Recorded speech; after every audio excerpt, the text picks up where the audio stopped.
chako donjo bende jopiny ma bende biro bedo ka bedo diocese mopogore opogore ntiere bende tipo ma bende gibiro bedo ka gineno. Waneno ka ntiere screens madirom 5 ma bende oseketnegi. Koro Joyce gi Milton mago ema bende wanyalo wacho gi sani. Pod wantiere ka gi Chris Owino mano mar liekonu kaka chenro makamagi biro bedo kadhi. Welo chako donjo, jopiny osebet mamoko ma bende nogwel kanyakla kod jolweny kidienje 3 mana ka nyawadwa Chris Owino ne osewacho. Koda Chris Owino wawinjo yo makare kanyo. Chris bendo temo leronwa jogo mano bedo jolwenya mano kapok Francis Ogola ne okawo telo. Ng'eni osingo kanyo no biro bedo komenyonwa matut e kinde moro biro bedo kwadugo iru achiel kachiel. Wang'eni un e wang'wa ka achiel kod itwa mantiere e alap mano ma Ulinzi Sports Complex mane kar dak Malang'ata bore Nairobi kamed mana luonwa uru chenro makamana achiel kachiel wabro medo tudore kodu mar mondo mi umiwa matuta kotudore koda wuoth mogik kata salute mogik mibiro bed ka ichiwo ne mosenindo Jenera Francis Ogola jatend jolweny mano wito ngimane ka entiere e tich. Bende nyaka sani nyakora moge Joan kanyalo mana medo paroni ni Francis Ogola no nyuol tarik 12 dwe mar 2 mano higa mar 1962. Bang' mano kanochopo tarik 2 dwe mar 5 higa mar 1984 ne osidhe kondo mano kaka kadeta kata military kadeta e pacho kae. Higa mar 2007 ne obedo commanding officer mano of Laikipia Air Base Tactical Flight Wing. Higa mar 2008 nyaka higa mar 2014 mosenindo Jenera Francis Ogola ne en base commander mano mar Laikipia Air Base. Higa mar 2012 ne obedo brigadier kaachiel kod Deputy Air Force Commander. Kano chopo kanyo mano dwe mano Julai tarik 15 higa mar 2018 ne ochore malo e lemo mobedo Major General kaito bang'e oyiere kaka commander mano mar Kenya Air Force e pacho kae. Dwe onogo mano mar Julai mano mar higa mar 2021 kendo ne ochore ngas mobedo Lieutenant General kaachiel kod lemo machielo mabende nomiye mano mar bedo jalup ogai mar jolweny e pacho kae kata Vice Chief of the Defense Forces e pacho kae. Kaito higa mar 2023 mano tarik 28 dwe mar 4 higa mar 2023 ne oyiere mar mondo mi obed jatenda jolweny e pacho kae kata Chief of Defense Forces kama nyaka gisani ne omako lemo makamano ma ochwe owito ngimane ka entiere e yor ticha. Mano wanyalo wacho ni mano e wuodha General kata Jamadara Francis Omondi Ogola mano wito ngimane mano ka entiere e yor tich. Mana kaka iseneno antiere kae kod nyawadwa Milton Ochieng. Erokamano ahinya Joyce Oduor kuom chiwo ler kalore gi mano mantiere. Kakoro wadhi nyime wadogane e weche mabende ne waselosonu motelo en ni mosenindo Jamadar Francis Ogola ibiro iki chieng' Jumapil tarik 21 dwe mar 4 higani kotenore kod dwaro mare ni mondo ike bwo thuolo mar seche 72 tok thone. Dwaro mabende osir kod piny owacho kaluwore kod owadgi Jamadar Kanan Hezekia Oduor. Francis Ogola bende dwaro mare en ni mondo ike maonge sanduku kendo nyasi marik mare kikal seche 2. Maeri e chenro marik ma Jamadar Francis Ogola mibiro iki e dalane mantiere gweng' Mamur Ng'iya e kaunti ma Siaya. Seche 24 tok thone chenro mag iko mar Jamadar Francis Ogola osechakore e dalane mantiere gweng' Mamur Ng'iya kaunti ma Siaya. Ma en ataro mar kaka oganda joluo ng'iyo timo chenro mag jodito ahinya to ne jal mani kod mbi maduong' kaka Jamadar makinde mathoth iko ne chenro mong'ith kendo kawo thuolo malach. Anyuola mar Jamadar Francis wacho ni Ogola ne en ng'ama jambola kendo ng'ama ochanore manopango ik mare motelo ne thone. Inadhi lime Ng'iya mo wacho na ni Perez ka tho to kik ikel complications inang'eyi onego ika within 72 hours. 48 kanyalre to ka nyalre to 72 hours. Wachano ni iko General chieng' Sunday mabiro ni odong' na kiny kende. Owadgi Jamadar Kanan Oduor oyango ni Ogola nogombo mondo ike nyasi matin maketgi mar Jo Salam kama ibiro boye kod side ka Jamadar ne ok dwar sanduku. Ik ne dhi bedo very simple en kunyo bur tiboye kod seat tiike onge sanduku. Is a man of simplicity. Nyamin mosenindo Peris Onyango noloso kodwa kowacho ni owadgi noseikore ne thone kendo kinde duto nosiko goyo mbaka mar thone. Bonyisa kata kamano idhi ike. General nowacho ni en ja army nyalo tho anytime. Koro noloso ways ne maber ni anytime motho bende na dhao ne kabisa wacho ni in dongi ng'e ni tin. Ani maduong' ni an mabokwongo tho. No, death is a reality. Jamadar Francis Ogola oyuagi kaka ng'at ma jambola kendo mane konyo oganda e yore mopogore opogore. Ng'ama bro chulo fees ni nyithindogi. Because general onge ga ni mara kiang'ono en oromo gi nyathi Kikuyu, nyathi Kamba, nyathi kiang'ono to en ochulo ni ga fees.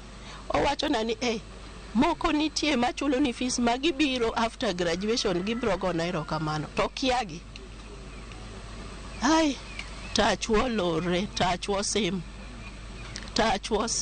Nyasaye mondo orite kama odhiel. Ringre Jamadar biro wuok Nairobi chieng' Jumapil gokinyi kama ibiro lemne kaeto iike mana chieng'no. On Sunday, the body mar dhi a Nairobi gokinyi tikele Ndoro St. Thomas Church ACK ilemo ne Ndoro kanyo kose lemne titere dala ne tiike the same day. Anyuola mar Joel Ogola okwayo kwe makende thuolo ni mar kuyo motelo ne ik mar Jamadar Francis Ogola. Ji nyalo bedo kod paro mopogore opogore. Wakwayo jogo duto mantie ka jogweng' kaachiel gi jo Siaya as a whole, as a county od Luo community ni mondo wabedru gi kwe nikech magi gik manondiki. Nikech wabro yudo welo kuonde mopogore opogore, wabedru gi kwe kane wahero general adier mondo waik gi general ma onge koko moro amora.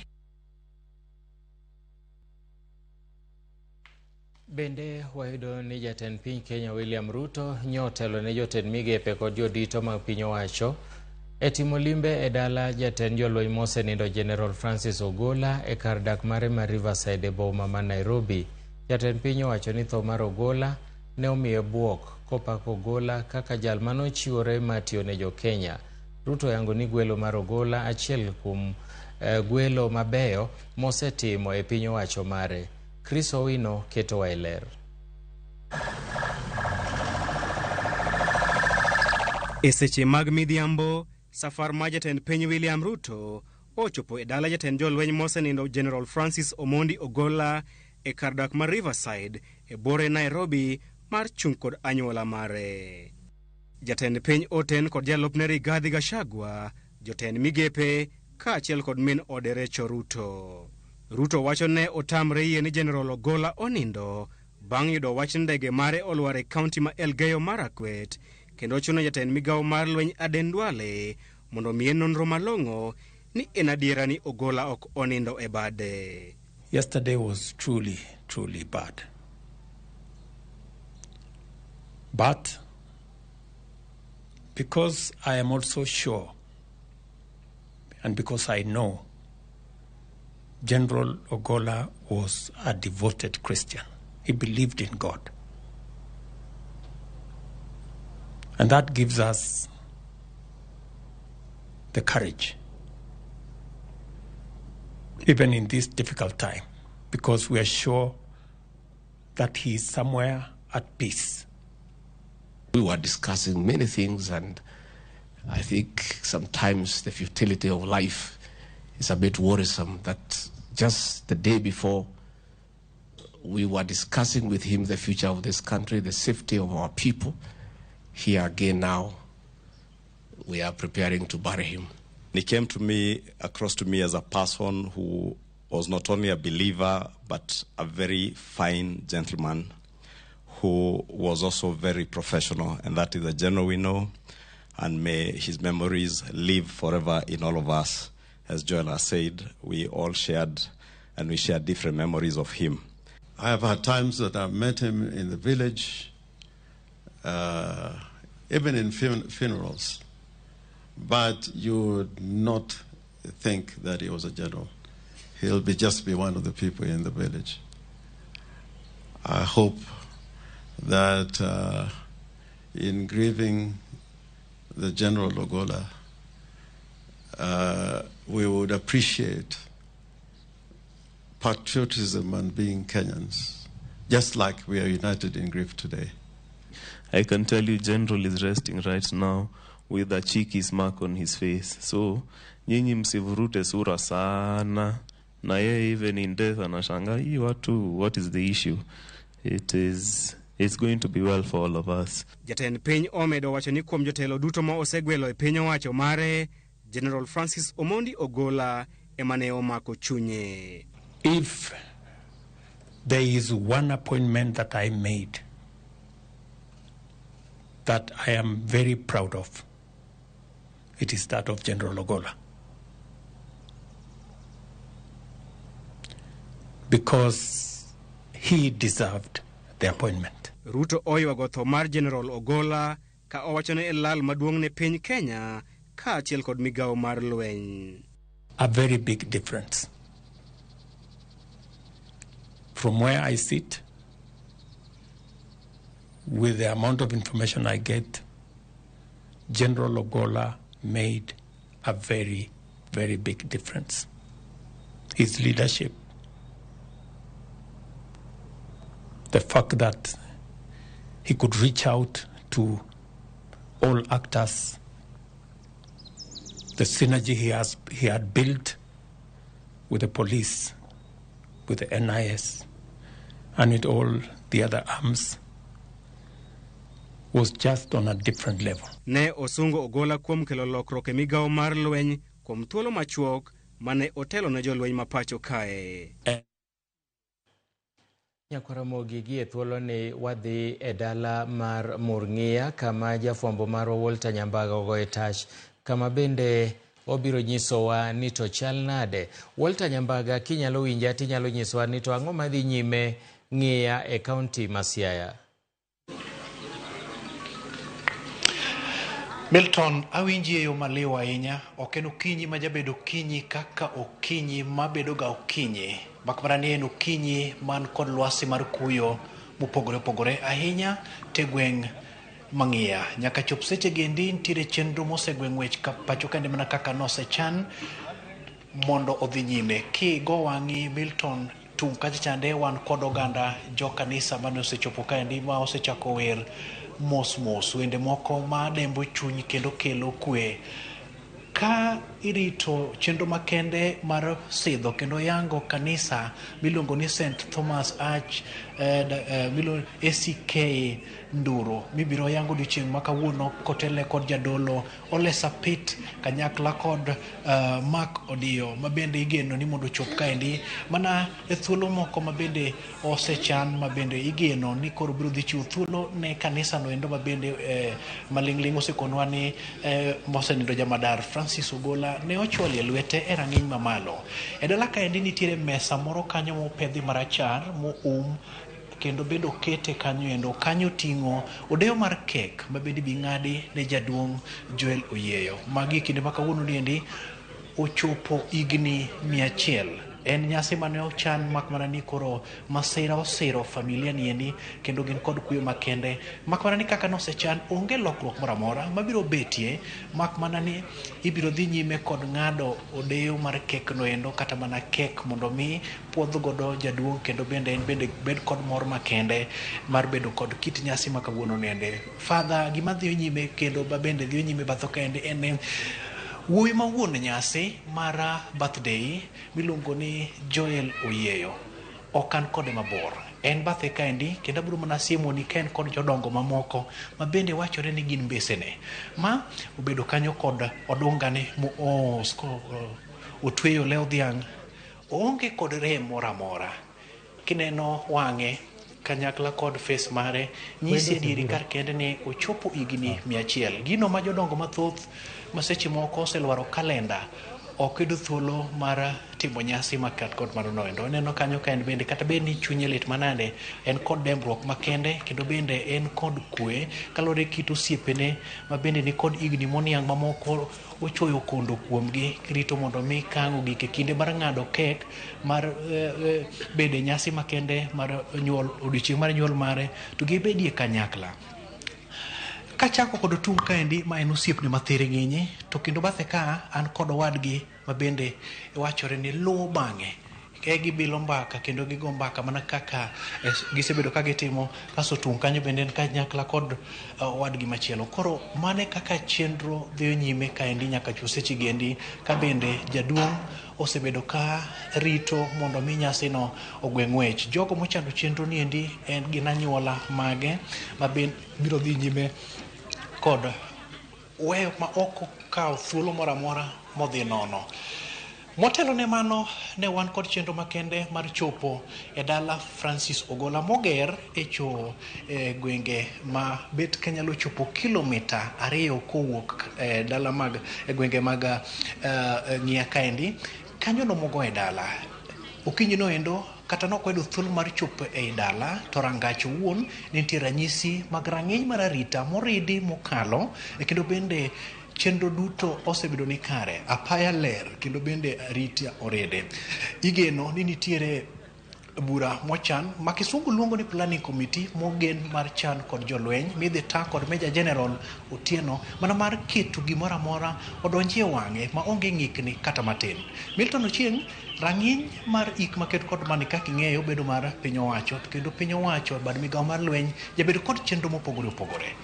Igeno ni ka ochopo seche mag onyango kamaendi, to kata mana jodito mag sirikal, ahinya jotend migepe kotelnegi kod jatend migawo mar weche mag tudruok mag mbui kanyakla kod ohala Eliud Owalo biro chopo kaendi mondo obede kanyakla kod familia ni endi. Mak mana ni welo bende pod chopo pacho kaendi e chenro ma bende igeno ni biro dhi tim e chieng'no mar kopo makende, ma bende oseyangi ni biro dhi timore e sekondar miluongo ni Senator Obama Primary School, ma biro dhi timore pacho. Koro chenro duto ok nyal timore e dala ka kata mana dala Francis Ogola, but maling'ling mwaseyudo ma bende wan go gadieri en ni chenro biro dhi tim mana kama osewadho. Koro chenro duto dhi nyime kendo ikruok maka kod kacha dhi nyime. Kibayo wang'i, nitiere moko ma bende donjo kata mana kopo ni stima nyalo pilore ni lal, nitie iketo kanyo endo mondo ikruok mong'ith obetie. Nyaka chop seche gendi nitiere mana jogo ma bende dolo kumbo mondo yud teko mar dhi nyime kod tayo chenro mane nitiere kaendi machalo kaka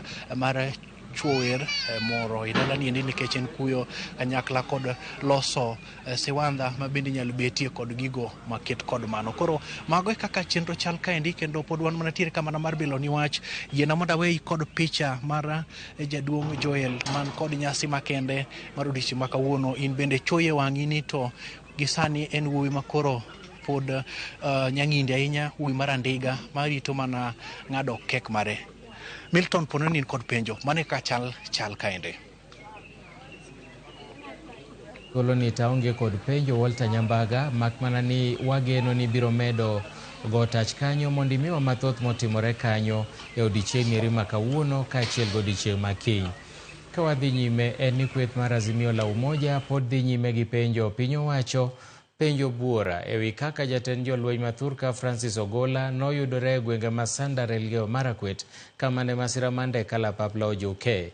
Jotelogo bende osiemo wang' piny owacho mondo ne ni nonro mibiro tim opedhi e lela. Jafwambo marwa Eric Owenga ni kod ler mathoth. Kende tok masira ma koch mar kor lwasi mako jatend jolweny ma Thurka Jamadar Francis Ogola gi apisas mamoko 9 mag jolweny, penjo mathoth podi omako chuny jopiny kaachiel kod jotelo. Kweth mar Azimio la Umoja tich abich ne okoko mar rakruok kod piny owacho ewi kaka masira no juko Jamadar Ogola. The questions Kenyans are asking in conclusion is whether it is routine for the Chief of Defence Forces to go and inspect construction of classrooms. Was this a plan hatched within the military, or was it a directive? There are many questions which beg answers. Even the visual images of that accident, I don't want to say anything more that may prejudice investigations. They leave us with anxiety, and answers are needed as soon as possible. Sisi tumeuliza kama wanaazimio ya kwamba tuwe na a public inquiry kwa mambo haya. Vile vile kuna vitengo vinavyohusika kwa uchunguzi, lazima wafanye uchunguzi huo. Lakini huyu kuwa ofisa wa juu zaidi katika majeshi yetu, no effort or resource should be spared. Tangu tupate uhuru hatujawahi kuwa na mkuu wa majeshi amefariki akiwa kazini. Huyu ndio wa kwanza, na kufariki kwa hali ambayo Jenerali Ogolla alifariki.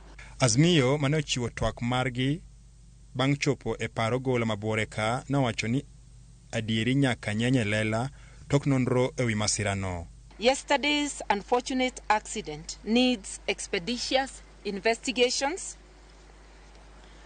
and this will not only help ease the already tense and anxious feelings of Kenyans, but it will put an end to any speculation. The investigations must be open and reports made to the public. Tunatarajia huu uchunguzi ufanywe, na hatutaki tuambiwe ya kwamba vile imekuwa inasemekana no stone will be left unturned. Ajali nyingi zimefanyika.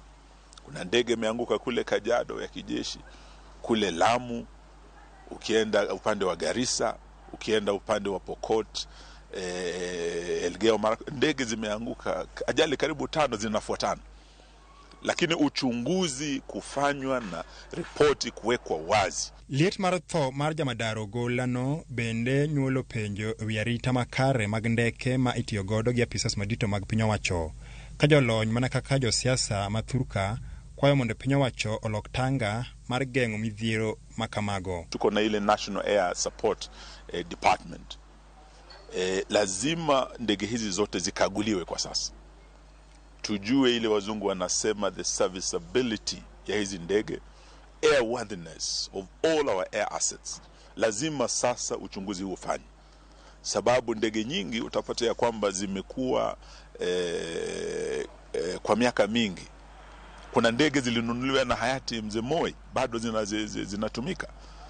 Kuna ndege zimenunuliwa zikiwa second hand, na hii inaweza kuwa hatujui vile zilikuwa zimetumika kule nje. Inaweza sababisha haya yote tunataka yachunguzwe.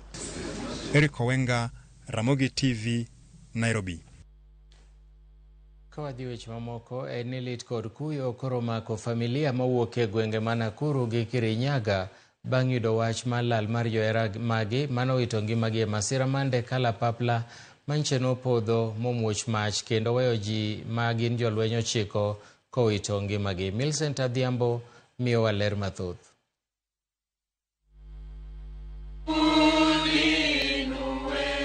E kaunti ma Nakuru, e kar dak Mashababa e Nakuru West, rumbi mag lit kod kuyo okwako dala Dickson Litali bang' winjo wach ni wuodgi machogo Hilary Litali ne en achiel kuom jolweny mane owito ngimagi e masira mar kalapapla manyoluar momako mach odhiambo manyoro e alwora mar Sindar, Marakwet. Omboleza, taifa linaomboleza. Kapteni Hilary mane jahigni 29 ne en jatich e apis Jener Francis Ogolla ma bende ne owito ngimane e masira onogo e seche mane gimakore wuodhe mar dhi rango skunde mane oger manyien kod jolweny e Marakwet. Ujumbe uliweza kuletwa kupitia kwa maafisa wa KDF kutoka 3Care wakisema kwamba ndio wako karibu na sisi na wametumwa kutoka headquarters ya kwamba walete ujumbe kabla hauja weko kwa TV ama hujakuwa announced na president. Familia Hilary yango ni wuodgino nyocha e kauter mondo tia apis jatend jolweny Jener Francis Ogolla dwe achiel mokalo tok medore somo mar dhi e ong'ala manyime kowuok e bedo captain mondo bed meja. Kwa naye tarehe 6 tukienda kupanda mahindi kwa shamba, but neno ambalo aliniacha nalo akaniambia, mama, narudi Nairobi, nimerudishwa kwa ofisi ya CDF na nataka, tulikuwa tumeanza mjengo wa nyumba, nataka huu mjengo Mei nianza kufanya roofing, alafu July ushift kutoka Nakuru tukitale uanza kutengeneza boma. Wakati alimaliza college ya training kama askari, alikuja kanisani na akalete sherehe kubwa.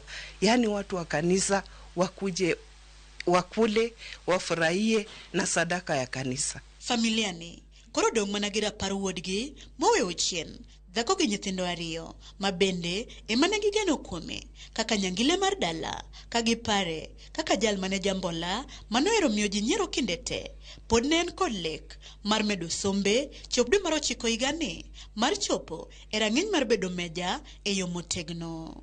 He has been the breadwinner.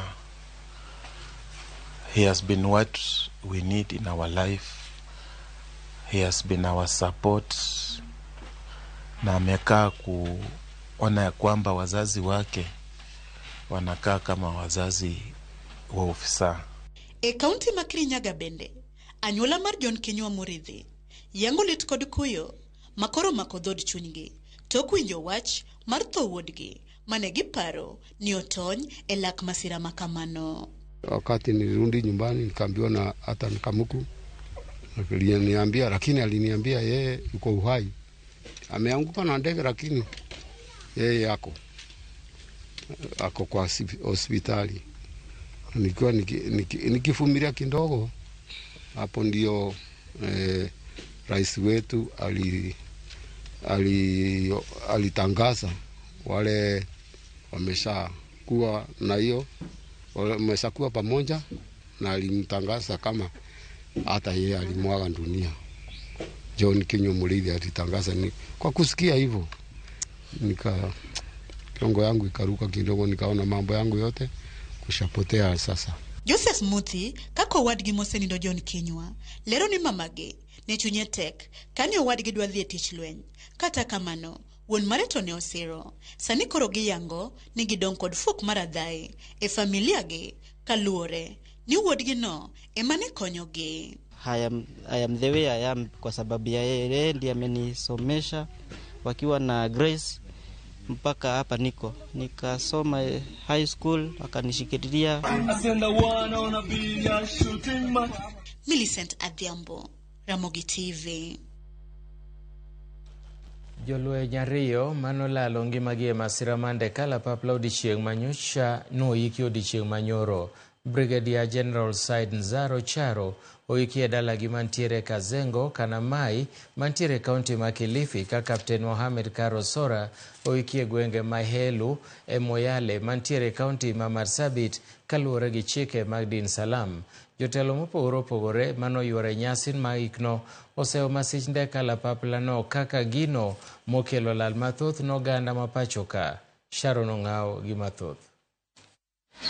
Mana bang' dakika matin tok saa 6 mar odiechieng', ringre mar mosenindo Brigadier General Said Nzaro Charo chopo dalagi mantiere Utange e kaunti ma Mombasa e kopo mare mogik. Brigadier General Swale en achiel kuom jolweny manolalo ngimane masira mar ndek kalapapla odiechieng' manyoro. Familia, anyuola kaachiel gi osiepe oywage kaka jalweny mane ohero tije kendo nochiwore ni tiyo ne piny Kenya, kendo ne en jal mane familia ne odewo wang'e. So tumepoteza mtu mwingine muhimu sana kwa familia. Jana nilipopata habari hizi niliuliza mara 3 niswalehe yule mdogo wangu ama niswalehe mwingine, lakini baada ya rais kwa speech yake kuzungumza nikathibitisha kweli kwamba niswalehe Saidi ambaye ni huyo mdogo wangu. Imeniuma sana, inasikitisha, na imekumba familia yote watu wa Majaoni, na imekumba familia yote ya wanajeshi pamoja na watu wote wa Kenya. Tumepoteza kijana ambaye alikuwa mkamavu na mpenda kazi na kuchapa kazi na kuangalia usalama.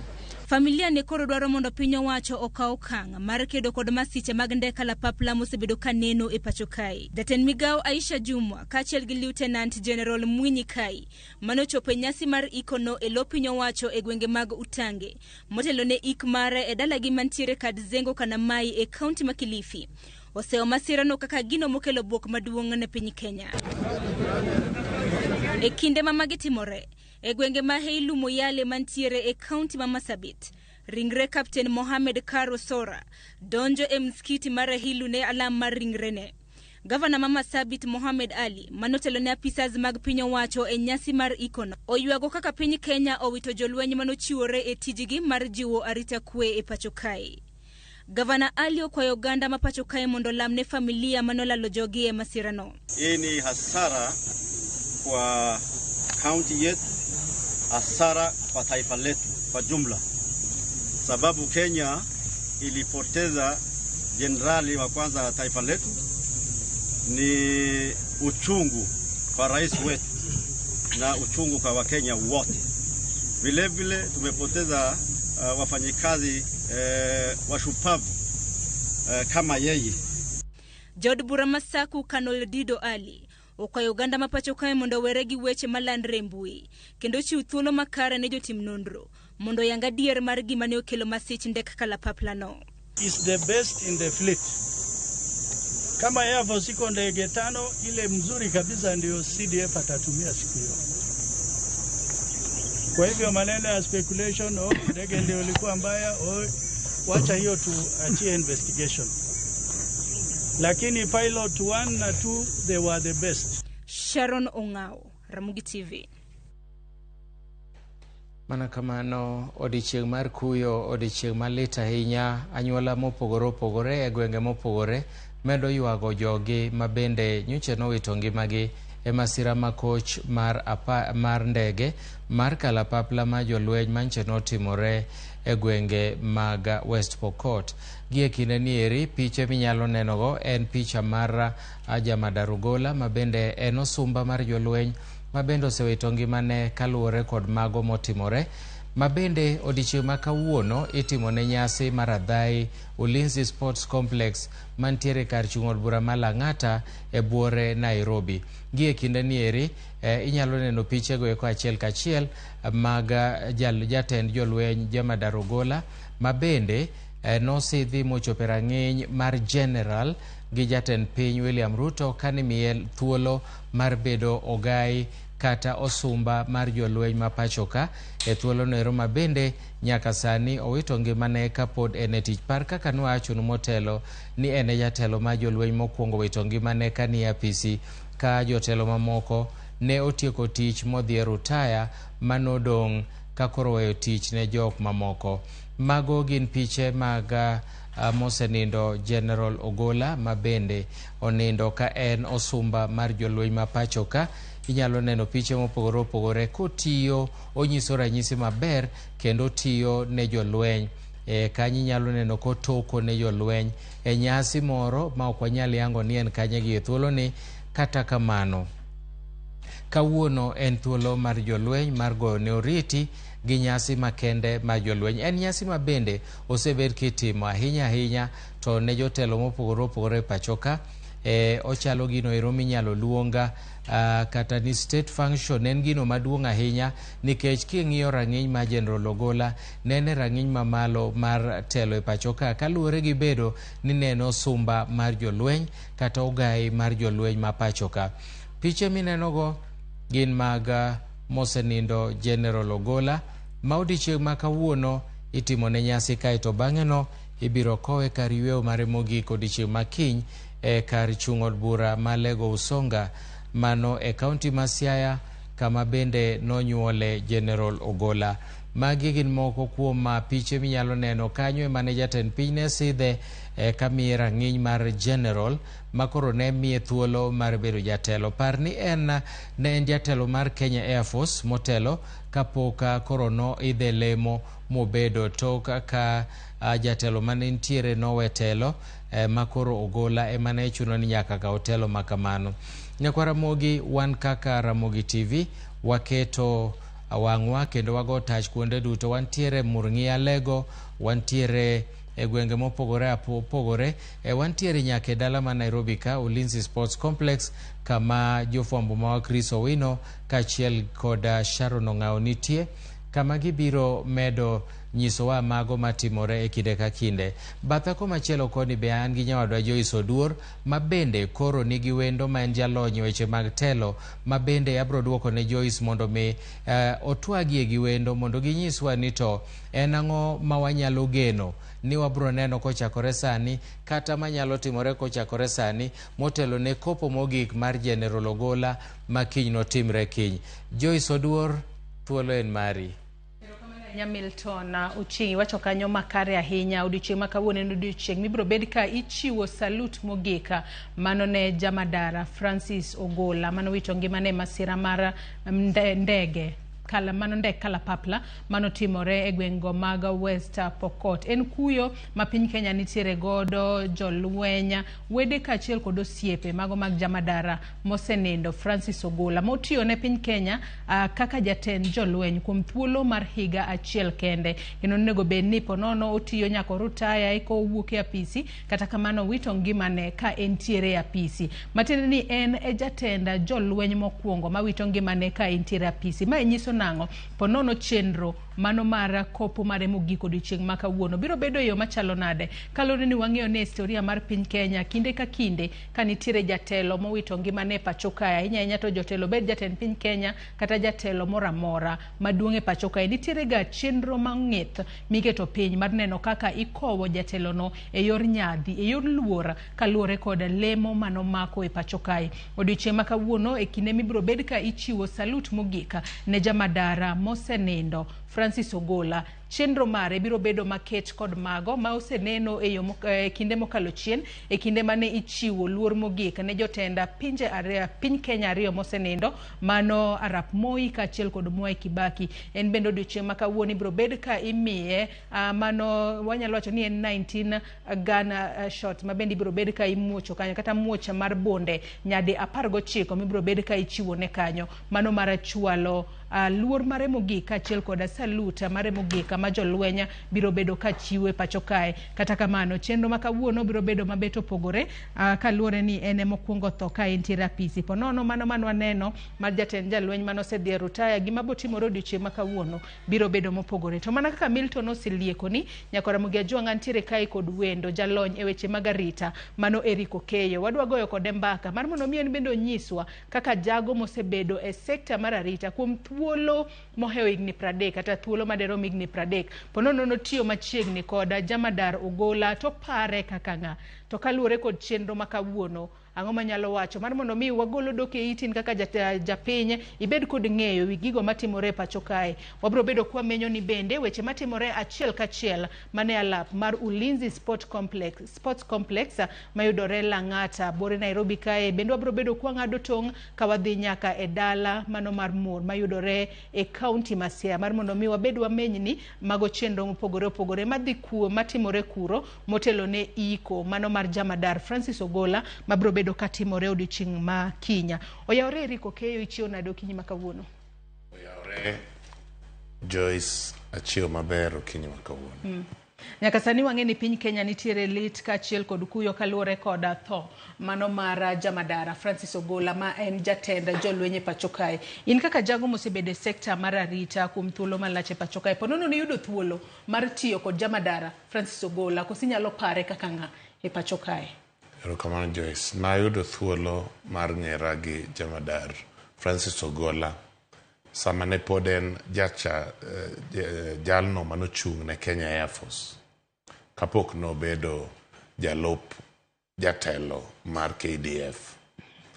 Kanye kama narome kode ka ne waromo e ofis mar Ker.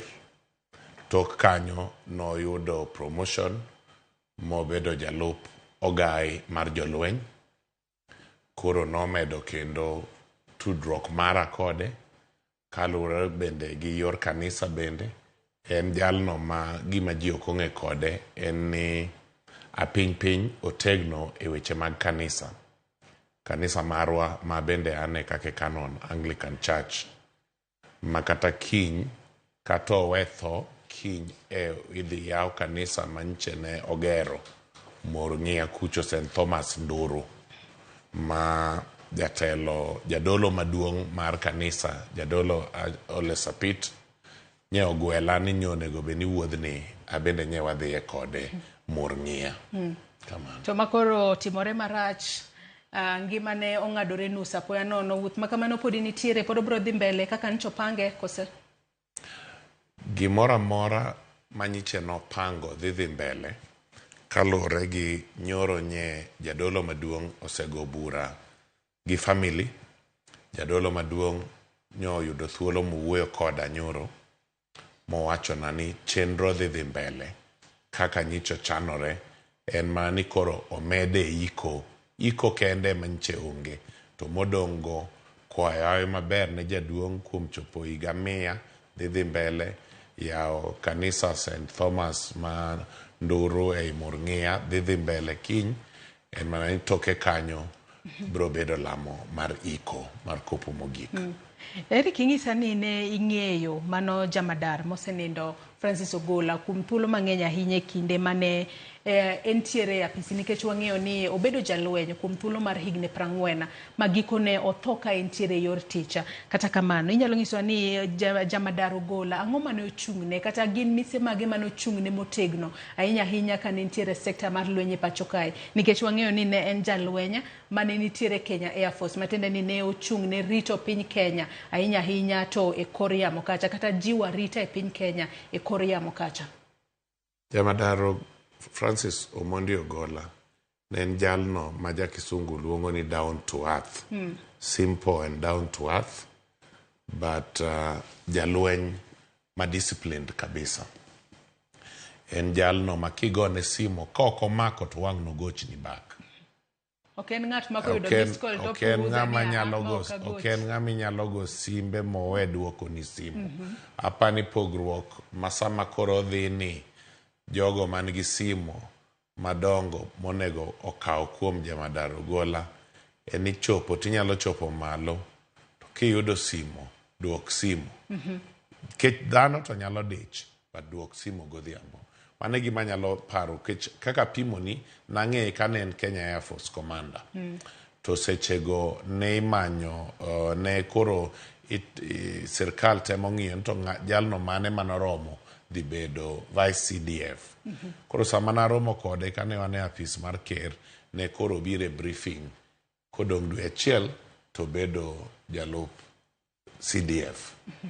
Omiyo kanyo ne koro wabedo kode gi tudruok, bende yor opira mar golf, bende ne en jatugo mar golf, abenda jatugo mar golf. To kiwacho ni ne uromo kode kata e kinde mane utugo golf kacha, king'iyo kit kaka notugo golf gi kit kaka ne entiere apis moro, bende ne entiere pogruok moro amora, kose ne en dhano ma kite en mana achiel maonge lokruok moro amora? Kokali kane oking'eye to kibing'e ni macha ego nyaka wang' pimni go. Ibro na afuenyo kosedhi kore kiwacho ni macha ing'e ni en ng'ane. Kech ing'e ni bende golf ka en opira mar tugo, koro joma tuge mong'ere gi nyinge gosiepe. Koro in kane oking'eye tibro na ng'e ni ma en jatugo wadwa. To kopogore kod kaka iwacho ni ne en down to earth, mane wach ma itiyo godo kata dhok mitiyo godo ni en jago minyalo wacho ni ne en down to earth, ponono kite to nochalo nade kopogore kod down to earth, weche moko mapon ni nyalo pare godo ahinya to e sekta mar lweny, nikech iwacho ni ne ing'eye e kinde mane en mano jatenda jolweny mag kore mar Air Force kapok koro nobedo Vice CDF e pacho kae. General en ng'ama no train kaka fighter pilot. En pilot mar ndege madhi e lweny. En gima lich miwuoro ni gima nodhi e tiegruok motiegore nyaka malo mogik Amerika nyaka France gini, kendo doduogo yud thone mana e yor ajali mar kalapapla, gino manosomo modhi otiye higni 40 ka e chopo kiny bende odhi timo rapar mare mar chopo higni 40 kaka jalweny. To gi higa achiel odhi timo bende rapar mar higa achiel kaka ogai mar jolweny.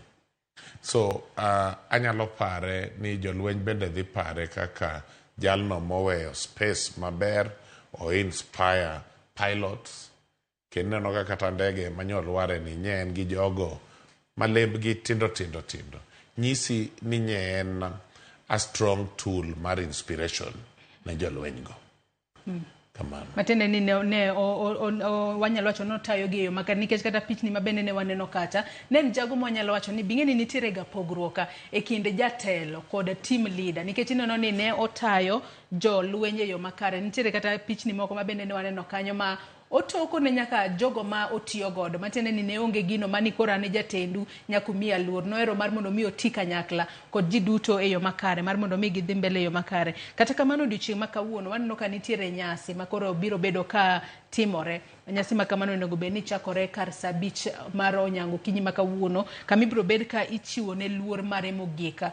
Kwanyalo ng'iyo historia mar piny Kenya, wang'e ni en jatend jolweny mokwongo mowito ngimane ka entiere e yor tich kata ka podi entiere e apisa. Ponono chenro makawuono jo Kenya nyalo bedo kod geno ne ang'o ma gibiro bedo ka gineno. Ahinya mano motudore ne wanyalo wacho ni iko ma ichwalo ne jolweny kata jotend jolweny e pacho kae. Joyce erokamano, iwache maler ni mae mohango.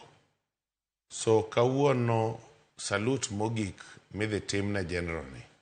En salute mogik mae mohang tim nyaka ne Kenya chakre. Omiyo jakisungu wacho ni there exists no precedence. Onge precedence mwanya wacho ni mae kaka CDF kotho to itimone salute mogik. Kotho ka entiere apis. Kotho ka entiere apis. Kech CDF motho ka entiere apis. E Kenya kae nyaka ne Kenya chakre. En General Francis Omondi Ogola. Kore omiyudo ka jinye wang'o mo mar saa 6 otieno. Monde oyud kake chenro dhi wuok e yo maber miwuoro.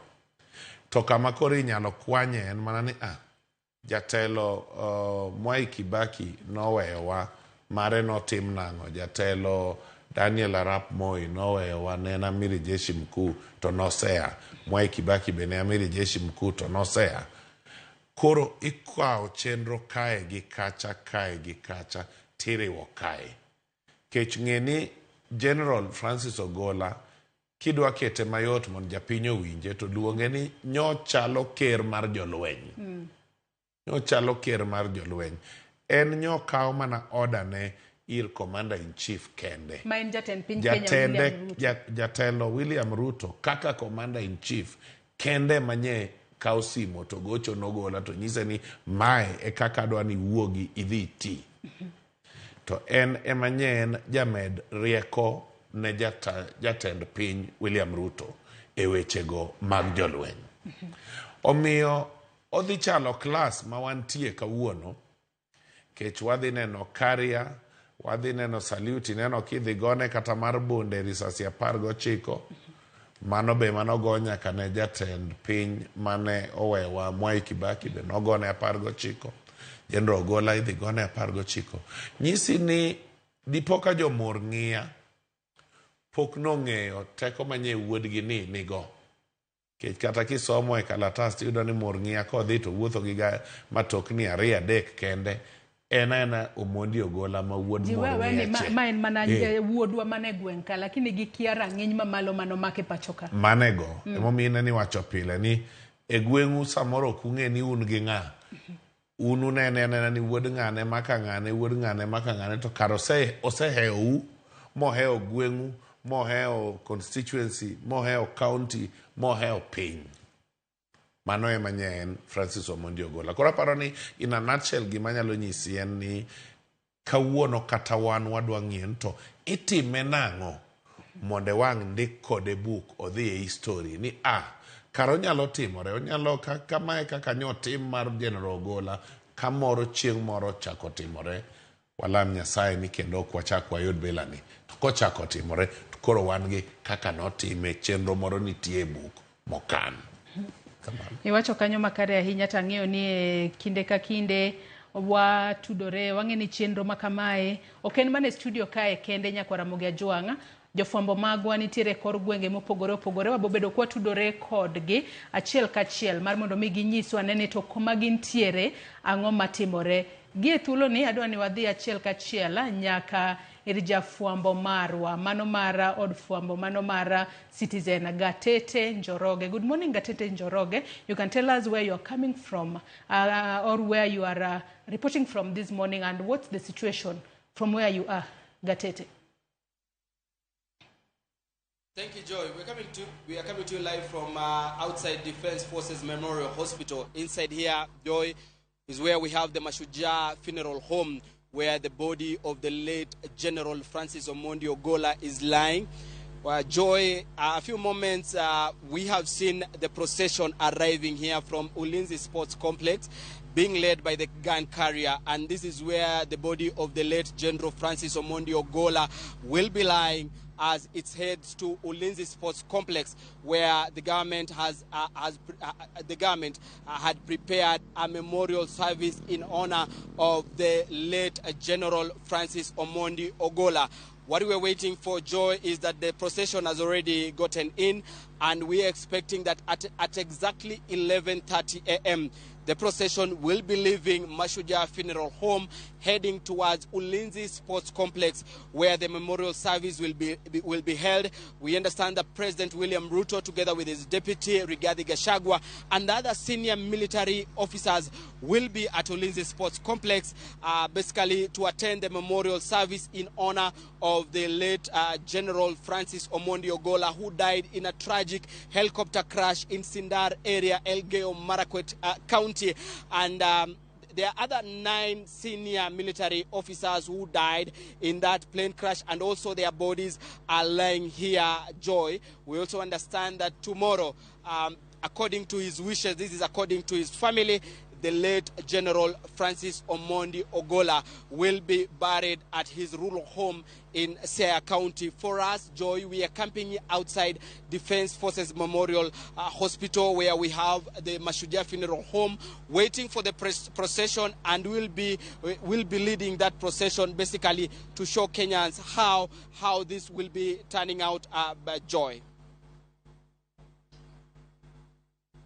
Up with you in a short while so that you can tell us more when the procession shall start from Bagathi to Ulinzi Sports Complex, Nairobi. Thanks a lot, Gatete Njoroge. Nyakwara Mugejoang, manaka kineno kanyo, manager fombo marwa Gatete Njoroge. Nyiso wakanyo ni gintiere Bagathi, kama bende ringre Jamadara. Francis Ogola nitiere, ibrobed ka igole kanyo achiel kachiel, ka ukete e Ghana Karieja. Mabrobedo katingo ringre mare, achiel kachiel kuwuok kanyo, wabobedo kwaneno pangruok mar jolwenya. Ka gichwalo luor margi mogik ne jatendgi mowito ngimane, mano Francis Ogola. Gibro bedo ka giwuok kanya achiel kachiel ka gipangore. Pangruok makamano wabro bedo kwa kelonegi achiel kachiel e kinde ma chenro makamano bro bedo ka chakore. Wangeni chenro makamano nego bed ni chakore gimoro saa 5 mano mar onyango okinyi makawuono. Wabro bedo kwa dhi kuro mar mondo mi walunu godo achiel kachiel. Kata kamano pod antiere studio kae kod Eric Okeyo, jalonye weche magarita. Wagoyo mbaka kwa paro mano mosenindo Jamadara Francis Ogola mano wito ngimane e yor tich. Gino manyaka sani podo weyo piny Kenya kod kuyo kachiela kod lit. Kwa dhi mbele kod twak marwa Eric Okeyo, nyaka sani inyisowa ni kopogore kod ang'eyo kata Jamadar Francis Ogola e yor ticha, numakoru kode kata machiegni ahinya kanisa kacha, to ponono gin chenro kaka mage mane otelo ne kata mano neno ni obedo kare e kinde mane pod ongima. Kamano Joyce, e kanisa marwa mar Anglican Church wantiere gi e Kenya Defense Forces nigi position miluongo ni Bishop in Ordinary. Bishop in Ordinary en jalno mochung' ne weche mag chiemb chuny, weche mag psychology, mag medo paro motegno mabeyo na jolweny sama gidhi kata sama giwuok e lweny. Jalno motelo ne wechego e lweny e Kenya ka en jadolo maduong' mar Anglican Church, jadolo Archbishop Jackson Nasore Ole Sapit. Mano e jadolo maduong' mar Anglican Church mar Kenya, to kendo e jadolo maduong' mar jolweny. Jadolo no koda an wan bende gi tudruok machiegni ahinya, nikech an achiel kuom jogo mabende kanisa no osewalo kake kanon. Koro samoro walalore gi jadolo machiegni. Mane momiyo nyicho osewacho na ni ing'eni General ogero kanisa Lego, onego wadhi Jumapil wadhi mondo wa consecrate kanisa no. Aye momiyo kata nyoro kanye wawuoyo kode to kona ni pod chenro cha dhi mbele, nekech tudruok manye wan go machiegni gi General Ogola nyomiyo kata mana Archbishop Ole Sapit kanye provost marwa ma All Saints Cathedral Sami Wainaina oweyo tich, katam ne orumo modhi London ma wayudo provost manyien mane jalup iluongo ni Evans Omolo mawuok Asembo Diocese of Bondo. Koro nye wamanyo assistant provost, to assistant provost nye wakao mane lweny iluongo ni Meja Kanyi. Meja Kanyi wuok e lweny, tudruok machiegni mar kanisa koda General Ogola nyomiyo chiwo Meja Kanyi obedo mayot mondo bed assistant provost marwa mar All Saints Cathedral. Omiyo tudruok ma kanisa nye nigo kod General nye chiegni. Mae momineno kata nyoro jadolo maduong' emanye nitiere e ode kar jot mare ma Riverside ka hoyo family to kendo konyo family e rwako welo manye neno kodhi nyoro. Matene ni en ng'at ma kata obedo ni ne en jatend jolweny to wacho ni kanisa nyako makre go machiegni nikech bende nitiere kata tipo moko mane luorore mbui kacha ne en ng'at mane ohero Nyasaye ahinya, nonyalo kata kuot nyaka Bible verses moko. Matene ne oikore e yo makare kata obedo ni en jalweny thuolo matin bende nyaka ne ochiw mar mondo mi kinde mang'enya odhi e kanisa kacha oduok lwete ne kanisa nikech wacho ni duoko lwedo ne kanisa ber bende miyo Nyasaye medo gwedhi kosena. Jadolo moro ma wuoyogo sama biro kae wachona ni General Ogola Nairobi kanyo lemo kamoro ni Lavington United Church. To nyisa ni onyalo dhi to bedo weda kanyo to lemo korumo to odhi omoso jadolo to kon jadolo ka wang'i chopo ot olmo mos maonge goyo koko. Koro jodolo beda pane ywak jodolo manyo tudore kode machiegni Lavington United Church Lavington kae. But aparo ni e gigi te gima wawacho kata kineno ni nye en ogai mar jolweny to ieno inene kanisa kendo somo muma kaki wacho no Joyce to kendo ineno ni Jumapil ni nyogero kanisa oluongo jadolo maduong' mondo dhi mur ng'iya kucho mondo dhi oket mise mar kanisa cha kiyao kanisa. Nyisi ni nyong'eyo na dier nitie Nyasaye to Nyasaye yo miyot minyalo tiyo nego Nyasaye kidwoko ng'uono mosemiyi michiogo ng'uono mosemiyi mitiyo. Nyasaye nyomiye ng'uono otiye lweny higni 40. Nyasaye omiye ng'uono oweyo nyithindo 2 gi chi wuoyi koda nyakwaro. Koro miyo oneno ber tiyo ne Nyasaye. Taparo ni emomiyo king'iyo tiyudo ka chenro mage dhi mayot kech kata dala kucho wachore ni onge koko giseyie ni kaka nyicho wacho ni en kotho to ndalo 48 seche 48 kodhi ahinya seche 72. Tidhi yudo coincidence ni Jumapil monego bed ni timo ne kanisa consecration owuok ni koro e cut off mar 72 hours manyo wacho ni kik okadhi. Amiyo jadolo maduong' nyo nyisa ni koro kanisa to wadhi adhiya wayao. Kwase yao kanisa to koro waiko. Koro Nyasaye omiye ng'uono ma chopo ne cha ochopo. Kwayo ne gi lek ne gi lamo ne ochopo. Wuode be nyineno ka wacho maler ni weuru ywak. Wanyicho senyiso wanodi chieng' bila ni nyalo biro. Koro wamoru ramora waparuru ber mane waneno sama ne pod en kodwa. Noseiko familia ne kalore ni ne lweny kacha ting'e wang'eyo ni kinde mang'eny jolweny gintiere ng'ala manyime ponono nitiere dhao moro amora e pachoka to gine ma gintiere ng'ala manyime mar neno ni girito piny Kenya kata gineno ni arita kwe obede piny Kenya kinde duto. Nyakwara Mugia Jwang pichni minene wang' jowi mari kanyo achiel kachiel biro ni kowuok e alap mano mar Ulinzi Sports Complex Lang'ata bore Nairobi kae kama ineno kanyo nyaka sani koro jolweny osebedo piny mago jolweny mawuok e barracks aboro duto mayudore pacho kae obed jolweny mago mag lo motuo jolweny mag pi kaachiel kod jolweny mag kor lwasi odiochieng' ma kawuono giriwore kanyakla kumoro achiel mar mondo mi gichiw luor margi mogik ne jamadara Francis Ogola manowito ngimane e masira mar ndek kalapapla. Chenro makamano mane kwasenyiso ni onego bed ni chakore saa 5 mar onyango. Twang'eyo ni jolweny gin jogo ma ohero luwo chenro margi achiel kachiel. Saa 5 mar onyango onego bed ni chopo kanyo ka welo duto modhiala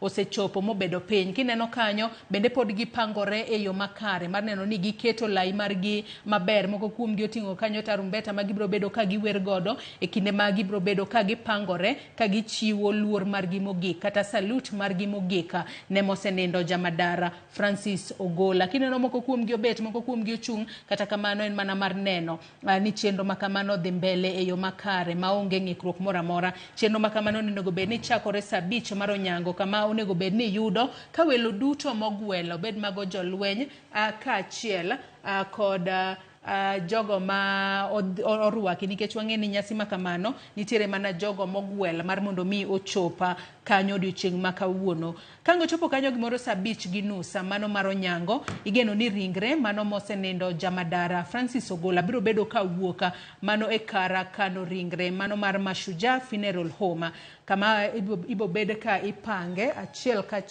jolweny biro bedo ka pangore kod ringre makamano kowuoka Mashujaa Funeral Home mayudore Mbagathi mano bore Nairobi kae, kama bende ikane ringre mag jolweny e pacho kae. Iwinjo ka gatete onyisowa kanyo ni ok en ringre jamadar kende ema nitiere Mashujaa Funeral Home kanyo, nyaka mar jolweny mamoko mapoko ika bende nitiere kuro. Gibiro bedo ka giwuok kanyo ka gipangore achiel kachiel ka giwuoka Mashujaa Funeral Home ka gichomo e alap mar Ulinzi Sports Complex bore Nairobi ka. Gimoro saa 5:45 igeno ni familia mara mosenindo jamadara Francis Ogola biro bedo ka chopo e alapa mano ma Ulinzi Sports Garden. Wang'e ni nyaka sani koro jamadar Francis Ogola oweyo chien min ode mano Mrs.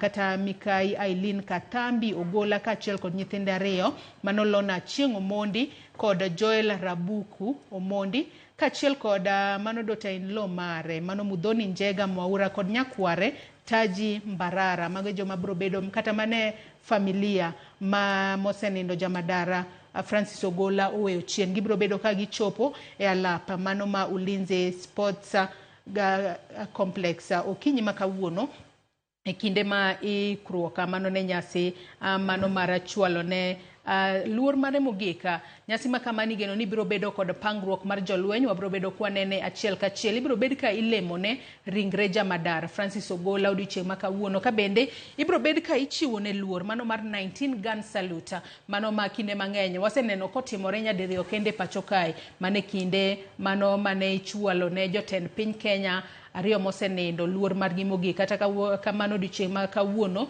bende biro bedo ka donjo e buge mag historia ma piny Kenya, kama jamadara Francis Ogola bende biro bed ka ichwalo ne salute makamano mano 19 gun salute mibiro bed ka ichiwo ne, matiende ni gigi duto matimore odiochieng' ma kawuono biro bedo ka donjo e bug historia ma pacho kae. To mana kaka iwinjo ka Okeyo bende oseng'isowa kae ni chenro makamago e kinde mag dhi mbele ging'isowa gigo makoro ibiro bed ka iketo kare kata timo kapo nono kotimore e yo marach, ni nitiere ponono jamadar ma kendo biro bedo ka wito ngimane ka nitiere apisi.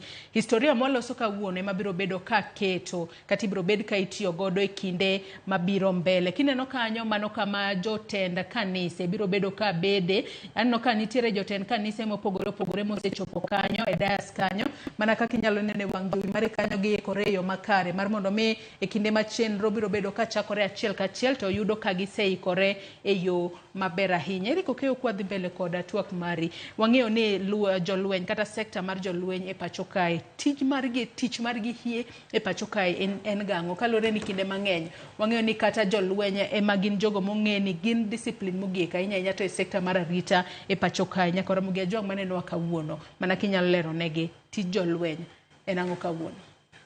Tij jolweny, the Defence Forces, nitiere e act miluongo ni the Defence Forces Act manyiso ni bunge nokadho ni wabiro bedo gi jolweny. Wan gi mago mag piny owacho mapiny miluongo ni Kenya Army, wan gi matiyo ei malo iluongo ni Kenya Air Force, wan gi matiyo ei pi miluongo ni Kenya Navy. Gima duong' ma jolweny timo en rito border mar Kenya mondo kik bed gi tulo mochak gi jogo mawuok oko. Kech en rito border wa mar Kenya, ng'iyo ni ng'ato kowuok Somali, ja Al-Shabaab okodonjo gi Somali kata gi Lamu kata gi Busia monde onjao kwe mantiere ei piny owacho. Kaseche moko bedo matek ni arita mane ni ei piny odhi omuomo nyalo mar polis, to piny owacho dhi e bunge, to bunge chiwo teko, National Assembly nyaka pass a special resolution ma yienego Commander-in-Chief mar lweny ma en jatend piny mondo koro ochiw amri ne Chief of the Defence Forces mondo jolweny odonji okony kama tulo nitie ei Kenya ma ok en tulo mitimo gi jo oko, kaka nye timore e North Rift ma kuma koro nye jatelo General Ogola oyude tho mare, nikech nye en on air surveillance kong'iyo kaka piny nye nitie, nyodhi romo gi jolweny mago manye nitiere Kainuk Lodwa, obiro ng'iyo sikunde ma joma nche gore kind Baringo gi West Pokot nche kele koko, omiyo magie gero sikunde, gero ndeche, gero ang'o gin gigo ma jolweny nyalo konyoe, but ok gin core business. Core business margi en tiyo gi magina magin gocha e rito piny kawuok jamaundu mawuok oko mar piny Kenya. Kamano. Ma bende wasebedo kwaneno ka gitimo e yo makarenya, nikech wanyalo wacho ni piny Kenya nyaka sani ponono onge jomaundu mawuok e pinje maoko ma ponono se monjo piny Kenya ma owaneno kose hinyo jo Kenya. Kata kamano jamadar sani koro nentiere apis kacha kaka jatenda jolwenya matene ni ene mane omiyo ponono jolwenya kata direction mora mora ento tije hie nena mane to ponono wanyalo wacho ni ena bugo mane makoro oweyo mano e sekta mar lwenye pacho ka inya king'iye kod angolo mar kaka jalno maning'eyo, jalno mane inyalo tudri godo e weche achiel ariyo adek moko. Ng'eni nye en ogai malo kae mar jolweny. Kaka wacho ni lweny nigi kidienje adek. Jogo magore ei pi iluongo ni Kenya Navy, gin gi komanda margi Lieutenant General Ng'ang'a. Wantiere gi jogo miluongo ni Kenya Army, gin gi komanda margi iluongo ni Lieutenant General Tarus. Wantiere gi Kenya Air Force, mantiere gi Lieutenant General Mugaravai Omenda. Koro jogie tiyo e bwo ogai mar CDF mosewewa General Omondi Ogola, to gi jalupne miluongo ni Lieutenant General Charles Kahariri, ma bende en osiepna, ma be wuok e Navy. Koro gin tijgi en gayo adek gi eneno ni to kanye ma loch mane teko mane midware, kata ka wadwa dhi timo mission moro oko, to mission no itere jo mage, itero jo Army, itero jo Navy, itero jo Air Force. Mago e gik manyo nyalo timo.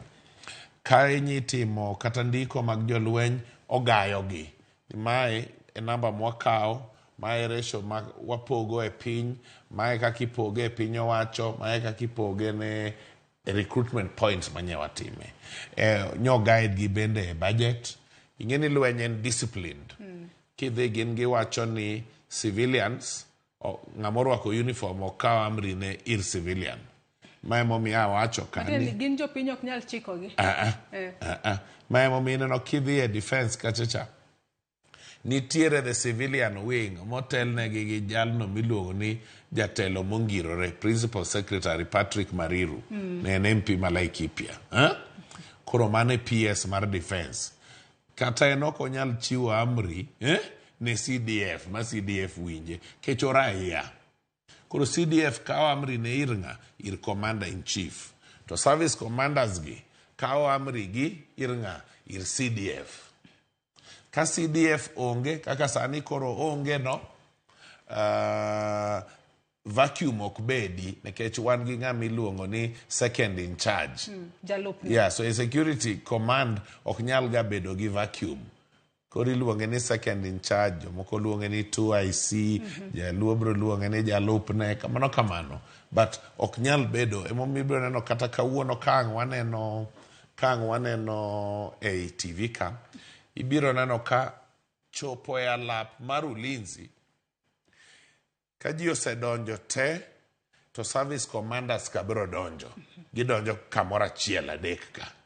Kang Bano kiwacho ni gidonjo kamoro achiel adek ka, ler ne nyakora Mugija ni gin adek mage makoro bor bedo ka donjo kumoro achiel. Gin adek ni service commander mag KDF. Mag KDF. Nitiere Kenya Air Force, nitiere Kenya Army, nitiere Kenya Navy. Koro gin kagise donjo, to ng'ama koro donjo en Vice Chief of the Defense Forces.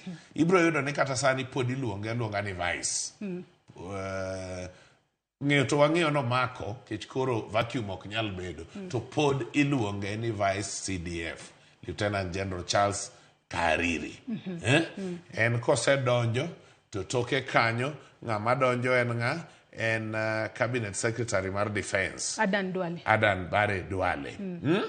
Adan Bare Duale kose donjo, to Commander in Chief donjo. Jatend piny. To neging'e ni bende piny owacho nigi migepe mopogore opogore man gi jolweny, iluongo ni Service and Formation Commanders mang'eny, kiweyo koro mag jolweny.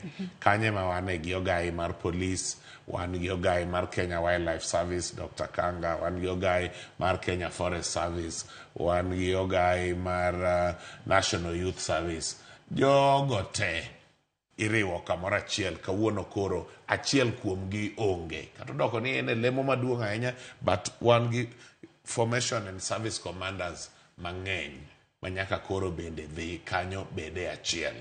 Emomiyo kidhiga kate region kate county tiyudo ka security team oriwo ga nyaka jolweny, to oriwo jo Coast Guard, we all will nitie Kenya Coast Guard, bende nitie gogai margi. Osiepna Bruno Shioshio. Iwacho kanyo makare ahinya, to bende iwacho kanyo ni nyaka sani koro Lieutenant General Charles Kariri nyaka sani kato bedo ni ene mwang'eyo ni koro mako lemo mayande omako kod Francis Ogola, kata kamano pod waluonge mana ni Vice Chief of Defense Forces. Pono nang'o momiyo pod iluonge mana ni Vice Chief of Defense Forces, to thuolo mane mabiro kawo kapok oyier Chief of Defense Forces manyien e pacho kae? Ok ni nitiere gimiluongo ni kamoshon ni oserumo, maiko oserumo, to CS bro luongo bura moro magiluongo ni Board 1. Tie bura miluongo ni Board 1 e lweny kucho. Board 1 ni ema make recommendations to the Commander-in-Chief mag vacancies that are to be filled. Lweny nigi order moro kabisa. Ibro yudo ni mag gi flow. Ok ena ni chieo ni paro ng'ane. Ok ena bahati nasibu. Ok ena bahati nasibu. Happy ok nyal lwara. En kata sani nitiere jiminya wachi ni ng'ama bedo, for example, Chief of the Defense Forces. Namba chiel nyaka bede ni en bende osebedo service commanding officer, osebedo a commander, command kamoro. Ineno kaka General Ogola ne en commander mar Kenya Air Force. Chien kuno bende ne en commander mar Laikipia Air Base. Kasto dhi obedo commander mar Kenya Air Force. Then obedo Vice CDF. Then koro obedo CDF, Lieutenant General. Koro nitiere kaka ing'iye, kata kidok kata e tonje rules moko manokelo rotational leadership mag CDF. Koro ibro yudo ni ng'ato kaka Robert Kariuki Kiboshi manyicho wuok ne en ja Kenya Army. Then hand over ne to Robert Kariuki Kiboshi nokawo ir Samson Jeffa Mwathethe mane jango ja Kenya Navy. Then Kiboshi ne ja Army. Then General Ogola en ja Kenya Air Force. Koro Board 1 chabro dhi bedo to gi advice Commander-in-Chief makare. Namba chiel en niya, to jo Kenya Air Force koka giyude higa achiel, be gisetieko tam gi? Iwinja Joyce, be gitieko tam gi? Koponi Board 1 o recommend ne jaduong' mawuon piny ni jo tam mar jo Air Force poko orumo, then onegi ng'i ni koro ng'ama is most likely to biro nyalo bedo ng'ama koro sani endi en commander mar Kenya Air Force, mama ni luongo ni Lieutenant General John Mugaravai Omenda. Matinde ni kalure ni mana kaka iwacho manye nikech malera wang'e ni tenya mar Ogola okorumo. Kalure ni ong'ade nus kalure kod tho mare. Ng'ato mano matiende ni kata jo Kenya Air Force pok otieko thuolo margi, mano rotation mane nitiere kuomgi pok orumo. Nyaka bi yier ja Kenya Air Force kendo mar mondo mi okaw kar Ogola kose ibro bed ka kore dok ponono jo Kenya Navy kata jo Kenya Army. Emomiyo aketo ni nyalo bedo ma kata macha. Koro moluor Adan Duale kaka jakom mar board 1 bro luongo bura.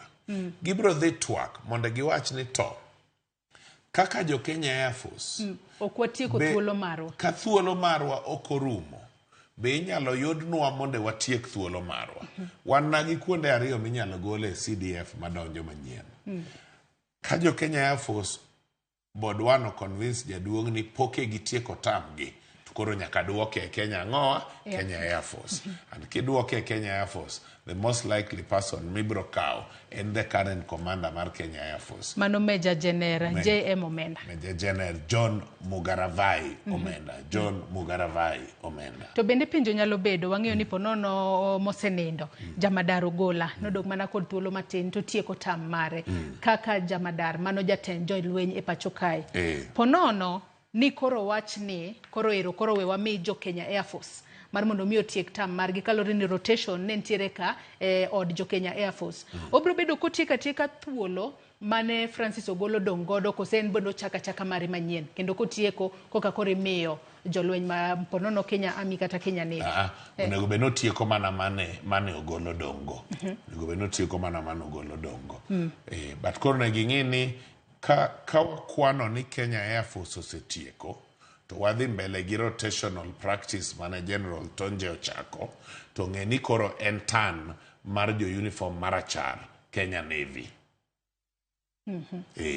Aneno ka janeno wa moro kae penjo moro kae to bende en penjo ma nyaka sani wang'eni en gino mabro bedo katimore odiochieng' makawuono. Kata kamano kapok apenji penjo makamano, pichni mabiro achiel kachiel kowuok e alap ma Ulinzi Sports Complex bore Nairobi ka Nyakwaramogei Ajwang' gin mago ma nyaka sani koro inyalo neno ikruok pod dhi mbele e yo makare. Welo mopogore opogore bende osechako chopo mane alap ma Ulinzi Sports Complex. Ineno kanyo jolwenya bende ikore kata giketo ikruoge mogika mano kotudore kod chenro ma gibro bedo godo odiochieng' makawuono mar chiwo luor margi mogika ne Jamadara margi mano mosenindo Francis Ogola kata jatendgi mosenindo Jamadara Francis Ogola. Chenro makamano nyaka sani waseng'isi ni wabro bedo kwa luonu godo achiel kachiel odiochieng' makawuono e kinde ma chenro makamano bro bedo kadhi mbele. Ano ka Hezbon mar Wakula Mfangano penja niya ni ang'o momiyo lisasi go nyaka go 19 nikech wang'eni lisasi 19 kinde mang'enya Eriko Keyo wang'eni go ne mana jatend piny kende.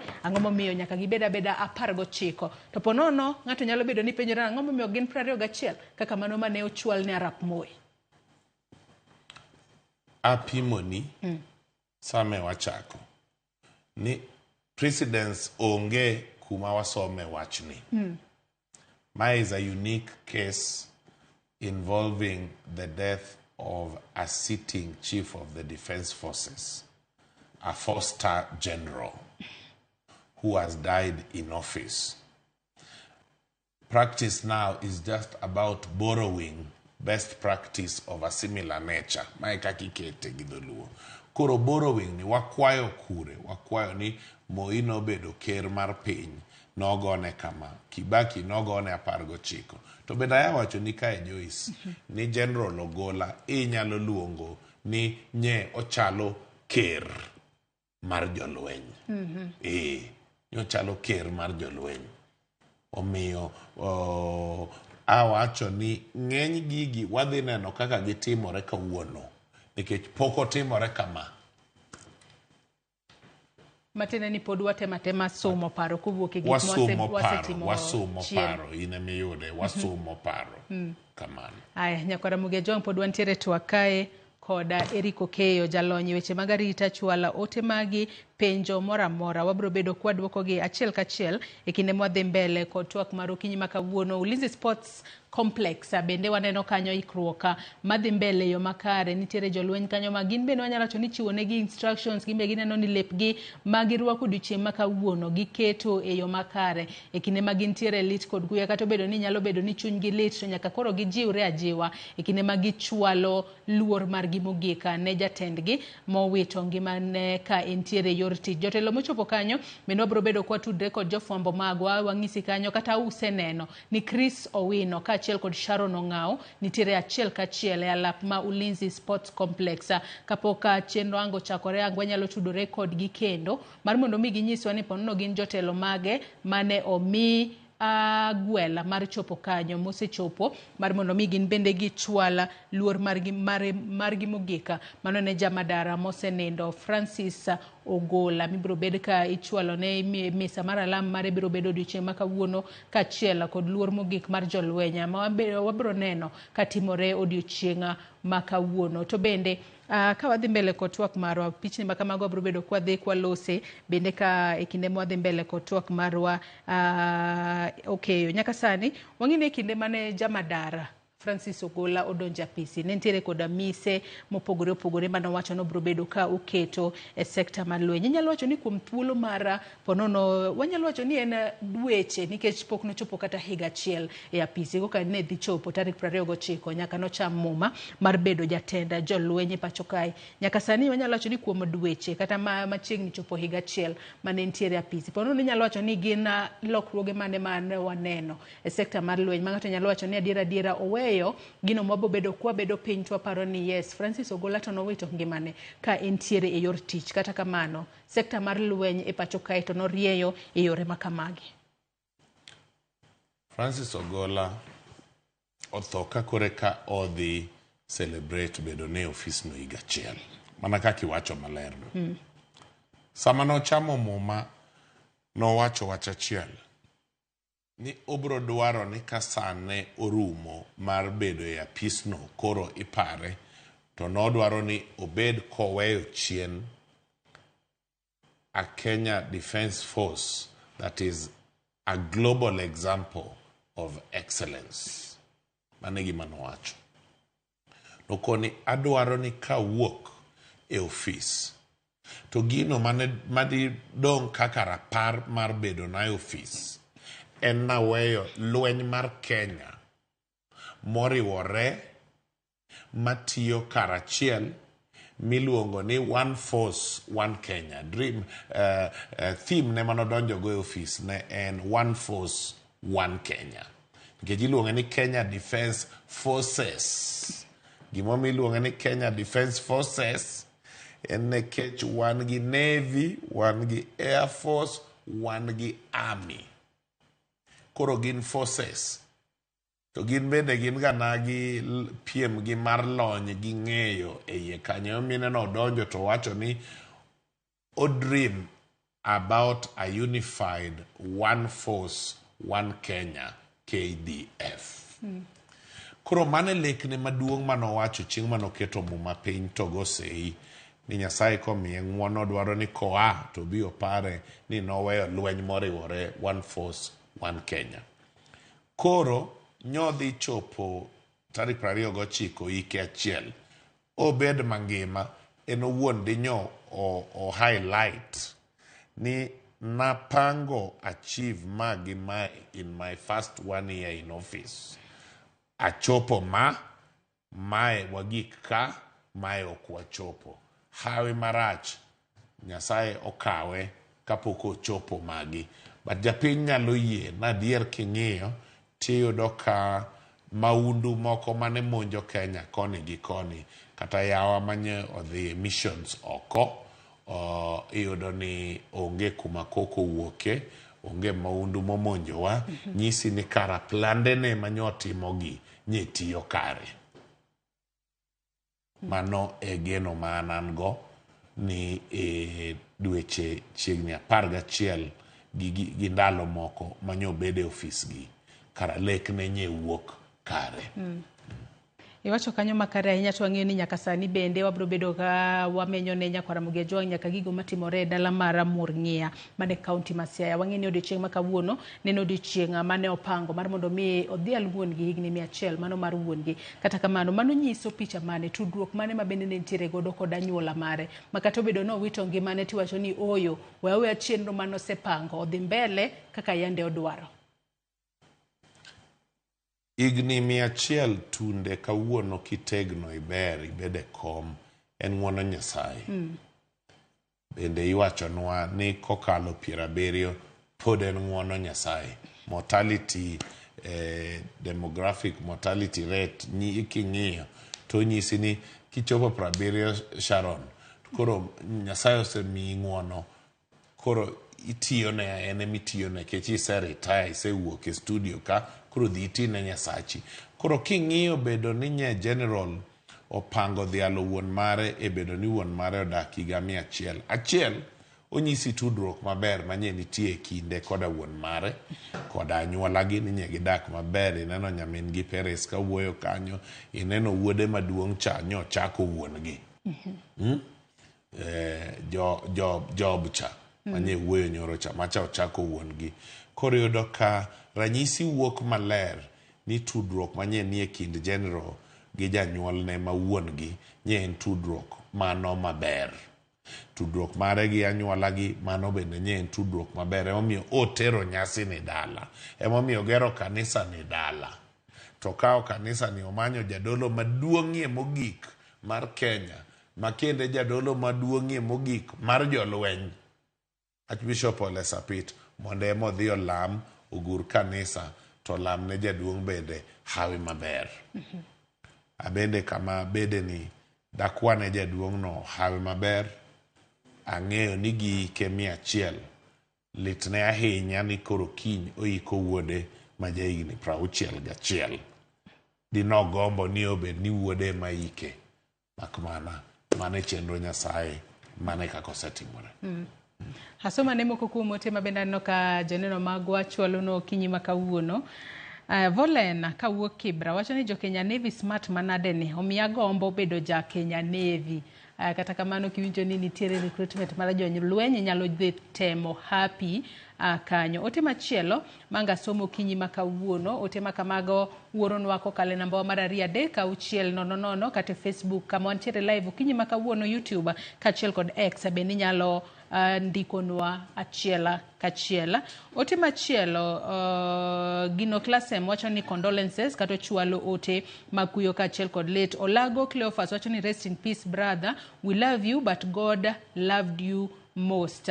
Ote mamoko mabenda bro bedo kasomo kayo. Brian Blacks wacho ni Honorable Eric Okeyo MBS lero gino maber kabisa. Ote machielo Fredi Afune bende ng'isa ka ni Joyce Mosna jatelo Eric Okeyo Alfred Ranalo Foods kosewe Kisumu wawinji makare kendo lit to lit samoro mawakadhoe. Alex Njoroge Waithaka wacho ni nweyo makare ka entiere Birmingham UK. Ote machielo David Goro bende wacho ka nweyo makare en bende wacho ni gino litne ahinya. Nyakwar Nyasiyo wacho ni Joyce an Kenya kae ni tho lit ahinya. Rabina Otieno wuod Nyadiedo wacho ni following live from Migori County lit by far. Mago mana jo neno magwa machwalo ote maga kuyo kachiel kod leta ne jamadar mosenindo Francis Ogola. Engineer Lazaro Kanyambok wacho ni General Ogola sani koro dhi yudo praises mapek nyaka kuom Forza. Jo Kenya nyaka koro puonjre celebrate ng'ato when he is still alive. Engineer Lazaro Kanyambok mar Kariobangi Jamaguye Kanyada. Ugingo Francis bende wacho ni an Jamarindi Kanyada awuoro tho. Med mana chwalo ote magi Nyakwaramogi Ojwang' abro bedo kasomo gi achiel kachiel e kinde ma wadhi mbele koda twaka marwa ukinyi makawuono. To mana kaka ineno pichni mabiro ni kanya achiel kachiel jokwaya kata jogo mawer kanyo bende gin bende gisechako wer kanyo ka koro giikore mar mondo mi chenro makamano ochaka achiel kachiel ukinyi makawuono. Kineno kombe mantiere mbele kanyo bende mago kombe moket tenge ne jotelo mopogore opogore. Neno nyinge ma ondike kombe, jolweny bende osebedo piny gibolore gi hore mar mondo mi girita kowo jatendgi ma odiochieng' makawuono gibiro bedo ka ka gichiwo ne luor mogik odiochienga makawuono. Jotelo mopogore opogore bende wang'isi no sechako molo e alap mano ma Ulinzi Sports Complex bore Nairobi kae. Mana kaka ineno kanyo, moko kuom gi bende podi medo donjo, irwako gi kanyo kod jolweny king'iso gi kama gidonje, kendo ang'eni biro bed ka isiemo ne gi kombe magidhi bede ka koro girito mar mondo mi nyasi makamano ochakre achiel kachiel okinyi makawuono. Pod waluonu chenro makamano, to nyalo choni chenro makawuono en chenro mitayo kod jolweny. To ang'eyo ni kinde mang'eny jolweny nitiere ong'ala manyime mar neno ni chenro magi otimore e yo maber, otimore e yo manyangafu maonge ng'ikruok moro amora. Wasetang'onu kanyo ka bende ne gipangore kata giikore mar neno ni e kinde ma nyasi makamano biro chako gitime e yo manikare ahinya. Mano chiwo luor mogik ne jamadara Francis Ogola manowito ngimane odiochieng' mano mar chieng' tich ang'wen mano kokalo e masira mano mar ndek kalapapla mane ojuke kane entiere e yor tich mano e gwengego mag West Pokot. Medcholo ote magi Nyakaramogi Ajwang' wabro bedo ka wasomo nugo somo nigi achiel kachiel e kinde mwadhi mbele kod twak mar studio kae ka antiere kod Erika Okeyo makoro nyaka sani en jalony wechego mag arita. Oseleronwa matuta kotudore kod weche mopogore opogore ma nyaka sani wanyalo bedo kod geno wabro bedo kwaneno e kinde ma okalo chien. To bende mana kaka oseng'iswa ni chenro makawuono en chenro mapok nwaneno e historia mar piny Kenya. Mano nyaka ne chuog bad migawo mar jolweny e higa mar 1964 ma jatenda jolweny mapacho kae wito ngimane ka koro entiere e tich.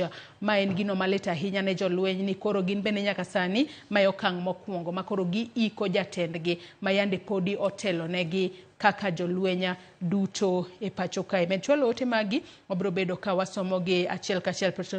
Petrolina Akinyi bende wacho ni mpango mar Nyasaye opogore gi mar dhano. Adier ng'ama nong'eyo ni kawuono mano timre. Alfi Kosudo bende wacho ni tho mar Ogola omiyo aparo thuond luo madongo mosenindo. Lit sana joluo wan koda lit sana joluo wan koda kuyo penya mangima. Chwal mana ote magi abro bedo kasomo gi ng'wonna moko kuom gi okanyal bedo na somo kalore ne gi thoth ahinya. Kata kamano moko kuom gi abosomo mokasomo angu ng'wonna kalore ni thuolo marwa bende dhi mana mapiyo piyo nikech saya kochakore sani wabro bedo kwa dhi Mashujaa Funeral Home kama ringre mano mar jamadara Francis Ogola ibro bed ka igolo kanyo kakoro jolwenya pakete e gun carriage mobedo ka ting'o ringre makamano achiel kachiel kodhi nyaka e alap mano mar Ulinzi Sports Complex bore Nairobi kae. Chenro makamago waluonu jofwambo magwa goyo tache kor gwenge duto kata kuonde duto beda Mashujaa Funeral Home bed Ulinzi Sports Complex nyaka Siaya wantiere kod jofwambo magwa maneno ni chenro makamayo biro ni achiel kachiel e yo manyangafu. Nyakaramogi Ajwang' kamora mora ma iluwe chenro makamae. Kata kamano mana kaka iwinjo kaka jopiny bende ywak wacho ni wan kaka oganda joluo walalo ng'ama duong' ahinya e pacho kae. Ng'ama ponono jopiny ne paro ni nyalo konyo kata joluo e yo mopogore opogore. Wan kaka joluo nyalo wacho nang'o kotudore kod tho mano mar jamadara Francis Ogola? Joyce, kaka piny onagi wawito jatelo maduong' ahinya kuom jogo ma joluo mane tiyo e sirkal. Maduong' mogik kuom gi ne en General Ogola. Nekech kata ka wawuoye wach arita, ng'ami rito mar ariyo ne ker en General Ogola, Chief of the Defence Forces. Kech formations tema na en gelweny. An gadier ni kata sama ne en Kenya Air Force Commander nitiere kuonde manomulo e Uganda Luo. An gadier ni sama nobedo Vice CDF nitiere kuonde manomako e Luo. Ang'eyo ni waseyudo nafas mag yawuotwa donje tich. Ang'eyo ni nyiche opportunities koro ok nyalo weyo wa oko. Nyoro nyawuoyo gi moluor Peter Odoyo bende notiyo machiegni gi General Ogola kanche en CAS mar Defense. O bende nyoro tene mar kuyo to nyisa gigo mang'eny mane gitimo Ogola. Mano Ogola timo ma oko lando oko to mako kar jokonagi. Omi ang'e ni onagi owito wuoyi malich marandega samoro nagi pok nong'eyo ni nye gin gi wuoyi bilani. Koro ero wang'eyo kech koro sane mar tho chopo. Koro kidhi neno kaka piny owacho mangima kiny wuoyo kantie mor ng'eya. Tang'eyo ni kaka joluo wawito wuoyi maduong' miwuoro. Ing'e ni General Daniel Opande nogik up to Vice CDF. Oritaya koko bedo CDF. Koro jaluo mowango bedo CDF nye en Francis Omondi Ogola. Nyaka ne Kenya chakre 1964, the first CDF monagi nye en General Francis Ogola. Koro wawite. Enani koro e history books wayudo ne wan gi CDF to wabedo gi Vice CDF bende. Nyaka sani wang'eyo ni mana kaka iwacho ni Francis Ogola, mano jamadar Francis Ogola mosenindo, lemo mane omako en lemo no maduong' ahinya e pacho ka ahinya kwa ng'iyo wan kaka oganda joluo. To bende nyaka sani kaluwore kod jogo maponono osebedo kata e sekta obedo e sekta mar obile pacho ka kwatiyo kod ranyisi, wantiere kod Cyrus Oguna, wantiere kod Charles Owino. Kwa ng'iyo bende nitiere geno ni ponono nitiere jaluo moro amora ma ponono nyalo biro chopo e kiwango mano mar jamadar Francis Ogola no chopo e pacho kae. Cyrus Oguna notie lweny mowuok e position mar Kano en osiepna. Sani otiyo e county ma Siaya. En jawuoyo nyaka mar sirkal. En ng'ama be osiepna mwatiyogo machiegni. To oweyo ka en Kano. Kano ok ng'ama duong' ahinya e lweny. Osiepna kendo ora Charles Owino oweyo police ka en e rank miluongo ni Commissioner of Police, Commissioner of Police. So kiwuok e Commissioner of Police tidhi Assistant Inspector General of Police, tidhi Senior Assistant Inspector General of Police, tidhi Deputy Inspector General of Police. To no resign kane odhi temo hape siasa.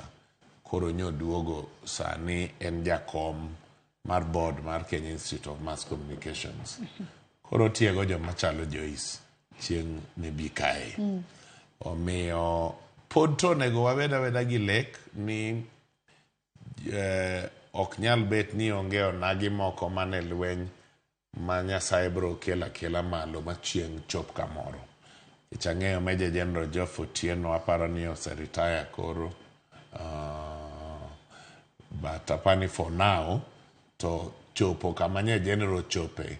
General man gis 4-star general. Kanyo to koro Nyasaye mabro lon mbele ka. Odong mana star achiel kende to bedo 5-star general kaka jatend piny Kenya.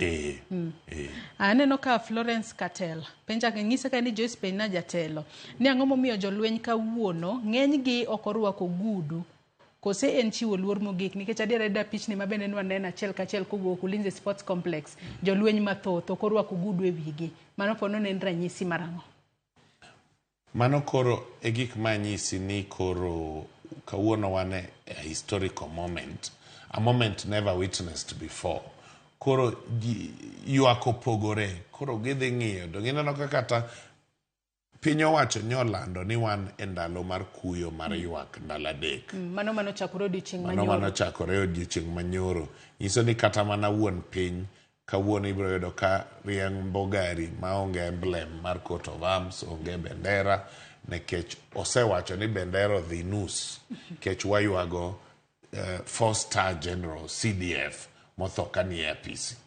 Eminono kata kawuono asewacho to wewe anuo ne jalno makore kodonjo irwa sani ni pod waonge gi CDF. CDF wasani koro dhi bedo e gun carrier makiny timne the last salute maike. Sani koro wan gi Vice CDF. Koro tiyo tije ka to bodo sign mana ni en Vice ang'o? CDF. Nikech CDF proper pronouncement ma CDF bro work a process mar board 1 magi recommend to the commander-in-chief ma commander-in-chief wach ni en ng'ane modhi motimne ocham muma okuongre e kowuok gi bendera chieng'no to koro idhi irwake.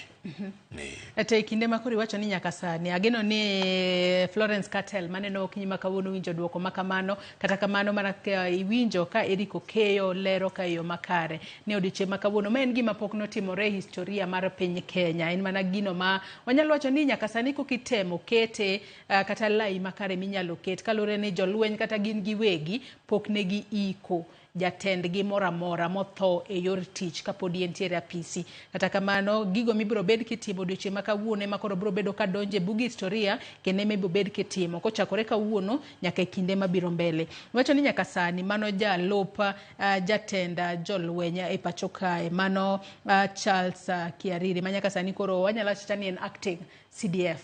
Nyaka sani bende nitiere gigo monyalo timo kod gigo ma ok onyal timo kalore ni omaka lemo makamano e yor kojolo. Kamano. Nitiere gigo ma sani koro nitiere okang' moko nyal kalo. Kech pod osign for CDF. Koro substantive decisions ma CDF onego bed ni make ok onyal make sani. Sani koro ng'ama nyalo make gi? Kose podi wakia wan mane sani koro commander in chief nitie. Hawe maber ni nitiere commander in chief mbele kae. Commander in chief ma wan go en jatatije mar Kenya moluor William Ruto, jatelo mar piny, en commander in chief. Koro en onyalo chiwo instruction ne vice CDF no, ma vice CDF execute instruction. Come on. Iwacho kanyo makare ahinya mana kakwa neno pichni mabira chiel kachiel kanyo aneno ka jatend jolwenya mano Adan Duale en bende osechopo mano Ulinzi Sports Complex odiochieng' makawuono wang'isi ni jotelo mopogore opogore biro bedo kachopo kanyo mar mondo mi gichiw luor margi mogika ne Chief of Defence Forces Jamadara Francis Ogola mano wito ngimane e masira mar ndeka lapapla. Jotelo mopogore opogore bende podi medo donjo achiel kachiel odiochieng' makawuono mane lap ma Ulinzi Sports Complex Lang'ata bore Nairobi kae e nyasi mano mara kopo mogik kata salute mogika ne Jamadara Francis Ogola. Pod waneno ka jotelo mopogore opogore bende pod donjo kanyo. Menno kanyo bende nitiere jatelo makoro dwa lora e gari makoro chopo kanyo. Igoyo ne salute kanyo ka en bende koro donjo mar mondo mi ochiw luor mare mogika ne jatend jolwenya manyaka sani koro waonge godo e pacho kae. To nitiere gigo monyalo timo mano jalop CDF masani koro mako lemo mano mar acting CDF to gin gik mage. Ing'eni e migepe mag sirkal gi. Ka in jalop, to ina jalop. Ina vice. Ina vice. Awache maler kamano. Ochalo bedo deputy governor. Ina ngo? Deputy governor. Gimi nyalo timo. Enane nitiere pogruok e deputy governor ka in to ka governor ong'ielo rengo. Tichamo muma kapoko ik governor. Koro in governor chieng'no. Koro joma nyiche gore kodi nyoro ni deputy ni. Chieng'no mondo odi kogwen jatelo. Gibiro kwayo ng'wono. Jaduong' wendo wang'eni koro in ema in ka. E lweny kae bende king'iyo ka in vice CDF in vice full stop. Ma onge okang' minyalo bede CDF kapo nono ni CDF otho kako otho sani. Man is not a surety. No, it's not a surety. Okay, surety. And anuo ni CDF pokotho kani office. CDF pokotho kani office. Mae ango waneno ka CDF otho kani office. Koro wadhi neno kaka transition ne otim, but we are watching kama. Ni bedo vice CDF ging'eyo mara gilony mara bedo vice CDF enana vice osiepna. Service commander otegno moloyi ka in vice. It's service commander o command service ne o command Kenya Navy o command Kenya Air Force o command Kenya Army. Koro in ka in vice ka titimo mana ma CDF owacho ni o minute ni mi Joyce ma, mi Eric Okeyo ma, mi ng'ane ma. Koro sechegi, wan gi bura miluongo ni board 1. It is the most critical decision maker, board 1. Koro sani wanyalo wacho gi kisungu niya, ni the vice CDF nyalo execute urgent operational functions, but strategic decisions will nyako refer to board 1. Gik ma strategic like wacho ni koro wakao ondamo mar chwat ne piny makama mano ok onyal kawo. Nikech wang'eyo ni nyaka sani koro mano Charles Kariri en kata obedo ni en vice CDF en jalweny mano mara Kenya Navy. Kenya Navy mano jolweny magore e bwo pi e pacho kae. Ponono jatend piny William Ruto kokawo okang' mar chware lemo mar bedo CDF mano bende nyalo timore kose onge ni chances me inyalo miye lemo makamano gisani makoro wanno kan tiere fuk kanyo. Wacho ni kata obedo ni wacho ni nitiere board 1 meeting madhi mbele kose board 1 no ema koro nyaka board 1 no ema recommend board 1 no ema recommend ne wuon piny ta wacho ni ni yawe anuo ni nitiere achiel ariyo moko ma board 1 be nyaka ng'i e ka recomendi onegi ng'e ni Lieutenant General Charles Kariri be monde be anuo ka ni en jalno malony go machiegni ahinya ing'e machiegni ahinya Charles Kariri nyaka ode gi oda. Koro Lieutenant General Charles Kariri nyomi tich mar bedo vice CDF ni tarik 8 dwe mar 3 higa ma wantieni. Koko tiye dwe achiel. Bedo vice ni koko bede dwe achiel. To nen jatelo mano mar formation mag Kenya Navy. Otiyo e Kenya Navy e bwo moro bende miluongo ni Lieutenant General Jameson Longiro Mutai. Masani en Vice Chancellor mar Defense University. Ngeni sewinjo Lieutenant General Longiro Mutai. Koro wangi board 1 bro ng'iyo nyinge ariyo kagi yiero ni gidwa dhi e Navy, to nitiere Lieutenant General Mutai, nitiere Lieutenant General Kariri. Nitiere bende Lieutenant General Ng'ang'a, the current commander mar Kenya Navy. Iwinja. Awinji makare. Kagi neno ni jo Kenya Air Force poko tieko in gi Lieutenant General John M. Omenda. John Mugaravai Omenda. Wuod Vihiga kocha. Atonga mabedo Chief of Defense e pacho kae mana kaka wasewacho ni wantiere kod Kenya Army, Kenya Air Force kachiel kod Kenya Navy. Mani magin bende gintiere kod jotend gi wang'e ni Kenya Army wantiere kod Lieutenant General David Tarus. Wantiere kod Kenya Air Force wantiere kod Omenda, mano Major General Omenda. Kenya Navy sani wantiere kod Thomas Ng'ang'a. Wang'e ni mago e jotelo manitiere e kidienje adek go mago maga jolwenye pacho kae. Kata kamano penjo mabende adwani angi iduoknwa kapo kwasedhi Ulinzi Sports Garden e kinde makoro yiero CDF.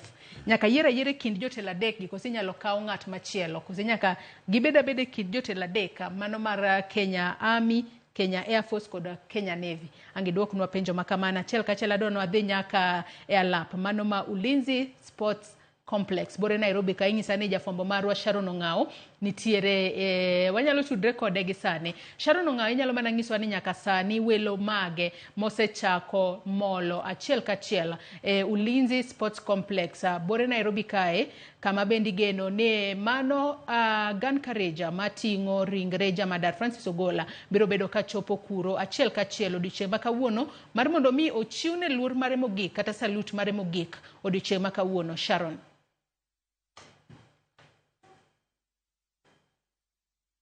Aya kata kamano nyalo bedo ni walalo Sharon Ong'ao e simu kanyo pod waloso weche mag tudruok okinyi makawuono pichni makamano mana kaka ineno adiera joneno magwa bende gin joneno ma wanyalo wacho ni gin kina ahinya e gisefwambo kanyo ni jolweny mathoth kawuono korwako ogudu to kwang'iyo kanyo adiera moko kuom gi okorwako ogudu moko kuom gi to mako ogudu. Kapok wadhi Sharon ing'isa ni pod waloso weche mag tudruok makare aya penjo ni e kinde miyiero CDF nyaka yiera kuwuok e jotelo mago mag ponono Kenya Army, Kenya Air Force kachiel kod Kenya Navy ponono kose ponono inyalo many ng'ama chielo mapok ochopo mar mondo mi obed Commander of Kenya Army, Commander of Kenya Air Force, Commander of Kenya Navy.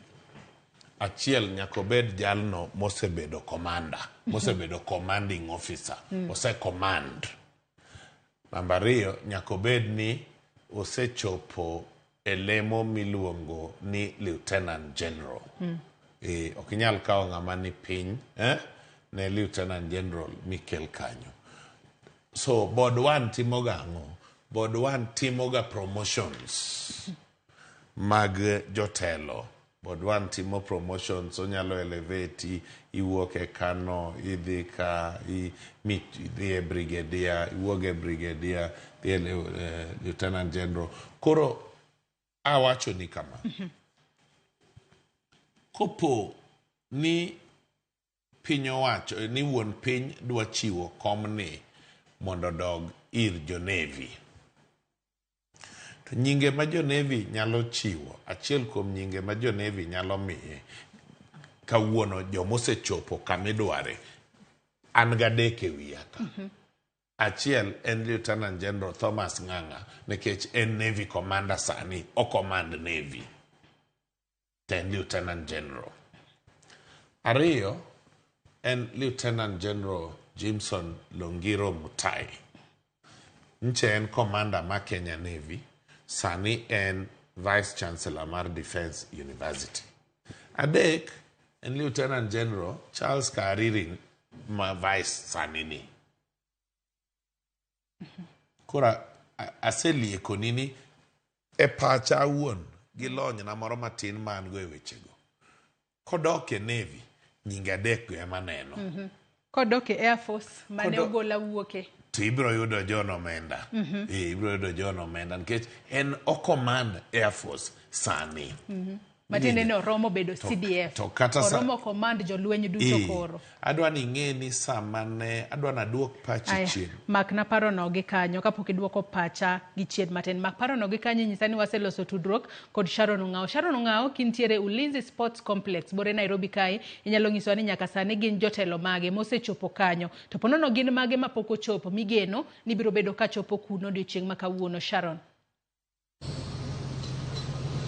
Erokamano inya Joyce Oduor, wapod biro ni wachiel kachiel ko antiere e alap mano ma Ulinzi Sports Complex mantiere buore Nairobi. Gisani wantiere e nyim kama bende jotelo madito karamna VIP entrance kama jotelo mopogore opogore osebedo ka donje. Jolweny mopogore opogore osebedo ka donjo ka, kopogore gi mano bende jotelo mopogore opogore waseneno. Waneno kanyo jatend migao mochung' ne weche lweny e pacho ka mano Aden Duale nosemolo kaendi kanyakla kod Ogai mar obila bende nosechopo ka, mano Koome bende nosedonjo kaendi. Kopogore gi mano bende jolweny mopogore opogore mawuok e pinje maoko bende waseneno ma bende oseyore nyasi mano mar timo luor mogik ne jamadar Francis Ogolla ma bende dhi nyime mano e alap mar tuke mano mar Ulinzi Sport Complex. Moko kuom oganda ma bende waneno ma bende yuoro gin jopiny ma bende nogwela ma bende osechopo. Waneno bende kopogore gi mano waneno jolweny mawuok e piny kaka mano mar US Marines, waneno mawuok e piny Russia, waneno jolweny bende mawuok e piny Ethiopia e kinde mamoko. Kata kamano Joyce, e kinde ma bende pod wadhi nyime gi luwo chenro ma kama, aneno kanyo ka saa 5:30 osechopo, to saa 5 ema bende kaluwore kod program kata mana chenro kaka nanitiere. By saa 5 godhiambo nane beni welo duto te bedo mar mondo mi koro ikruok makodi kod kocha mar nyasi makama ochaki. Tadiera makende waseneno jopiny mopogore opogore ma bende nogwelo osechopo, jotelo mopogore opogore ma bende osechopo. Kar saa 5:30 kaluwore kod chenro makama ni geno ni ringre mano mar jamadar Francis Ogolla ibro bed ka igolo e kar kano ringre ma Mashujaa Funeral Home. Koro en mana dakika machuok ma bende pod warito mar mondo mi wane ka ringre mano mar jamadar Francis Ogolla biro bedo ka donjo e gate. Aneno ka jolweny bende timo ikruok makoni kod kocha. Mamoko ma bende koro igeno chopo margi odiochieng' ma kawuono en commander in chief mar jolweny kata mana jotend jolweny e pacho kata mana commander mar jolweny mano jatend piny William Ruto ma bende kaluwore kod program kata chenro nanego bed ni odonjo kar saa 6:30. Kata kamano antiere gi achiel kuom jopiny ma bende oyuoro e nyasi ni okiny ma kawuono obro mana nyiso wa nyinge to biro bedo konyiso ni ong'e jamadara ong'e jamadara e yo machal nade. Harwaki ni machiegni wan achiel kachiel mane TV mar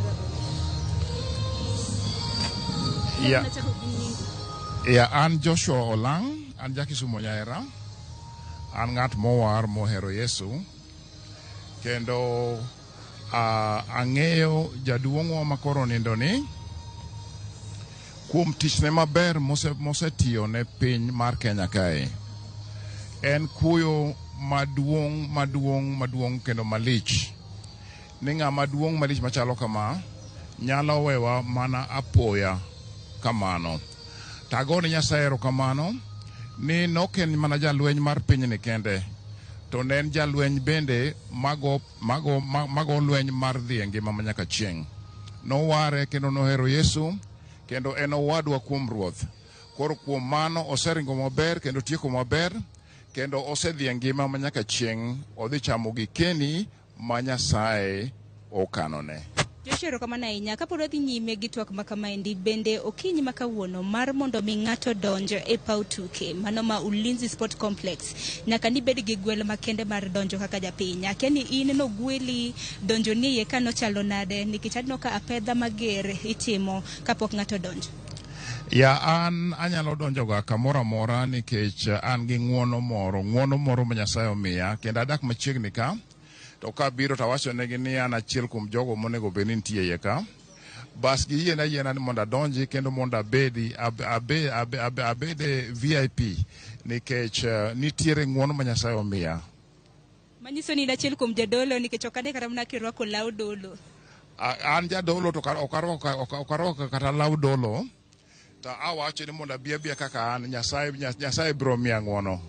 Nikech nitie ng'uono ma Nyasaye miyo ji kata kokirwakori malich, to en adiera ni an ng'at mohero Nyasaye kendo an jatich Nyasaye, kendo awacho ang'eyo na biro donjo. Erokamano ahinya. Mano Joshua Olang ma bende en achiel kuom jopiny ma bende oyuoro nyasi mano mar timo luor mogik mano ne jamadar Francis, e kinde ma bende koro ibro bed ka ike odiochieng' makiny. Kata kamano parno odiochieng' ma kawuono kan kenda ka antiere gi nyawadwa Chris Owino ma bende wasebedo kwaluwo godo chenro makama chakre okinyi ma kawuono. Chris, waseneno welo mopogore opogore ma bende osebedo ka donjo. Waneno kanyo gai mar obila osedonjo, jatend migawo mochung'ne weche lweny waseneno kanyo kanyakla kod jolweny e kidienje mopogore opogore. Bende waseneno jotend jolweny e kidienje mopogore opogore kaka Kenya Navy, Kenya Air Force, kanyakla kod Kenya Army. Mana minyalo medo ne nyikwa Ramogi Jwang samoro mana wang'io mako ma samoro wang'ano ok omako debed mane. Erokamano Sharon. Nyikwa Ramogi e kinde ni ikrok chopo e ng'iende, ikrok dhi nyime mar rwako ringre General Francis Omondi Ogola. Thuolo moro amora ikre seche mabiro, seche machuok mabiro e kinde ni kidienje mopogore opogore mag lweny dhi nyime kod timo ikrok kaachiel kod jolweny mowuok e pinje mopogore opogore e piny mangima dhi nyime kod molo e pacho kae. Waseneno jolweny mowuok e piny Amerika osechopo kae, jolweny mowuok e piny Canada, jolweny mawuok e piny France, jolweny mawuok e piny Burundi, jolweny mawuok e piny Tanzania, moko kuom jolweny mawuok e piny Uganda osechopo kae mar miyo luor mogik kata goyo salute mogik ne ogayo mar jolweny ma pacho kae mosenindo General Francis Omondi Ogola. Jatend migawo mar jolweny Aden Duale bende osemolo kae manyiso thuolo ni bang' Aden Duale chopo, wendo makro rit en jatend piny Rigathi Gachagua. Bang' Rigathi Gachagua donjo, jatend piny William Ruto biro molo kata biro chopo kae kendo rito ringre General Francis Omondi Ogola mondo ochop. E thuolo ma ringre General Francis Omondi Ogola dhi chopo e kae, odhi luoro pap round achiel ma idhi miye mano salute mogik. Odhi luoro pap, ringre dhi luoro pap safar achiel ka jolweny mag pi Kenya Navy, jolweny mag lowo Kenya Army kachiel kod jolweny mag kor polo Kenya Air Force duto dhigo salute margi mogik ne jatendgi ogai margi mar 11 e historia mar piny Kenya. Bang'e to ringre General Francis Omondi Ogola ibiro miyo luor, ibiro miyo mich kata honors kod jatend piny kuom thuolo mosebedo e apis kachiel kod higni mosebedo e lweny. Idhi miye mich mag luor kata honors idhi miye kod jatend piny William Ruto. Ok wang'eyo ni bang' miye mich kamago to kalore kod chike mag lweny, luor maduong' mogik ma inyalo miyo jatend piny kata jatend jolweny ma ong'ielo rengo en muocho risasi 19 mago idhi goyo e pap kae, risasi 19 kaka luor maduong' mogik ma imiyo General Francis Omondi Ogola kinde ma nyasi mar alam ne ringre kendo goyo ne oriti kod jolweny mosebedo go kuom higni mathoth kendo tayo kuom thuolo mar higa achiel dhi chopo e safar mare mogik. Ok wang'eyo ka bang' wuok kae ibiro tere log tich maduong' mar jolweny DOD. Kanyalo neno en ni kochopo kar sa bang' wuok kae nyasi ringre biro dhi achiel kachiel nyaka kano ringre jomotho ma Mashujaa Funeral Home. Koro moko kuom military honors kata mich midhi mimiyo jolweny ma idhi miyo General Francis Omondi Ogola en mokwongo en revival mano muocho revival mano mar luoro pap dichiel 1 minute of silence mano jolweny kaachiel kod jogo duto te manie alak kata e alak ma complex kakae biro chung kendo link kuom thuolo mar dakika achiel.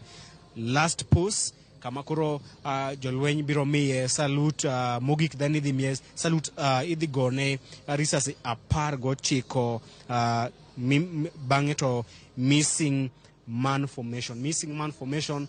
General Francis Omondi Ogola wuok e kidieny mar jolweny mar Kenya Air Force. Koro en mosebedo ka opuonjo jolweny mar ringo kod ndeke mag jolweny kata fighter jets mapacho kae ma log tich margi maduong' en Laikipia. Koro jolweny ma ok e Laikipia mago jolweny ma Kenya Air Force ma General Francis Omondi Ogola osebedo ka puonjo riembo ndeke ma kalapapla ka gigo katera e kor yamo. Kawuono dhi biro kakae kendo nyiso tugo mar ne achiel kuomgi giwito achiel kuomgi e riwruok margi mar ka jolweny mag kor polo kata Kenya Air Force ma bende wang'eyo ni ema General Francis Omondi Ogola wuokie. Mago e gik madhi timore kae. Ringre ng'ama rito en jalup jatend piny Rigathi Gachagua. Bang' jalup jatend piny Rigathi Gachagua, service commanders biro chung kendo ikore. Bang' service commanders kosekawo thuolo magi, jatend piny William Ruto biro chopo kakae. Bang' ka jatend piny William Ruto osechopo kakae to ringre General Francis Omondi Ogola biro chopo. Kochopo to odhi luoro pap dichiel mar miye luor mogik kendo yudo luor mogik kuom jolweny. Bang'e to nyasi biro chakore. Bang' ka nyasi osechakore ibiro muocho ne risasi 19. Sani gima dhi nyime en welo mopogore opogore medo donjo kakae. Anyuola bende mag jolweny bende medo donjo. Jolweny ma wuok e pinje ma oko bende medo donjo nikech kaluwore kod historia mar jolweny mag piny Kenya.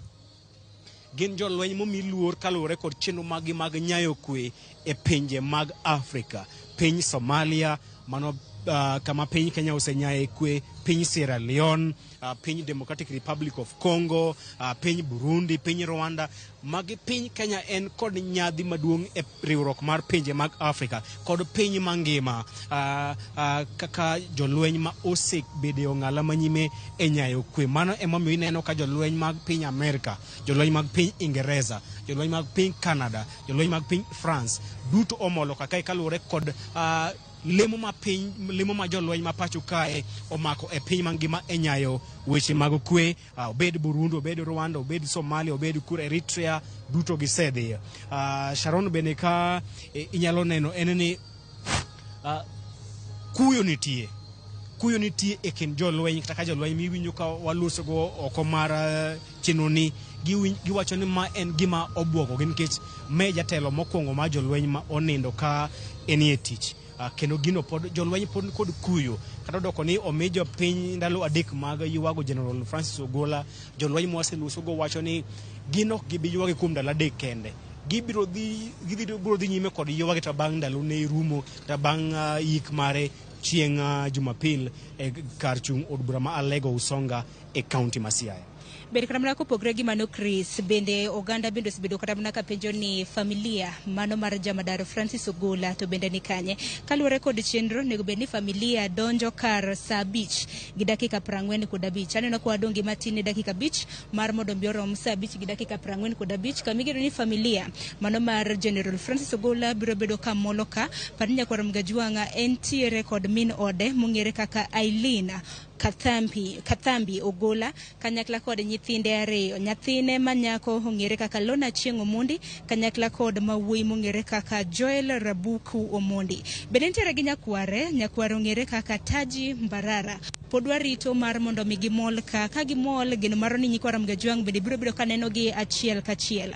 Banka familia ne osedonjo kiwacho kanyo ni ringre familia ne biro bedo ka donjo ka ringre mano mar jamadar Francis Ogola biro bedo ka molo Ulinzi Sports Complex. Kora no Chris ikruok makoni kod kocha ma bende jolweny timo. Kineno rangach maduong' neno jolweny osechung' kanyo, moko kuom gi bende gin jolweny ma bende biro bedo ka wer ne welo. Ineno kanyo ka bende gintiere kod gige wer mopogore. Koro ranyisi nitiere ni jamadar Francis Ogola ringre mare ochiegni gol mane kar kano ringre mano Mama Shujaa Funeral Home. To king'iyo kata Mama Shujaa Funeral Home bende ok bor ahinya gi kuma wantiere mano alap mano ma Ulinzi Complex mantiere gwengegi mago mag Lang'ata. Koro Joyce wabeda kichaka mano mar ng'iyo kaka chenro makama biro bedo ka chako program bende no ka bende biro bedo ka dhi e yo makare. No wach ni welo biro bedo ka donjo kar saa 5 welo mathoth osemol. Waseneno jotend bigepe mopogore ma bende osemol ka kanyakla kod jotend jolweny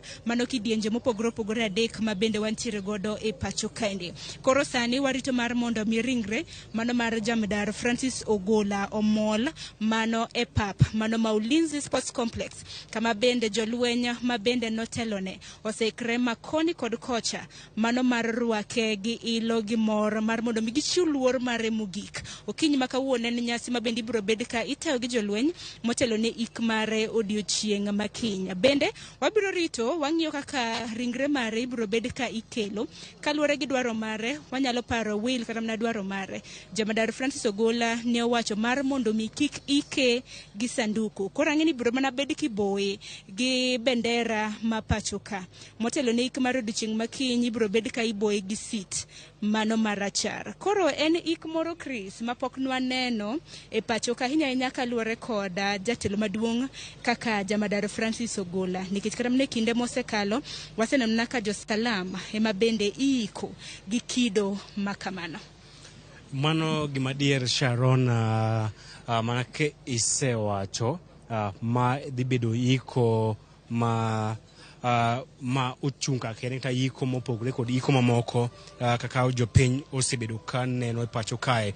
Nyakwara mogi kapok atieko Joyce e thuolo mokwongo ne alero ne jopiny ni General Francis Omondi Ogola en general kata jatend jolweny mar 11 e pacho kae ka wacho ni mokwongo ne en Joseph Ndolo mano e general mokwongo ne jatend jolweny mokwongo e pacho kae. Mar ariyo ne Jackson Mulinge ma jatend jolweny mane obet e apisi kuom thuolo malach thuolo mar higni 15. Bang'e ne wan kod General Mahamud Haji Baro mane bende piny Kenya paro ni ne okonyo jatend piny mosenindo Daniel Toroitich Arap Moi e kinde mane moko kuom jolweny otemo loko loch mare. General Mahamud Haji Baro emane okonyo Daniel Toroitich Arap Moi mar dong e loch. Bang' General Mahamud Baro ne wan kod General Daudi Tonje. Daudi Tonje en jatend jolweny ma iparo kuom kelo lokruok e weche mag tayo jolweny, kama ne okelo chike ni kidienje adek mag jolweny biro ga bedo ka golo jatend jolweny moro ka moro kowuok Kenya Army, Kenya Navy kaachiel kod Kenya Air Force. Bang'e ne wan kod General Joseph Kibwana mane otelo e kind higa mar 2000 kod 2005. Bang'e ne wan kod Jeremiah Kianga ema ne okonyo tieko jomaundu mane chando jopiny e gwenge mag Sabot kata Mount Elgon. En mane boye emane jolweny otieko jolweny mideno ni Sabot Land Defense Forces e gwenge mag Mount Elgon. Bang'e ne wan kod Julius Karangi mane otero Operation Linda Rinchi e piny Somalia, kama jolweny mag piny ne odhi e piny Somalia mar kelo kwe. Mago ne otimore e bwo General Julius Waweru. Bang'e ne wan kod General Mwathethe. Bang' Mwathethe ne wan koro wabedo kod General Robert Kiboshi eka wachopo kuom Francis Omondi Ogola. Mago moko kuom jotend jolweny ma osetelo ne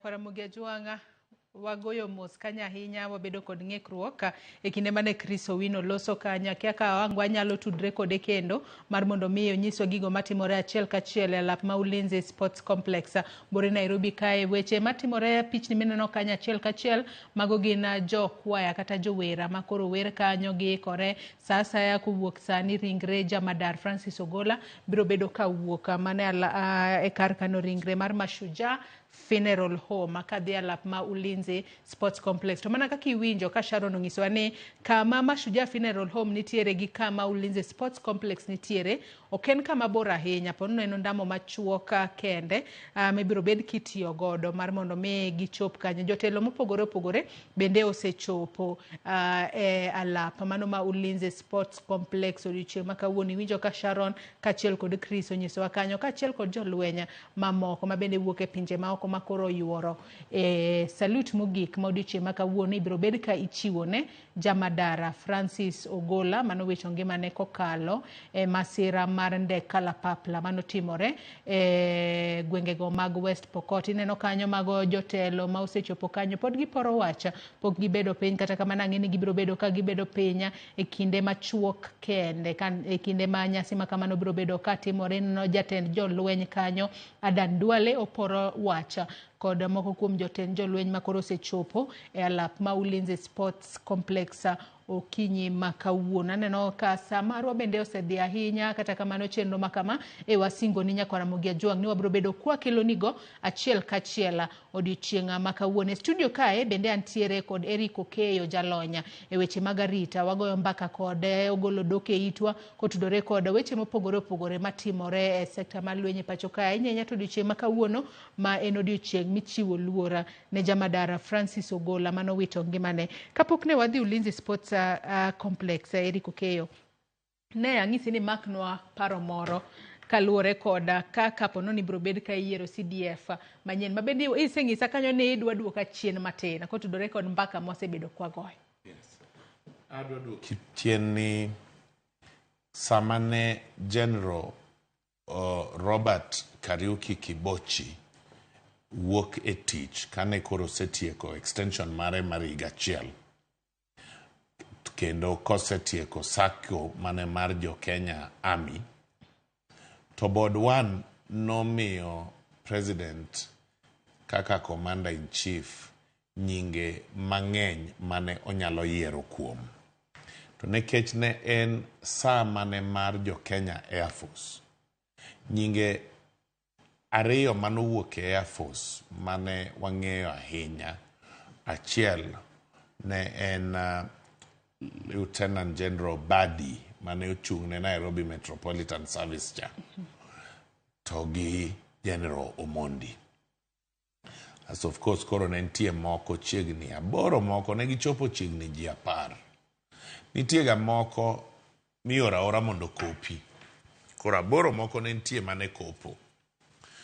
Koro kata sani nitiere kuonde ma nying wacho ni ok onyal kalo ka mokadh ahinya. Koro board one en bura matimoga promotion mar jolweny. Nyiche board one ni obedo tarik 8 dwe mar 3. Emane gitime higani dwe achiel mana mokadho. Koro kanyiche gibet to ema gioro nyinge mag promotions.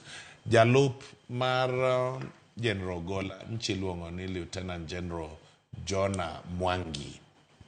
Jonah Mwangi nyowuok odhi bedo ambassador kia ni Israel kia ni kure, but odhi ene list mar ambassadors manyo odhigi Lieutenant General Jonah Mwangi. Kore ka koro nye Lieutenant General Charles Muriu Hariri odonjo tarik 8 dwe mar 3 2024. Koro board one timoga promotions mang'eny, mae promotion list cha king'iye to ka in ng'ama olony gi wechego kaka dhiga ting'e niya CDF manyien dhi bedo ng'ane kata ng'ane. Ok inyal bayo oko ahinya. Koro mi wang'eyo ni CDF ok nyal bayo nyinge moko 3-4 mineno ka sika luongo ni kagi. Achiel en Lieutenant General Jimson Longiro Mutai. Ketna mano namba 1. Namba 2 nitiere Lieutenant General Thomas Ng'ang'a. Nitiere Hariri. Nitiere Omenda. Mage joma ponono inyalo yier kata wanyalo jo ni hap ginyalo luar mar mondo mi gibed CDF. To en mana kaluwore kod lony ma gintiere godo ni gisechopo e kidieny mar komanda mane momiyo ginyalo bedo CDF ma inyalo ware pacho ka. To mano Hariri pok obedo. Mano Hariri pok obedo. Isiko king'isa ni board one biro bedo ka bedo penya mar mondo mi gine makoro ging'ad bura ni ng'a ma oromo bedo CDF manyeme pacho kae. Board one ni oting'o jomage ma koro biro bedo ka sumo paro kata chwalo nyinge ne jatend piny Kenya. Koro jatend piny Kenya mang'ado ni ero koro kuom jogi mwachwalo ni ng'ae makoro okaw. Board one ni jakomne en jatend migao Adan Duale.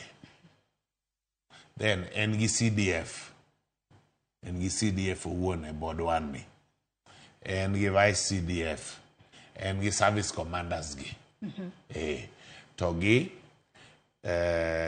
directors of personnel. Service ka service nigi a director of personnel. Then nitiere assistant CDF. Assistant. Tok vice CDF ni. Nitiere jok makori luongo na assistant CDF. Koro ntie in charge of logistics, ntie in charge of personnel. Koro ma in charge of personnel bebede board one ni. Then mowuok e service ka service. Service ka service nigi director of personnel. Gibiro gibede board one ni. Koro board one ema walo to timo promotions to nyiso jaduong director of military intelligence ginini kanyo gikone jaduong. Wasego ni jogi kogno. Inyalo kawo ma. To sama be gidhi bede board one no, yudoga ka gisego bura moro mar machiegni mar lony ma ok wach weche ne oko. Mondo ging'i maling'. Mondo ging'i ni to pach wuon tich. Pache kaka wuon tich. Ene mama tije. Ento pache ng'iyo ne kon mane. Koro board one cha dhi keto ne tich mayot. Ging'iyo ng'icho ne. Iwinja maler Sharon. Koro board one ng'iyo ng'icho gisomo jatelo isomo ga pache. Kawuono jatelo chiewo nade. Ochiewo korka chich koso kora cham. Ong'iyo ugwe koso ong'iyo milambo. Anyaka sani wang'eyo ni Chief of Defence Forces e pacho kae girutaya ka gintiere higni 62 donge. Kaponono nikech wang'iyo kata historia mar Chief of Defence Forces mosebedo godo e pacho kae nitiere mago mosetiyo kuom higni 3, mago mosetiyo kuom higni 5, mago mosetiyo kuom higni 2. Ogola ema koro sani koro wanyalo wacho ni otiyo mana kuom ndalo 356 mano kapoka no joko tho mare mabende nong'ado ngimane apoya. Chief of Defence Forces be inyalo loki kose nyaka ochop mana higni mago mag rutaya koko wuok e apisi.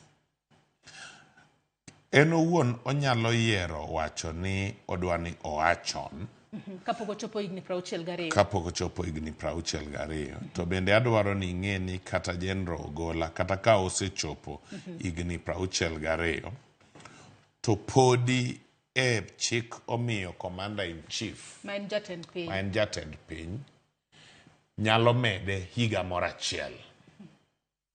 Koro pod otimo extension mar higa achiel. General Kibochi notime. Ineno anyisi bod 1 no nyicho bet mogik tarik 8 March 2024. Ineno. Koro bod 1 kosetimo to gitimore nade to gi recommend ne wuon piny. Koro chieng' ni bod 1 no wach ni pursuant to section 9(2) of the Kenya Defence Forces Act have today promoted Major General Charles Muriu Kaariri to the rank of Lieutenant General and appointed him Vice Chief of Staff. Ineno. Koro ema anyisi kae ni osiepna ma Lieutenant General Kaariri koko bedo e tijni dwe achiel. Iwinja. Koro kata ka wibe luwe ahinya ng'eni koko bet dwe achiel. To chien kucho be poko bedo service commander. So mago gik manyaka ng'i ka koro idhi keti ang'o? Idhi keti CDF. Koro bod 1 ni kosebet to gibet to gi-release gini. Koro yudo ka gi-promote nyaka jomoko promoted Lieutenant General appointed Commandant National Defence College, Major General Jumashi Munyikai, Major General Mohamed Nuasan, Brigadier Luka Kipkemoi Kuto, Major General Mudhuri Kiugu, Major General Maison Koimo, Brigadier Sikuku Chelimo, Brigadier Yahya Abdi. Iwinja. So mago koro ema nyisi itimo promotions mang'eny mag ni jomoko bedi mabedo mayot monde okopi. But paro mar wuon tich to nyaka bedni kete kamoro. Okupoya poya na jaduong' wachopo nigi Joyce Oduor ka. En wani Joyce boromo nigi tijni. Nyakibed kod lony. Nyakibed kod lony. Kata kamano kisechopo higni 62 kaka jatenda jolwenye e pacho kae. Inyalo medi higa moro achiel. Higa achiel kende minyalo bedi. To ng'ato nyalo bedo ni penjo ni pono ng'ama notiyo kae ne kuom higni 5. Nodonjo kapok higni 62 mage podi kose nobedo nang'o? Odonjo ka ike podi. Taknino oyud ka noseromo to ike podi nitie oti atiya. Aya, nyakora mugejo. Mae momineno General Ogola dhi piny kaka jalno motiyo manokie miwuoro. Aya, nyakora mugejo pod wantiere kai wakelo ni chenro achiel kachiel mano mar salute mogik mar Jamadara Francis Ogola. Jotelo mopogore opogore bende podi medo donjo e alap ma Ulinzi Sports Complex mano bore Nairobi ka. Alap ma kamano yudore Lang'ata e boma ma Nairobi kae. Kineno kanyo jolwenya gichiko geche, nitiere geche mopogore opogore ma koro donjo kanyo, geche mantiere kod bendeche mopogore opogore, mano bendera mar piny Kenya manyaka sani koro ineno jatelo moro dwa lore e gari makamana. Rita bende ochiwnegi mano Chief Justice kata mano wanyalo wacho ni ogai mar doho e pacho kae Martha Koome ochopo achiel kachiel alap ma Ulinzi Sports Complex bore Nairobi kae. Wang'ise ni jotelo mopogore opogore mago manogwel biro bedo kachopo kanyo. Ineno kanyo kirwake kanyo kod jatenda jolwenya Adan Duale kaachiel kod jotelo mamoko makoro moso ka odonjo alap ma Ulinzi Sports Garden. Jatend migawo mar thieth bende aneno kanyo Susan Nakumecha. Gintiere mage moko kuom jotelo mosechopo mano e kopo mogika kata salute mogika mar Jamadara Francis Ogola michwalo no odiochienga makawuono. Med chwalo ote magi paro penjo mora mora wabro bedo kwadwoko gi odiochieng makawuono kapod wantiere twaka kod Eric Okeyo ma en jatenda ma en jalonya e weche magarita e pacho kae. Ote magi abro bedo kasomogi, koka somo moko to bende asekwayi ng'uono ni nyalo mana ng'uono na kalore ne githoth to ponono kwa nyal somo gi duto bende gidonjo mang'eny sa ka sa. manyalo somo abro bedo ka somo e kinde mwadhi mbele kod twak marwa. So mane moko kuom ote matin mabende pod umedo chwalonwa okinyi makawuono kokalo e Facebook kama wantiere live okinyi makawuono. Ote makamago akelo nyakwar nal wacho ne oneno wayo makare wacho ni rest easy general one of a kind live from NY. Oneno wayo makare ka NY na kiane New York osen kanye kata kamano erokamana inya kuom ketera Mogi TV ayomo nyakwara wacho ni I've learned that people will forget what you said, people will forget what you did, but people will never forget how you made them feel. Wacho ni rest in peace General Francis Ogola. Zedekiah Ochieng wacho ni I've gone through the Bible, nimepata kuwa God and death are enemies. Wacho ni of which death is the plan of Satan. The Bible says Satan came to steal, destroy and kill. Kata kamano wacho kanyo ni nind gi kwe. Ote machiela kelo nyarnalo wacho ni Navy gi Air Force commanders gi Major General not Lieutenant General only. Kenya Army is Lieutenant General. Kata kamana paro ni otemo ngisowa gik mopogore opogore manoko tudore koda kako nego bene luongo jolweny. Wacho kae ni Lieutenant General en mar Kenya Army, Major General kachiel koda Major General gin mar Commander of Air Forces kachiel kod Commander of Kenya Navy dongi. Kosenango kinyalo mana lero kanyo matin bende. Ok mano kata kaka gini ofisani king'iyo jatelo mar lweny mar lo iluonge ni David Tarus nyokao kar Peter Mbogo Njiru mane bende ne en jarit mar jatelo machon kasto odonjo kanyo endo. Koro toke Major General Thomas Nganga mar Navy luongo ni Major General Thomas Nganga to gi mar Air Force John Mugaravai Omenda bende Major General. Aya, wamed somo moko kuom ote ba joneno magwa podi medo cholo no kinyi makawuono.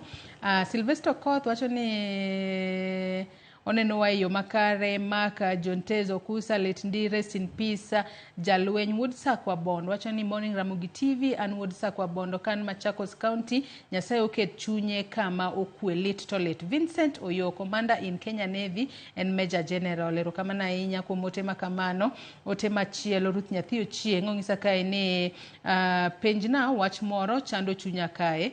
General no wacho ni kik ike gi sanduku kae ibiro tim nade koro. Kata kamano se wache yo makari ni biro bed ka iluwo gino mano wachi biro bed ka ichopo dwaro mare mano dwaro mano nyiso familia mare ni kotho to bang' seche 48 to koleo to seche 72 yud kose ike kata tere kar yweyo mare mogik to e kinde ma itere kar yweyo mare mogik kik ike gi sanduku manen gima piny owacho oyiere godo kata owacho ni nyaka bi chop kare kinde mibiro bed ka ikete e kar yweyo mare mogik odiochienga makinya mano e dalane mamure kaunti ma Sei biro bed ki ike ma onge sanduku mani biro bed ka ichopo dwache ma onge ng'ata ng'ata mabiro bedo ka dhi ataro mar dwaro mar jamadara Francis Ogola mowito ngimane.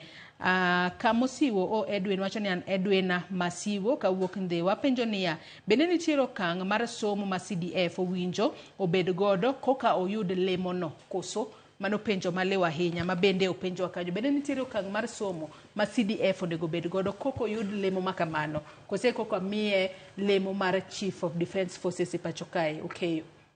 Mokwongo waduoki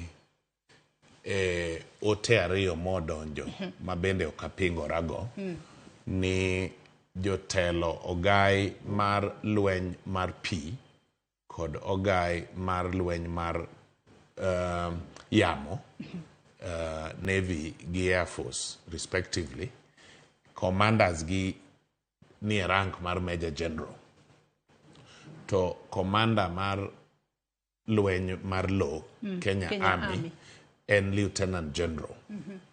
Dipoka japiny pok ong'eyo pogruok ni to Major General gi Lieutenant General mane maduong'. To pogruok nitiere ka. Koro Major General en rank achiel piny mar Lieutenant General. Lieutenant General ni malo. Koro ka in Major General tibedo promoted, tibedo ang'o lieutenant general. Eka koro inyalo dhi ofis moro maduong' cha. Koro nyiso niya, wakawo ni koro wadwa kawo jatelo ma kawuono en Major General, to wadwa leko kode bedo CDF. Nyaka okuongo bed Lieutenant General. Mane momi ineno Lieutenant General Jimson Longiro Mutai ne en Major General to tayo go Kenya Navy, kasto koro Board 1 nyicho promote tarik 8 dwe mar adek from Major General to Lieutenant General. Bendi biro bedo kinyiso ni promotion makamano itimo e okang' mane kata itime nade? Itime gi Board 1 ni.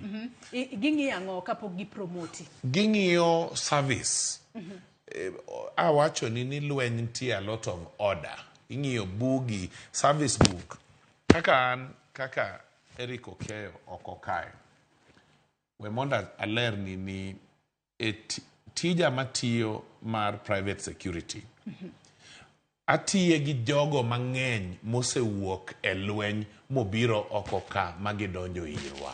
Kaka an e apis mara asebedo gi brigadiers chiegni 5 mowuok e lweny mobiro e lweta. Kora konia mia book mar discharge.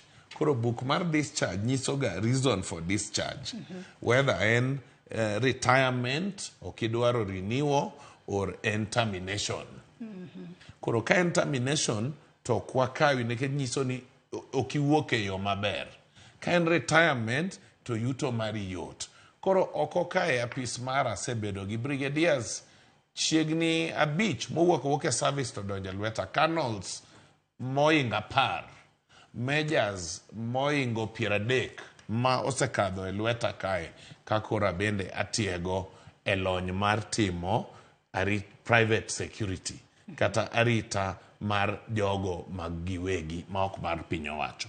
Koro atemo mana lero ni ayie ni sami nyalo chung e Navy gi Major General ok inyal wuok e Major General mi dhi bed CDF. Kech mane mbaka mawachore sani. Koro iwuok e Major General board nyaka irao e Board 1 ma ging'i gigoi kogno ging'i faindi giyud ni ber giketi Lieutenant General. Koro nano ng'ato kaka koro Kariri gi Jimson Mutai gin Lieutenant Generals. To Jimson Mutai nye Major General manyo chung ne ang'owa ne Navy. Koro kanye madwaro ni mondo ler japiny samoro kong'eyo kowinjo ni Major General to kani macha kore malich moloyo Lieutenant General. No, Lieutenant General en higher nikech kata e lweny ka koro king'iyo Navy, Army ineno ni koro en like core business. Then moko gi wuok kaka support. Emomi wan gi migawo moro bende miluongo ni NSAD, NAST, National Air Support Department. Yes, National Air Support Department. Motelne bende gi ng'ama ni rank mar brigadier. So National Air Support Department gine magi support gi ndege. Gine jomonego wapenji ni to ndege manye jaduong CDF ringo goni. Benye service ne osekadho. Benye obedo serviced. But magu tukoro gik moko wadwa we inyan kech gin under accident investigation. To bende koro wang'eyo ni kata General Ogola ne obedo promoted to Lieutenant General mano dwe mar 7 higa mar 2021 ma bang'e kendo nokete kaka Vice Chief of Defence Forces. Kama bang'e to koro nobedo Chief of Defence Forces tarik 28 dwe mar 4 higa mar 2023. Ng'ato penjo kit somo no pok mulo. Kit somo mane mapono nodwarore ka ng'ato pok obedo Chief of Defence Forces? Miwachogo. Dongine no ka giyie gi ma wacho cha.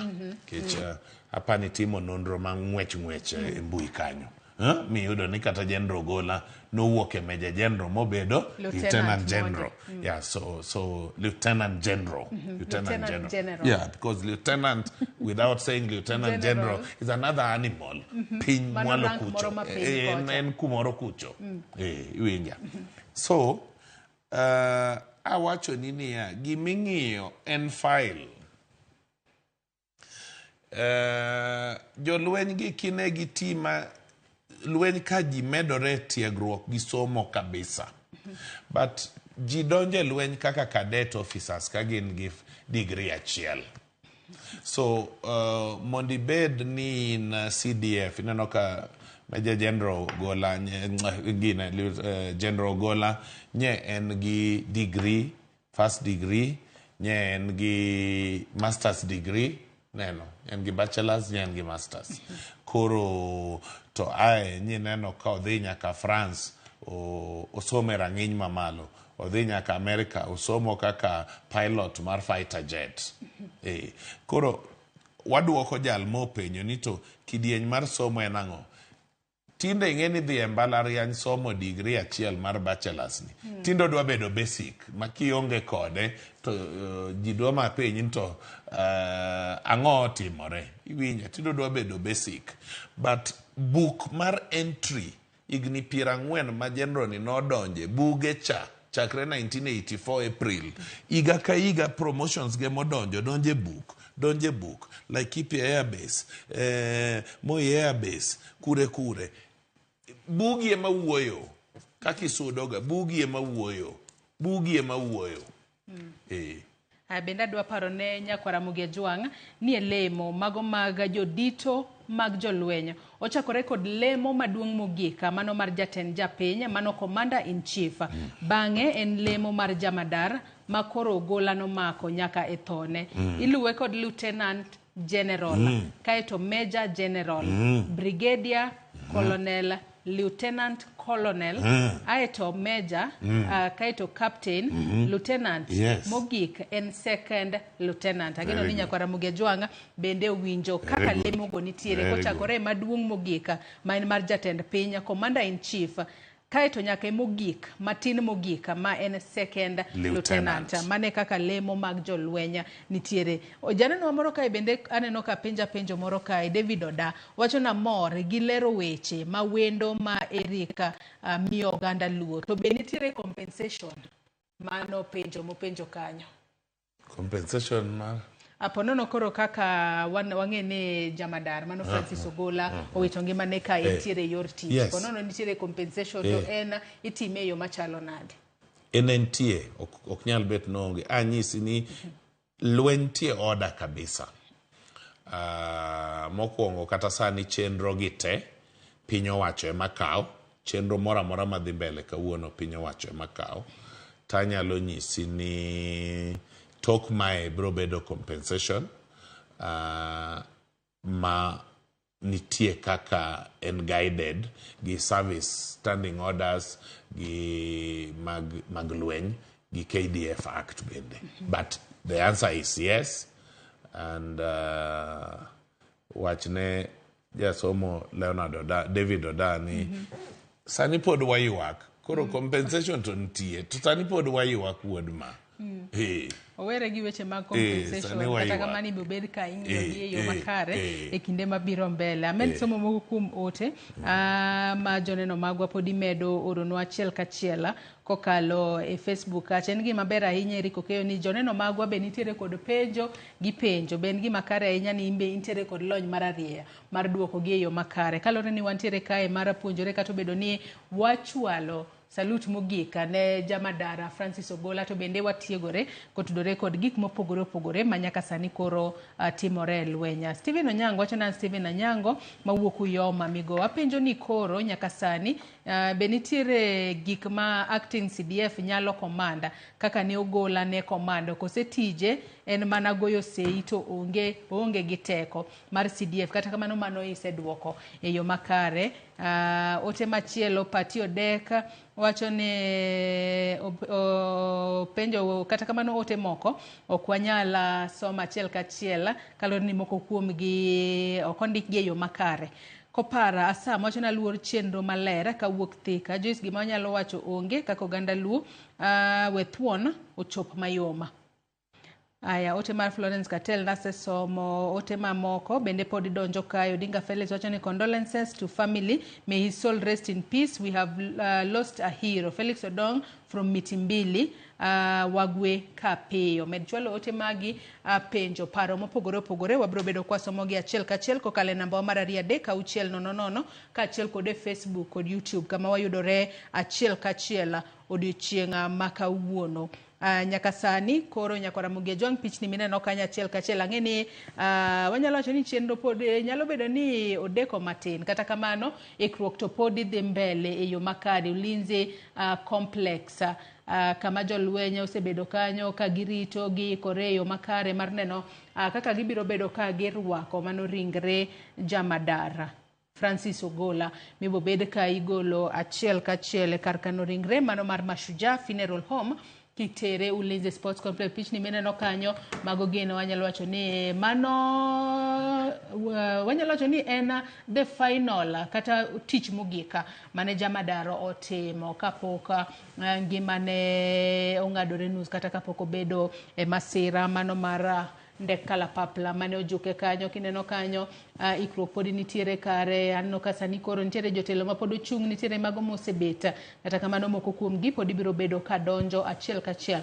Wabro bedo kwa dhi kuro mar mondo mi bende wawinje gigo matimore kuro. Iwinjo ka jofwambo magwa Sharon kachiel koda Chris Owino bende ne nitiere kuro, ne giloso kon moko kuom jopiny, gin bende ginyisowa kaka giparo Jamadara mosenindo mano Francis Ogola. Nyaka sani bende adwa nasoma moko kuom ote ma bende pod uchwalo no. Edwin bende ochako penjo moro kae. Iwacho ne openjo kae ni ang'o momiyo nyasi ma kamano itimo mapiyo ahinya. Kata kamano ne waseduoko mano ne kaluwore kod ote manowuok e familia mano mar Jamadara Francis Ogola. Ne en dwaro mar mosenindo Jamadara Francis Ogola mar mondo mi ni kowito ngimane ni ponono sasa ya mowito ngimane ka entiere yor tich kata ka pod en jalweny to oike bang' seche 48 to kolewa ahinya 72. Koro chenro makamano timore kaluwore kod dwaro mar mosenindo Francis Ogola. Wang'e ni kinde mang'eny wan kaka oganda Luo donge Eric Okeyo wang'eyo ni kinde mang'eny wang'eyo ni ojalu dwaro mogik mar jogo mosetho mar mondo mi kinde makata ponono kowito ngimane to chop dwaro mare mar mondo mi chunye oywe kama ber. Mane momiyo chenro makama okase. Jopiny ponono osebedo ka penjo ne nang'o momiyo itime mapiyo piyo mopogore kod gino mano onego bed ni timore ponono bedo kuom thuolo moro. Kata kamano mano dwaro mar mosenindo Francis Ogola mane en dwaro mare ni kosetho to bang' seche 72 koleo to yud kose ike to ike maonge sanduku, ike mana kiboyo ringrene kod law moro mar mondo mi okete e kar yweyo mare mogika. Odiochieng' ma kawuono wang'e ni jo Kenya ponono rito mar mondo mi owinj gigo mopogore opogore e kinde ma ibiro jotelo ma biro bedo ka chopo mano Ulinzi Sports Complex odiochieng' ma kawuono. Ponono gin weche mage ma jotelo nego bed ni kete maino margi Eric Okeyo Kizite kinde ma kawuono gibiro bedo ka giywago kata gichiwo luor margi mogika ne Jamadara Francis Ogola. Ahinya kawuono Joyce en goyo oriti. Ang'eyo ni kawuono kata mana moluor Raila Odinga biro ng'ado dichne moro amora monyalo bedo go mondo bendo dhi oriwre koda wuon piny e goyo mos ne piny owacho, goyo mos ne jolweny mowito gaigi.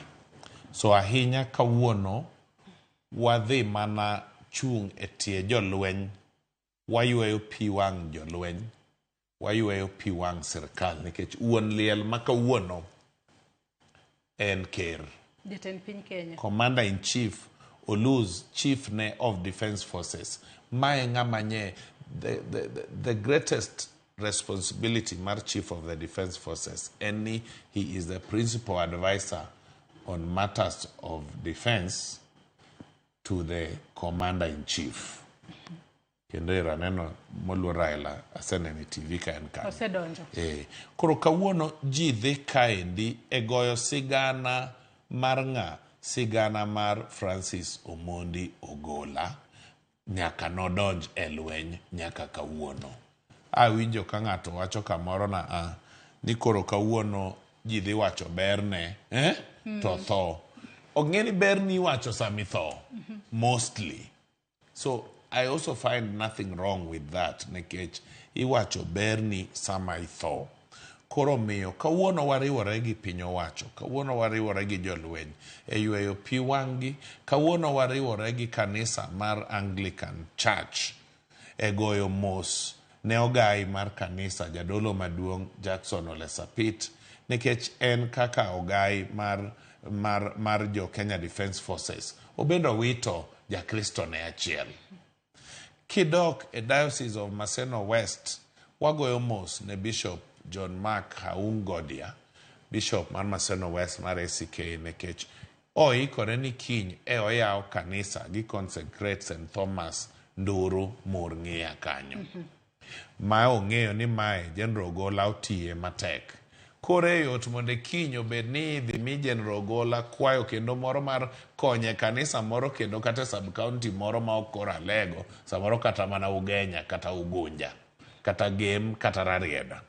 Koro lokore ni kiny igone General Ogola oriti kichako mise iyawo kanisa ma mise nene manoketo motiye. Koro en rapar, en timo neno, en paro gigo mabeyo ma General notimo. Giyweyo pi wang' jolweny. Kasto tok kanyo, mondo wawe board 1 odog piny, ogo bura, orne Commander in Chief nying, okawo jalno moyiero mogoyo kogno, oyier, kanyo onge ni pod idhi kode kie bunge moyiero no, ema bedo sworn in, to bas ngima osudi. Koro gik mane General otimogi odong' karapar. Wuod Kabasele nowero ni gigo mane watimo chieng' odong' ka ng'owa karapar. Ibende ming'iyowa gi Joyce Kai, magi mitimo chieng' odong' karapar. An Eric Okeyo, maga matimo chieng' odong' karapar. Chieng' no unu yuagago, kawuono gin mag General Ogola. Iwacho kanyo makare ahinya, kata ng'e ni nitiere wach moko adwa ni wamula ahinya, kata kamano dago mar mondo mi lenwa go alera mana matin, nikech wang'e ni kalure kod tho mano mar jamadara Francis Ogola mano wecho ngimane kokalo e masira mar ndege mano mar kalapapla, osebed kiwacho ni biro bed ka itimo nonro mano mar yango ni ponono ndege makamana ang'o mano kelo lwar mare. Nonro makamae kitimo ibiro bed kitime yo machalo nade mar mondo mi ponono jo Kenya ong'e adiera ni ang'o mano timre. Board 1 ema biro bedo ka chugo joma timo nonro kosibo bed kitime nang'o? Penjo no liwa ahinya Joyce. Board 1 tijgi en promotions. Nitiere department ma deal mana gi air accidents e Kenya Air Force. So nonro ni itimo gi jo Kenya Air Force. Gine joma timoga air accident investigations. Kenya Air Force gin gi Air Accident Investigation Wing. Koro gine ma gibro timo investigation ni, kagi set timo nonro ni, to gigo ma giyudo gindike oboke. Tidhi itero ne Air Force Commander, to biro kawe, to biro tere ne Commander in Chief. Through koro ng'ama wang' en CDF ma substantive mang'e ni biro bedo kapok nonro rumo. To wuon piny, jatelo mar piny nyalo hero e pache owuon yawo ayanga ni nonro ni kik tim gi jo Air Force kende, obed nonro moyawo ma kata family kata kanisa nyalo wacho ni gin gi jalony moro ma chung kenda malonye weche mag ajali mag ndege bende mondo bi kanyo. Adwa ni Mark na paro no gi kanyo mana matin wanno ka jatend piny Kenya William Ruto sani koro osewuok e kara jot mare mano ma State House bore Nairobi ka kendo en bende achiel kachiel ochopo kata ochomo alapa mano mar Ulinzi Sports Complex abore Nairobi kae kwanno kanyo mano wanyalo wacho ni mano convoy mar jatend piny Kenya William Ruto makoro chomo e alapa mano mar Ulinzi Sports complex nikech wang'e ni ka jatend piny Kenya William Ruto nonego bed ni chopo Ulinzi Sports Complex gimoro saa 6:30 mano mar odiochieng' ma kawuono. Aneno kanyo kodong' mana dakika 6 kende to chopo saa 6:30 mar odiochieng'. To wang'eyo ni kinde mang'eny jatend piny Kenya William Ruto en bende kaka Commander in Chief of the Armed Forces wanyalo wacho ni en ng'ama ong'eyo rito saa ahinya. Mane momiyo ineno kanyo achiel kachiel mano nyamburko mage kakoro chomo Ulinzi Sports Complex kaka pile nitiere apiko mabende oteno gari ma kata nyamburko moting'o jatend piny Kenya William Ruto mar mondo mi ochiwne arita makare kinde makoro en kaka jatelo mana kiwinjo ka okeyo oseng'isowa kae ni en e wuon liel makawuono owito Chief of Defence Forces mare matiende ni nyaka sani koro en bende nyaka koro chiwne arita makare ahinya kinde makoro odhi achiel kachiel nyaka Ulinzi Sports Complex odiochieng' makawuono. Bang' mano tang'e ni koro chenro biro bedo kachakore odiochieng' makawuono kama wabo bedo kwaneno pangruok mano mar jolweny e kinde ma gibiro bedo ka giwuok kod ringre mano mar mosenindo jamadara Francis Ogola mabiro bedo ka wuok Mashujaa Funeral Home nyaka e alap ma Ulinzi Sports Complex. Iwinjo kanyo ka Chris onyiso ni bro ringre ne ibiro bed ka iluoro godo papa nyadichiel mano kaka ranyisi mar chwalo ne luor mare mogik kama bang'e jolweny duto mago mag Kenya Army, Kenya Navy kaachiel koda Kenya Air Force biro bedo ka ketone kata agoyone salute mogika mano mar chwalo kata mar nyiso luor margi mogika magichiwo ne jatendgi ma obedo gino malit ahinya ni jatendgi makamano nowito ngimane ka entiere e yor tich. Eric Okeyo agoyo mos. Eric Okeyo bende aneno ka ineno pichni makamago wanyalo wacho ni jatend piny adiera en bende ojarito sa kala ne kong'ise ni en sama kama en sama kama onyiso discipline manitiere pacho ka inyanya to jogo mantiere lwe mano kaka inyaka wuono odhi e nyasi ni kaka Commander in Chief nyasi makawuono ni odhiye kaka Commander in Chief nyasi makawuono ni jo Defense Forces ong'eyo ni sano rito sano nyiso discipline mari ma ingo kaka an individual. Nyakora Mugejong mana kaka ineno Raila Odinga bende neno bathe kanyo achiel kachiel en bende kata kamano mano Raila Odinga Road achiel kachiel kama koro nyamburko makamago osechope ka koro gimol mar mondo mi gichop Ulinzi Sports Complex maneno kanyo gintiere roundabout kanyo gichiegni mana chop Ulinzi Sports Complex mano mayudore Lang'ata bore Nairobi kae en nyasi kata en kuyo momako waduto kaka jo Kenya. Kata kamano wageno ni en nyasi mopange yo maber opange kod jolweny opange mar mondo mi orita kalore ni nyasi makamano nego be ne timore mana kuom seche ariyo kende. Kata kamano bro neno ko bedo korumo saa 7 wang'e kata kama odong' mana dakika matin to saa 7 chopo wabo bedo kwa kelo ni go achiel kachiel lakini en nyamburko makamago gibiro ng'wech ahinya kendo ndara lera matene ni onge nyamburko moro amora ma ponono nyalo riewore mbele kanyo.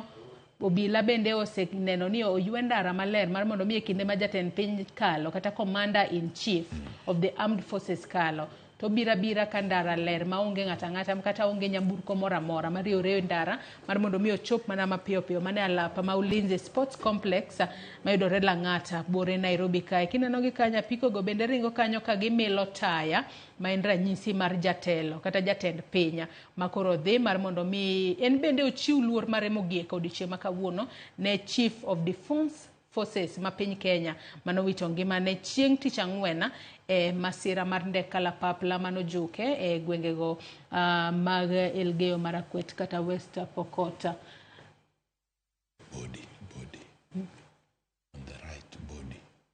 Kata kamano kwang'iyo bathe mano korka Raila Odinga Road kanyo achiel kachiel waneno ka ringre mano mara mosenindo jamadara Francis Ogola bende koro mol achiel kachiel kowuok Mashujaa Funeral Home kendo gin bende gichomo Ulinzi Sports Complex nyalo bedo ni giikore mar mondo mi seche mar ringre chopo to jatend piny Kenya William Ruto bende chopo gichopo e wang' saa mar mondo mi ochiw luor mare mogik manen ranyisi marang'o Eric Okeyo mar ringre chopo kumoro achiel kod sama jatend piny William Ruto chopo en wuon liel kaka wacho nicha family duoko ne jatich manye tiyo kode kanyakla mondo okaw okete nyim jopiny mane ogone ombulu modhi omiye thuolo manyo ketogo jalni e migawo ma jalni nye koro ogayo. Koro en ranyisi maber, en iluonge gi dho wagunda ni protocol, en protocol maber nikech mae nye jalupne e lweny ka. Mae nye jalupne e lweny ka. Mana kaka isewinjo Nyakaramogi Ajwang'a, Jamadara Francis Ogola ne en jalupa William Ruto. Ka ng'eni William Ruto jatend piny Kenya en commander in chief of the armed forces, to mana kaka waseng'isi ni en ema en rank mamalo mogika, kaito iluwe achiel kachiel koda jatenda jolwenya Jamadar Francis Ogola, mane momiyo odiochieng' ma kawuono en ranyisi mano mar luor ma odiochieng' ma kawuono gichiwo mogika ne jatenda jolwenya odiochieng' ma kawuono. Kineno kanyo wantiere kanya achiel kachiel nyamburko mago mag jatend piny Kenya William Ruto sani koro gidonjo. Waneno kanyo Raila Odinga Road bende koro ringre mano Jamadar Francis Ogola bende koro chopo achiel kachiel, kata gidonjo achiel kachiel, kata gintiere yo ka gidhi kanyo Ulinzi Sports Complex Lang'ata mane kaunti ma Nairobi kae. Kama odiochieng' ma kawuono wabiro bedo kwa neno pangruok mar jolwenya, wabiro neno ka ilemo ne ringre ne mano kaka ranyisi mar salut mogika kata luor mogika ma ichiwo ne Jamadara Francis Ogola. Wang'isi ni nyasi matimore odiochieng' ma kawuono ket kod nyasi mane waneno mano e kinde mani yiko Moi kata ni chiwo luor mogik ne Moi kachiel koda Mwai Kibaki, mago jotend piny Kenya ariyo mosenindo. Magi duto timore kaluwore ni ranka kata lemo mayande Jamadara Francis Ogola omako. En lemo maduong' ahinya e pacho kae, mane momiyo odiochieng' ma kawuono ibiro bed ka ichwalo ne nyasi makamano achiel kachiel odiochieng' ma kawuono. Pod wamedo luonu chenro makamano, kaka ineno kanyo en bende nyamburko kata gun carriage motingo ringre ne odiochieng' ma kawuono. Aneno ka nitiere apiko moko ang'wen manitiere bathe, ariyo koni ka koro gichiwo luor margi mogik ne jatendgi. Apiko makamagi riembo kod jolweny e pacho kae mar mondo mi gichiw luor margi mogik. Kineno nyamburko mano mar jatend piny Kenya William Ruto, nyaka sani entiere kod apiko auchiel gin apiko moheo auchiel makoro orito kata ringe bathe nyamburko mating'o jatend piny Kenya William Ruto ka koro gichiwo ne arita. Apiko makamago kineno ka giringo to gimelo taya mano mar apiko kanyo manyiso mana kaka senyisi ginyiso ranyisi mano mar jatelo maduong' mogika e pacho kae. Bathe korka koni gun carriage makamano bende waneno ka molo mana mos kalore ni wang'isi ni Mashujaa Funeral Home nitiere mana ondamo machuo kende kowuok e alap mano ma Ulinzi Sports Complex. Mateni ponono ni gin giringo mana mos mar mondo mi e kinde ma gichopo kanyo to gichop e wang' sa kata gichop maromre koda sama jatend piny Kenya William Ruto biro bedo ka chopo alap makamano mar mondo mi e kinde ma gisechopo to koro gichaka chenro ayanga. Nyamburko makamago biro mos gun carriage makamano otene bathe koni gi koni koda jolweny ma gin bende gintiere kanyo mar mondo mi gichiw luor margi mogika ne jatendgi. Ranyisi ma kinde mang'eny waneno mana ka jatend piny otho e pacho kae. Kata kamano odiochieng' ma kawuono mae opogore, kendo mae e iko mabiro bedo kadhi e historia mar piny Kenya. Maponono e kinde ma biro mbele wabiro bedo kwa tiyo godo tibo wachne kalore ni kamae kaka ne waluo kata kaka ne watimo ka Francis Ogola notho ka entiere tich. Kamae makoro wabo bedo kwa timo kaponono nitiere Chief of Defence Forces machielo maponono kendo biro bedo ka wito ngimane ka entiere office. Kata kamano magi duto matimore odiochieng' ma kawuono gin gigo mabiro bedo ka donjo e historia mano mar piny Kenya odiochieng' ma kawuono. Kata kamano nyaka sani koro ageno Eric Okeyo ni ponono weche mag siasa kawuono ok biro bedo ka gore. Kalore no biro bedo ka onyiso ranyisi marach ahinya koso. Kawuono siasa ok nyal gore kata matin. King'iyo kata program mowuok mar wachni, program ma kawuono king'iyo ka commander in chief osedonjo, tineno ka ng'ama responsible for arrival mar commander-in-chief and cabinet secretary. Then procession chako. Then kidhi item number par tineno gimiluongo ni lap of honor sama koro maiti luoro. Oluoro pap. Ng'ama responsible kanyo ineno kondik ni en Vice CDF. Mano Lieutenant General Kariri. Kasto number par gachiel ineno ka en prayer session. Chaplaincy. So chaplaincy kanyo telnegi ole sapit. Ntie jo Catholic. Ntie jo Islam. Then ineno kar speeches. Ineno kar speeches. Item number par gariyo. Iyudo ka ni joma dhi wuoyo gin ji adek kende. Nitie ng'ama iluongo ni Assistant Chief of the Defense Forces. Aparo ni personnel and something. Ka nyisi gani besides vice nitie assistant. Koro mano e assistant no. Then tok assistant no. To ng'ama biro en cabinet secretary. Kasto cabinet secretary kotieko. To dina luongo commander-in-chief. Ma en jatend piny Kenya. Ma en jatend piny. Tineno ka e program iluonge nang'o? Commander-in-chief. Oko luonge ni president. Yes. Tiende ni kawuono ma en nyasi Tiende mar ni jolweny. en a military affair ma onge any other recognition ma ginyalo timo oko mar ka. Ineno. Tok kanyo to en military honors. Kidhi e military honors ineno ka ng'ama in charge en officer in charge of the burial. OIC burial. Meaning the officer in charge of the burial. Then body leaves. Tok the missing. Nitie gimiluongo ni 1 minute silence. Then tie last post kumado chunge.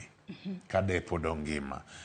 Kasto igoyo ne risasi 19. Kati dhi gimiluongo ni missing man formation. Koro onge. Formation ma missing man. Ng'ama in charge, an officer in charge of burial. Kasto body walk. Pod officer in charge of burial. Then commander-in-chief walk. Ng'ama responsible in CS. Wacho rumo. To chenro rumo magi kanyo. Chenro rumo magi kanyo. So hapa niko chako sani. Kawa medore. By saa 7:30 watika gini waonge. Aya nyakora mugia jongi sewinjo kaka chenro makamano odiochieng' makawuono biro bedo katimore achiel kachiel. To mana kaka wasenyisi ni ma en chenro mar jolweny odiochieng' makawuono. Mane momiyo kata odiochieng' makawuono koro jatend piny Kenya William Ruto en commander-in-chief. Kalore ni ene mwang'e ni en commander-in-chief of the armed forces. Ene ma otelo ne jolweny duto e pachoka. To odiochieng' makawuono en odiochieng' malit ahinya ne en kalore ni owito jal mane en bende otiyo godo machiegni kendo ne jatendo owito chief of defense forces mare. To mana kaka ineno kanyo mano Ghana Courage moting'o ringre Jamadara Francis Ogola osechopo Lang'ata Road. Mano Lang'ata Road kanyo ka koro gimol achiel kachiel. Gimol mana mapiyo kendo apiko makamago bende koro aneno ka gin bende koro gise moko torch mar kata taya mar gi mambele. Manyiso ni nyalo bedo ni koro gichiegni chopo. Mano e alap ma Ulinzi Sports Complex mayudore Lang'ata e kar dak ma Lang'ata mano bore Nairobi kae. Speed mar gi bende nyalo bedo ni sani koro beto medore mana matin. Kata kamano gimol mana mos. Jatend piny Kenya William Ruto bende wanyisi ni en bende en tiere yo achiel kachiel ka ochomo kata omolo Ulinzi Sports Complex no wuoka kar jot mare mano ma State House bore Nairobi ka mana nyerere machuo kende kapok sa 6:30 no chopo. To kaka pile wang'e ni en jatelo e kinde ma koro ringo ya peyni ma pacho kae to ndara iyawo bedo clear mar mondo mi ochop kumodhiye mana mapiyo piyo. Kinene wang' jowi mari kanyo mano en Ghana Courage makamano wang'eyo ni kinde mang'eny waneno mana ka jatend piny ema owito ngimane pacho ka kendo Ghana Courage makamano siko ting'o mana ringre mar jatend piny mosewito ngimane. Ne waneno koting'o Moi, ne waneno koting'o Mwai Kibaki. Odiochieng' makawuono Ghana Courage makamano oting'o jatend jolweny Jamadara Francis Ogola mano wito ngimane masira mar ndeka lapapla. Gimolo mana mos kanyo mar chiwo luor mare mogik kata luor mar gi mogik ne jatend gi makoro odiochieng' makawuono bang' chenro duto ma ibiro bedo ka timore odiochieng' makawuono. Odiochieng' makiny gibiro bedo ka gichwalo ne luor mare mogik. Waneno kanyo ka koro nyamburko mago osechopo mano e alapa mano mar Ulinzi Sports Complex bore Nairobi kae. Ka bende manen ranyisi ni nyasi makamano koro biro bedo ka chakore mano damo machuok kata seche machuok kende kowuok gi sani. Wanyalo bedo ni wagoyo mos, wanyalo bedo kod ng'ikruok matin e yor tudruok, kata kamano wan kaka TV mar Ramogi kaachiel kod kambi mano mar Royal Media Services waneno ni wakelo ni nyakwa Ramogi Ajwang' chenro ma kamae achiel kachiel mar mondo mi inene yo makare. Waneno ka min oda jatend piny Kenya Rachel Ruto ochopo kanyo achiel kachiel e lap ma Ulinzi Sports Complex, manyiso ni jatend piny bende nyalo bedo ni koro biro bedo kamol kanyo sa asaya kuwuok gi sani. Min oda jatend piny Kenya Rachel Ruto bende osechopo kanyo Ulinzi Complex, ringre Jamadara Francis Ogola ero koro en mol achiel kachiel koting'e e gun carriage mara jolwenya nyamburko makinde mang'eny kwane ka ting'o ng'ata matende ni main ranyisi ni main jatelo maduong' mowito ngimane e pacho kae. Nyaka sani pod wamedo mana chwalo ote mag kuyo kaachiel kod lit ne wede, familia, osiepe kaachiel kod piny Kenya kod jolweny kuom wito jatelo margi maduong' ahinya e pacho kae. Pichni makamago pod ibiro bedo kineno gi achiel kachiel, nyamburko makamago kaachiel kod apiko gi mol mana mos ka gichomo Ulinzi Sports Complex odiochieng' makawuono. Kama sasa ya kowuok sani to biro bedo kwaneno ka nyasi makamano chakore achiel kachiel odiochieng' makawuono.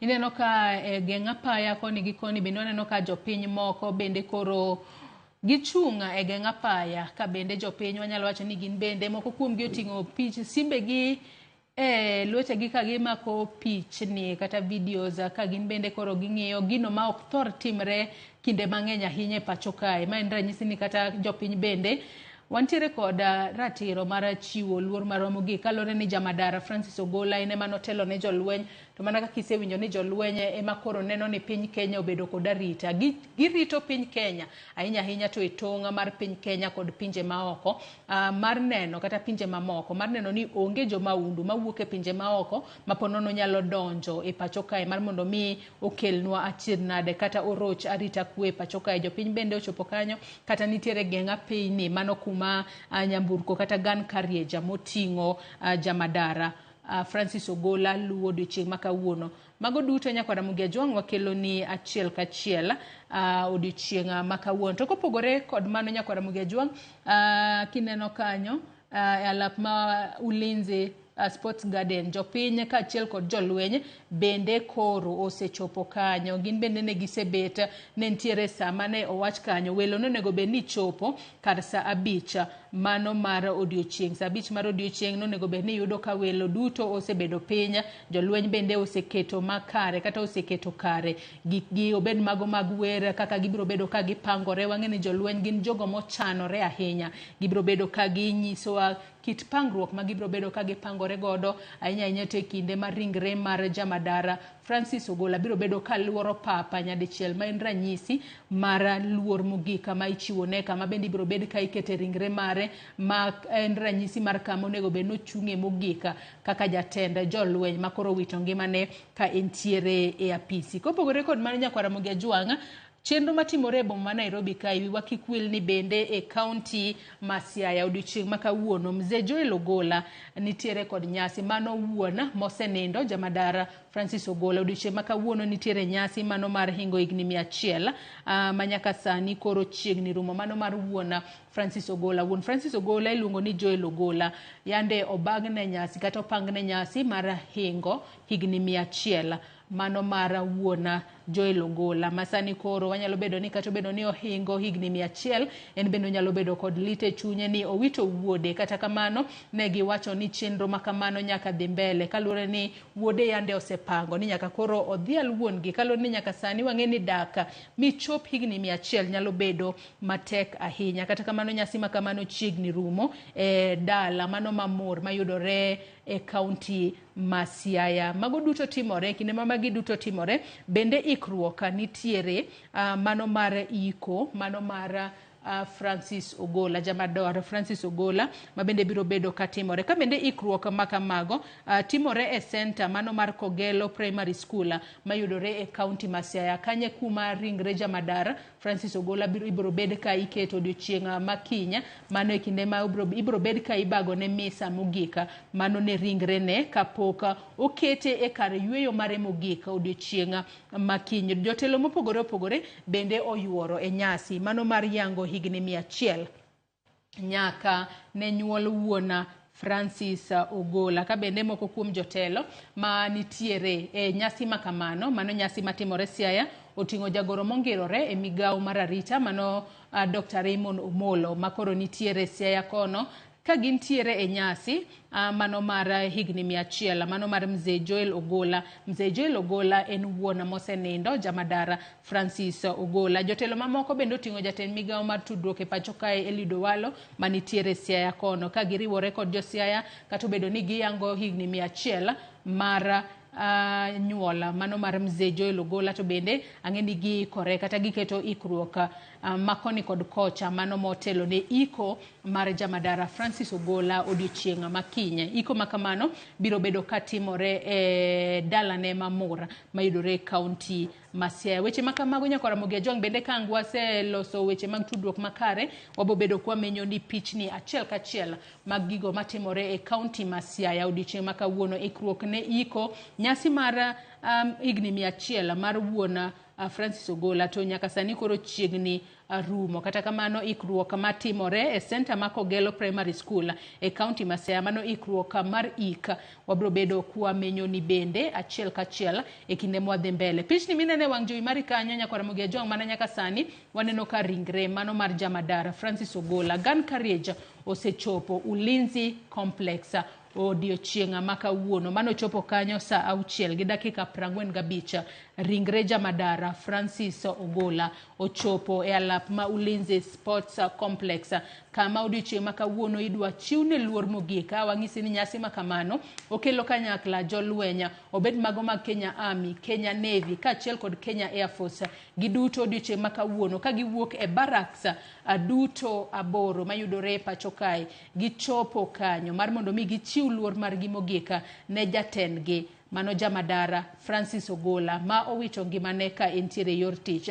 Odiochieng' makawuono en odiochieng' mabiro bedo ka donjo e buge historia ma pacho kae mano tarik 20 dwe mar 4 higa mar 2024 odiochieng' ma piny Kenya ne obage nyasi mar chiwo luor mogika ne jamadara Francis Ogola mano wito ngimane ka entiere e yor tich.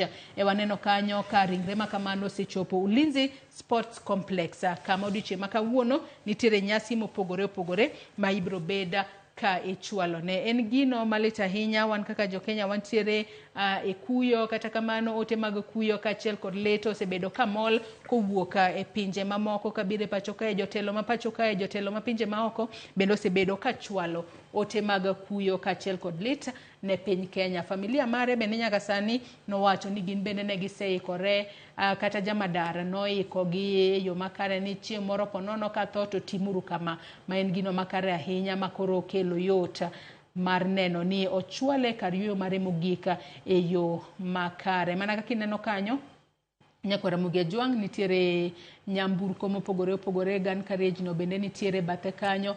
Jolwenya otene koni kod kocha ma en ranyisi mar luora margi mogik magichiwo ne jatendgi odiochieng' makawuono.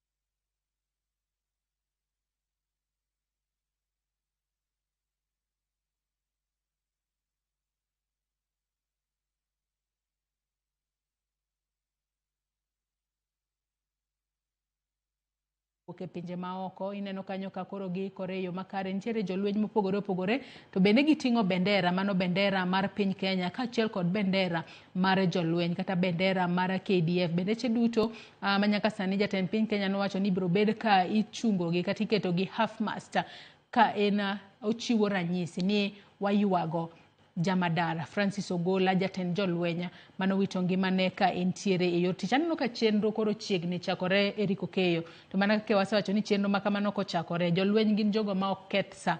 Ang'e ni bende wang'i oseneno gik mopogore opogore kanyo, Erik.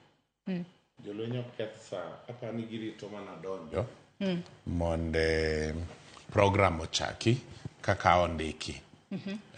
Mano mineno girito mondo nyisgi nikech kodonjo ni to otimo lap of honor kasto koro lamo chakore. So aneno ka wan sa ok rach, wan chien ne program kaka ondike to korachruok. Nyakwara Mugejo, mana kaka ineno ang'eyo ni ringre no osechopo sasa kochakore sani wabiro bedo kwa neno pangruok kama kamano mibiro bed kitimo kod jolweny gan courage makamano kinene kanyo kaka sadugno nitiere kanyo okete yo makare kendo otwe yo makare maneno ni okonyal kata ridore matin kalore nyaka kata obedo ni osenindo nyaka miye luor mare mogik kalore ni en jatelo margi, en jatelo manotiyo negi e yo makare, en jatelo manotayo gi e yo makare kendo nyaka koro gichiwne salut mogik odiochieng' makawuono. Pod giikore kanyo e yo makare, wang'isi ni ringre makamano osemol achiel kachiel nyaka e alap ma Ulinzi Sports Complex buore Nairobi kae. Kata kamano adwa ni wadhi ane achiel kachiel wan winjane gigo matimore Ulinzi Sports Complex gisani.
Some of the ambassadors and high commissioners in our presence include Embassy of the Republic of Azerbaijan, His Excellency Sultan Agami Oglu, Embassy of the Republic of Portugal, Ana Filomena Rocha, Her Excellency, Embassy of the Czech Republic, Her Excellency Mrs. Nicole Adamkova, Embassy of the Delegation of European Union, Her Excellency Mrs. Henrietta Geiger, Embassy of Italy, His Excellency Dr. Roberto, Embassy of the Sahrawi Arab Democratic Republic, Mr. Ali Amin Mohamed Limam, Embassy of the People's Democratic Republic of Algeria, His Excellency Mr. Mahi Boumediene, Embassy of the State of Eritrea, His Excellency Mr. Beyen Rusom, High Commission of India, Her Excellency Namjia, Embassy of Ukraine, His Excellency Andriy Pravedinik, and also Embassy of the Kingdom of Saudi Arabia, His Excellency Mr. Khalid Abdullahi Al Salman.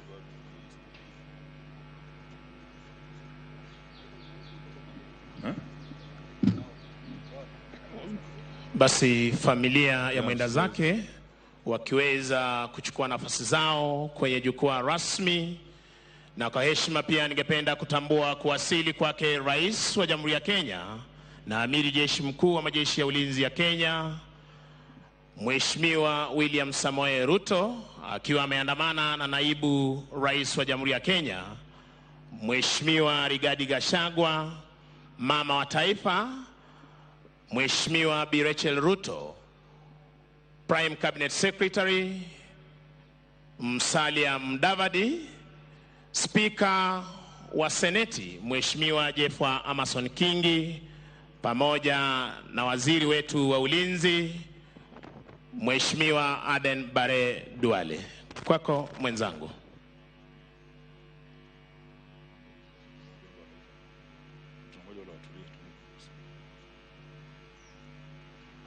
Mheshimiwa Rais, mabibi na mabwana, kwa hivi sasa wale ambao wako na kofia zisizo rasmi tunazoziondoa sasa, ili tukaanze sherehe zetu rasmi kwa wimbo wa taifa.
Asante sana Mheshimiwa Rais. Kwa heshima niombe tuweze keti tafadhali.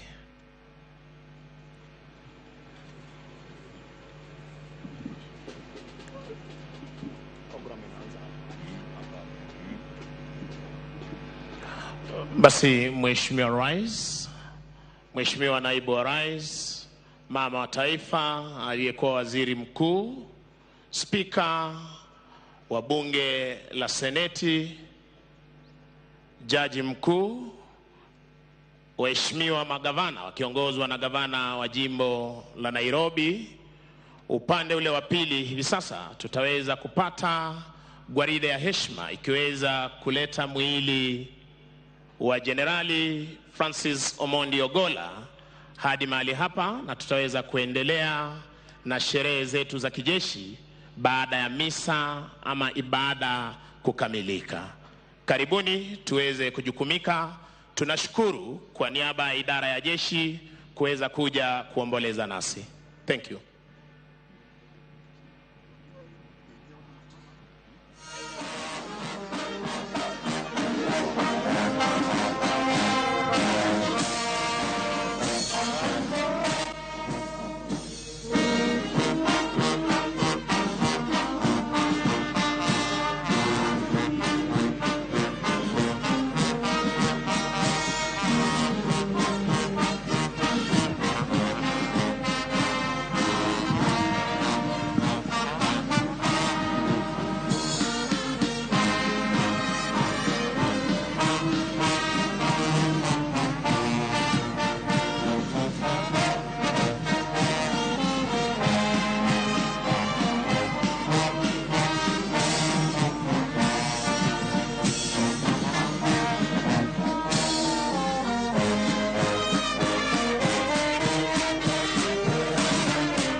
heshima, naomba sote tusimame tunapopokea rasmi mwili wa Jenerali Francis Omondi Ogolla.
Asanteni kwa heshima Mheshimiwa Rais, tunaweza kuketi tafadhali.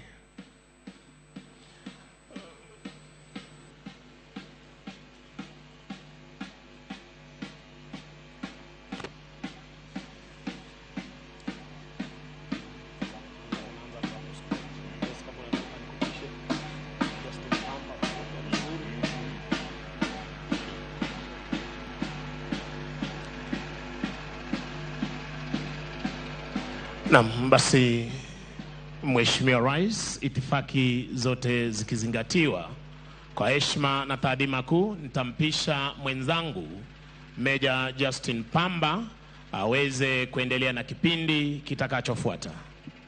Welcome sir. Asante sana Mheshimiwa Rais, mabibi na mabwana. Kwa hivi sasa tunaingia kwenye sehemu ya misa na ibada.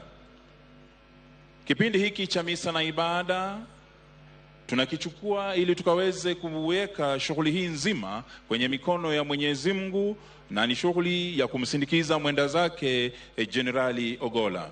Mheshimiwa Rais, mabibi na mabwana, tutaanza kwa kumwalika Luteni Kanali Imam Gula ambaye atakuja na kutuweka kwa mikono yake Mwenyezi Mungu, lakini yeye atamuombea amiri jeshi wetu mkuu na taifa zima. Kisha tutaweza kupata sehemu fupi ya kwaya, wataweza kutuimbia stanza moja. Kisha baada yake tutamwalika Major Father Dominic Kaburu kutoka RC akaweze kuombea uongozi wa jeshi mzima na wanajeshi kwa ujumla. Pia baada ya hapo tutawalika kwaya kuweza kutuimbia wimbo mfupi ili itupe nafasi ya kumwalika Luteni Kanali Reverend Wairimu ambaye ataiombea familia ya mwenda zake Luteni Generali Ogolla na wale wote walioathirika katika msiba huu. Kisha baada ya hapo pia, Mheshimiwa Rais, mabibi na mabwana, tutaweza kuwa na kipindi kifupi cha kwaya.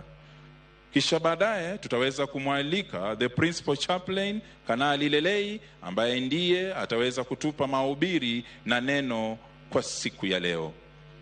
Kwa hivyo bila la ziada, Mheshimiwa Rais, mabibi na mabwana, ni heshima yangu sasa kuweza kumwalika Luteni Kanali Imam Gula akaweze kutuanzishia kipindi hichi cha sala na ibada. Luteni Kanali Imam Gula. Yeye aniaminiaye mimi ajapokufa atakuwa anaishi, na yeye kila aishie na kuniamini hata kufa kabisa hata milele. Hatukuja na kitu duniani, tena hatuwezi kutoka na kitu. Bwana alitoa na Bwana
Bismillahirrahmanirrahim. Quran, Surah chapter 29, verse 57, Allah says, "Every soul shall taste death, and to us you shall be returned." Let us pray. In the name of the Almighty God, most gracious, most merciful, O Allah, the nation is in somber mood. The nation is mourning. The nation has lost one of its best sons. KDF has lost one of its best commanders. We are in need of your comfort, dear Lord, because you are the all-comforting. You alone we worship, and you alone we seek for help. Guide us along with those whom you have guided. Pardon us along with those whom you have pardoned. Be an ally to us along with those whom you are an ally to, and bless for us that which you have bestowed. Make this country safe and secure, generous and comfortable. Dear Lord, secure us from harm in our nation and amend our leaders and those responsible of us. Lord, lead them to come to your guidance and make their work for the sake of pleasing you. Establish for them the righteous company that guides them to what is good and help them establish it. O Lord, guide our leaders to what is good for the land and the people. Protect this country, its leadership, its safety, its coherence, and its unity. O possessor of majesty and honor, may the soul of our departed heroes rest in eternal peace. Amen.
In the name of the Father, and of the Son, and of the Holy Spirit. Amen. Prayer for the Kenya Defense Forces Fraternity. God, our Heavenly Father, you are faithful in your word and promises. You are the divine Godhead in three persons, and as such, the model of all families. Today, we pray for the family and the fraternity of the Kenya Defence Forces. Terrain and environment and encounter with enemy, Lord, always protect us. Lord, secure our movement by road, air and sea, and may our roads, our airspace and sea favor our operations and movement in your name. Protect and defend our troops from all wicked schemes of the enemy. As we come to terms with the sudden departure of our Chief of Defense Forces and other members of his entourage in line of active duty, we pray for our Commander-in-Chief, commanders at all levels, service members and our families, that, Lord, you may be gracious to us and to the family of the Kenya Defence Forces and all families that are affected. Eternal rest grant unto them, O Lord, and let perpetual light shine upon them. May they rest in peace. Amen. We ask this through Christ our Lord. Amen. In the name of the Father, and of the Son, and of the Holy Spirit. Amen.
We now pray for the family, and we begin by reading St. Luke's Gospel, chapter 2, from verse 36. There was a prophetess called Hannah.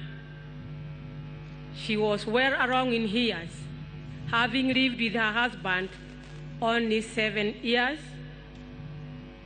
and was a widow for 84 years, and she lived serving the Lord through fasting and praying in the temple.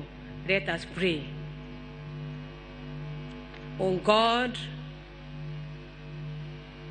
the Alpha and Omega, the beginning and the end, we thank you that you know when we come into this world, We thank you that you know when we leave this world. During his life here, you gave him a family with strong bonds, and now you have taken your servants to come back to you. We do commit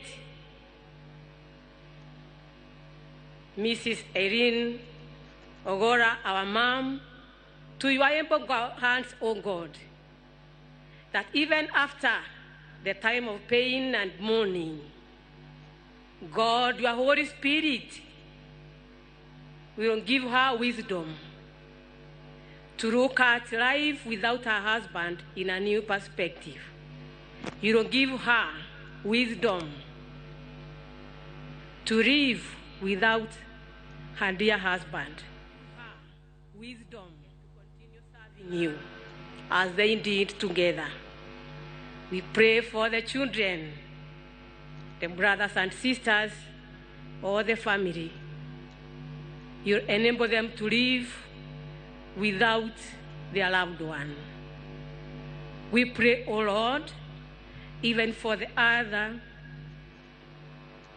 spouses of those that have come to you through this tragic accident, that God, you may minister to them, for you alone understand their need at this moment. Remember, O Lord, all the families of KDF. We have those that have been widowed in the past. We pray for them.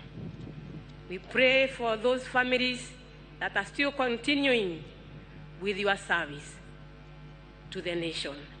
That God will enable us together to walk the journey with courage and faith.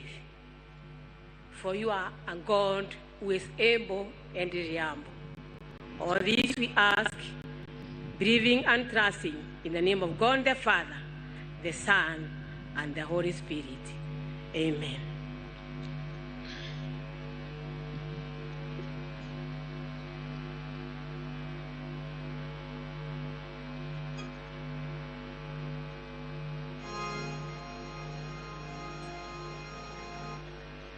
Tunakwenda kinyume cha Bwana wetu, tukikana maagizo yake kwetu. Hukumu ya Bwana nayo yajaa kwetu, lakini bado tunajipanga sisi, lakini bado anatupenda sana. Ni neema, ni neema, ni neema, ni neema. Hatuna haki sisi, bali ni neema yake. Hatuna haki sisi, bali ni neema yake. Ni neema, ni neema, ni neema, ni neema. Hatuna haki sisi, bali ni neema yake. Hatuna haki sisi, bali ni neema yake.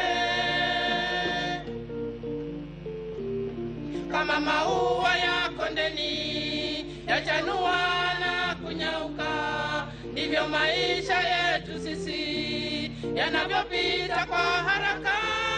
Tunatembea na kuringa, lakini tunajisahau kuwa uhai wetu sisi uko mikononi mwa Bwana. Kuwa uhai wetu sisi uko mikononi mwa Bwana. Tunakwenda kinyume cha Bwana wetu, tukikana maagizo yake kwetu. Hukumu ya Bwana nayo yajaa kwetu, lakini bado anajipanga sisi, anatupenda sana. Ni neema, ni neema, ni neema, ni neema.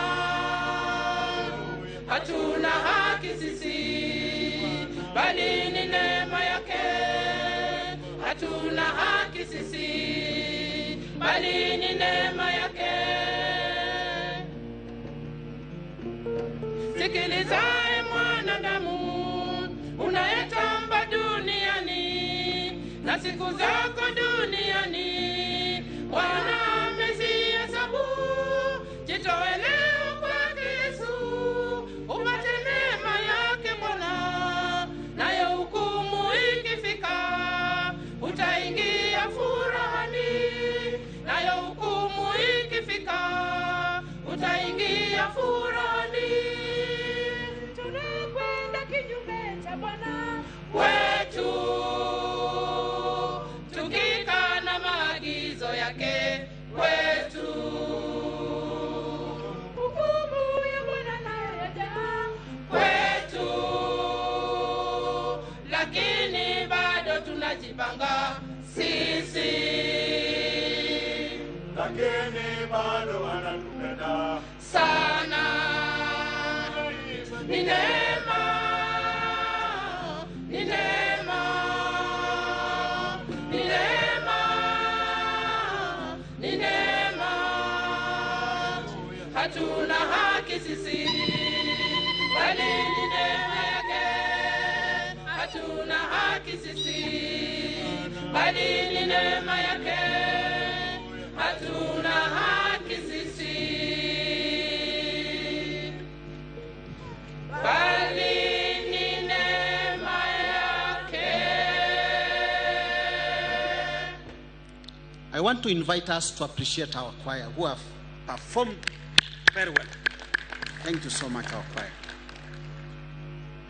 Your Excellency the President, who is also our Commander-in-Chief, Your Excellency the First Lady,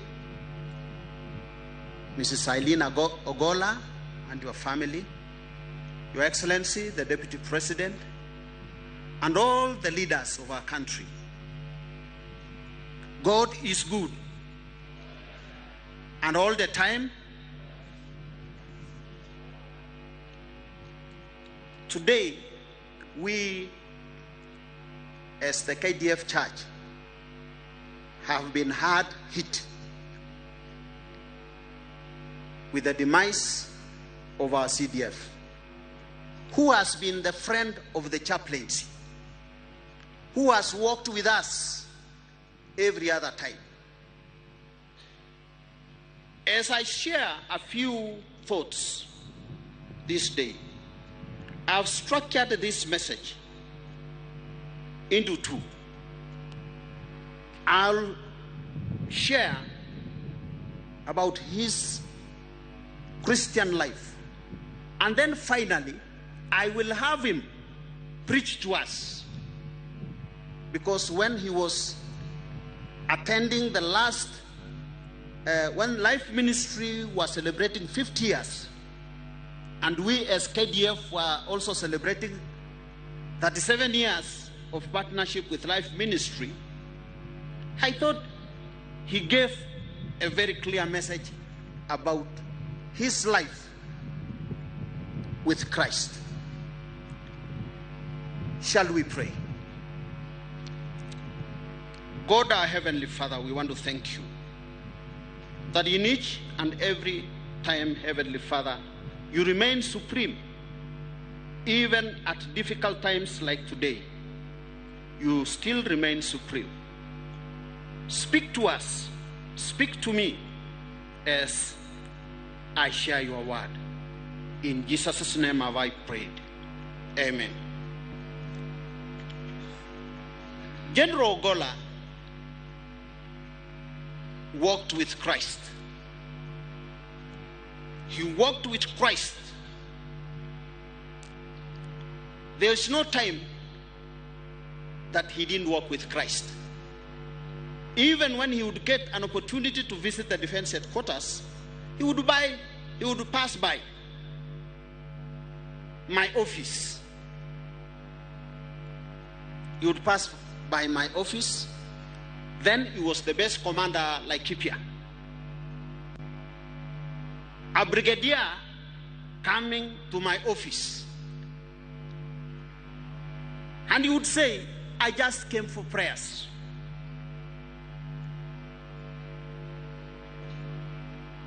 He was part and parcel of the church. He wanted to know each and every step that we were doing.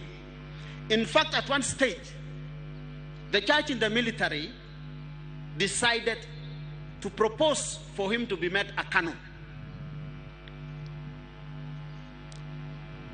That was in 2016. We wrote a brief.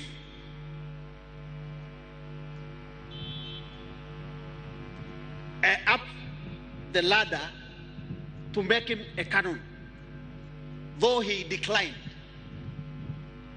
But the brief had already gone. I think, Eileen, you are aware of that. Yes.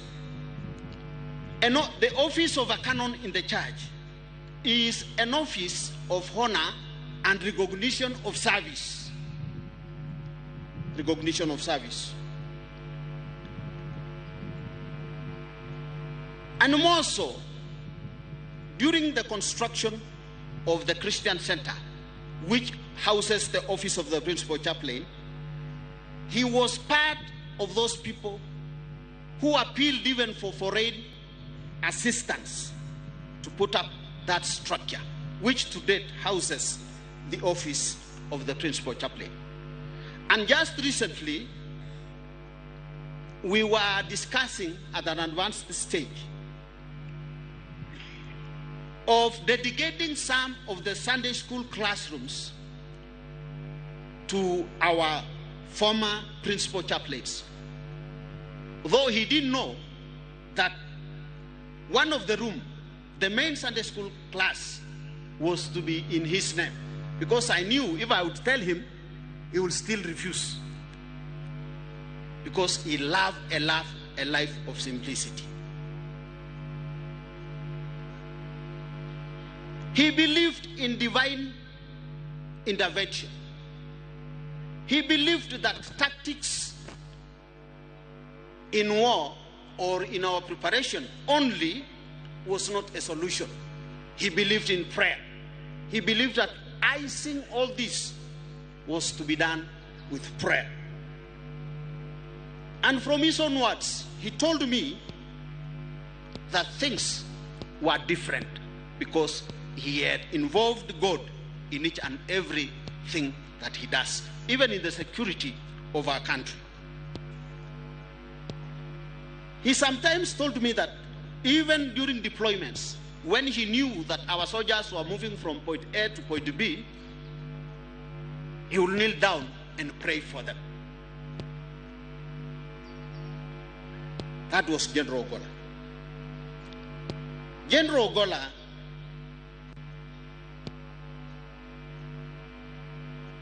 lived a life of taking the interest, the public interest first.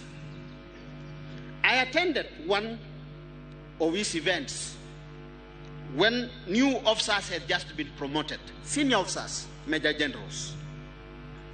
And I remember him giving an address to the generals who had just been promoted.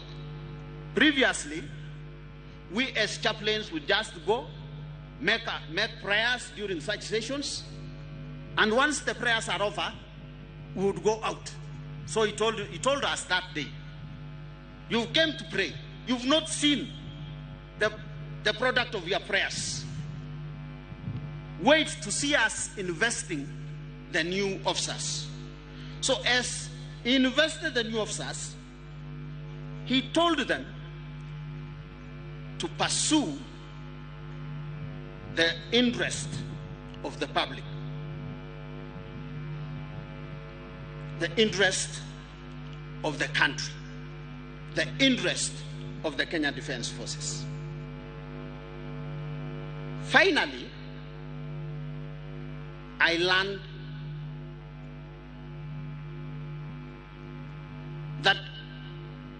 it was possible to balance life. You could not say that you are too busy to have time for God in your life. Because this is a general. I remember the last Ash Wednesday of this year. He was ahead of time. He thought that Ash Wednesday had already come, a Wednesday before the Ash Wednesday. And he called me in my office and told me, Chaplain, I'm waiting to be ashed. Then I told him, sir, it is next Wednesday. It is not today. So he told me, prepare a service for Ash Wednesday, which we did. We prepared a service, and they came with his dear wife, Eileen, and some senior officers for the Ash Wednesday.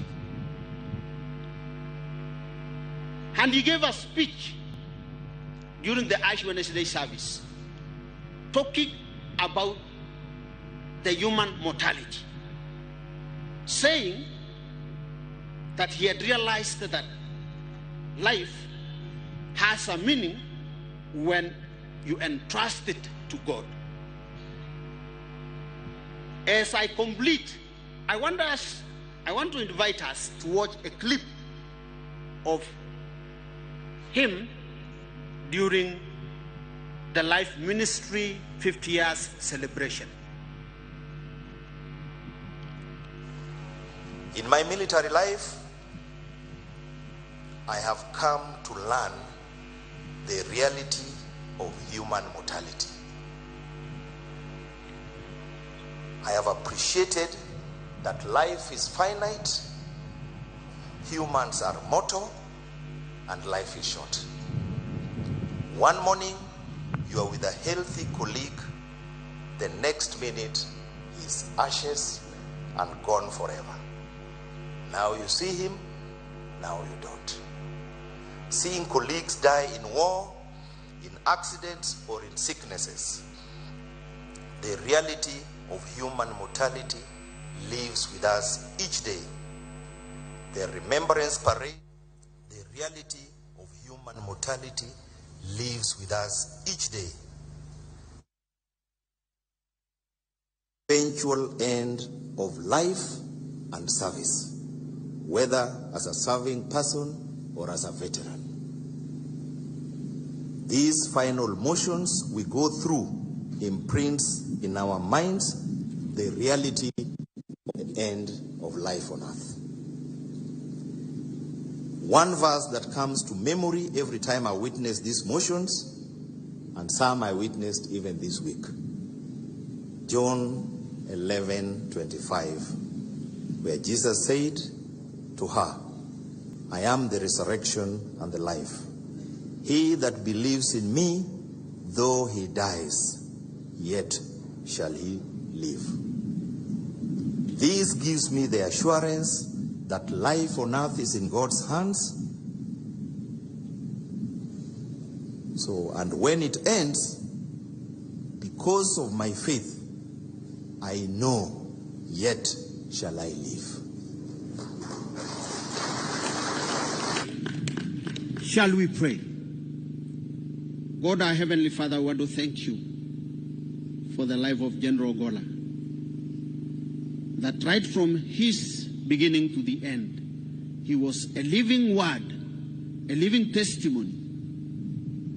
And he even preached to us about life eternal. May you strengthen us and make us to believe in you. In Jesus' name have we prayed. Amen.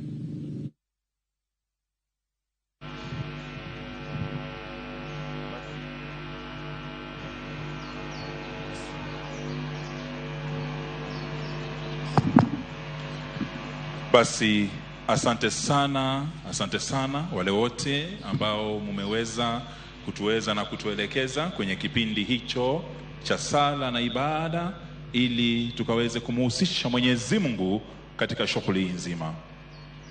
Mheshimiwa Rais, mabibi na mabwana, tunaenda kwenye sehemu nyingine na ni kipindi sasa cha hotuba. Kwa hivyo naombeni nyote kwa heshima tukaweze kutulia ili tukaweze kukipa kipindi hiki heshima inayostahili. Atakayeweza kutuongoza na kutuelekeza katika kipindi hiki si mwingine bali ni Brigadier Elijah Ndegwa Gatere, aliye ndiye Chief of Personnel Defense Headquarters, na ni heshima yangu kuweza kumwalika aweze kutuongoza na kutuelekeza. Sio pisa.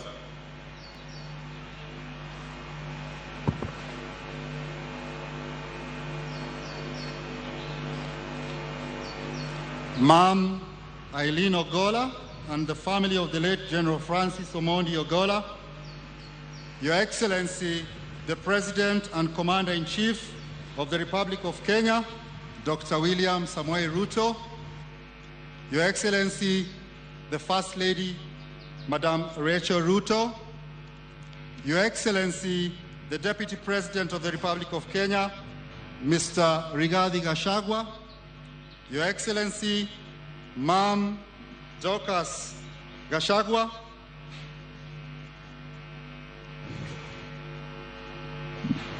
Your Excellency, the Prime Cabinet Secretary, Honorable Musalia Mudavadi, the Speakers of the National Assembly and the Senate, the Honorable, the Chief Justice, the Right Honorable former Prime Minister, Honorable Raila Odinga, Cabinet Secretaries and Principal Secretaries present, Governors present, retired Chief of General Staffs, retired Chief of Defense Forces, service commanders, honorable members of both houses of Parliament, members of the Diplomatic Corps, general officers, serving and retired, officers, service members, our families, distinguished guests, ladies and gentlemen. Your Excellency, as the Principal Staff Officer in charge of Human Resources for the KDF, it is with deep sorrow and regret that we are gathered here today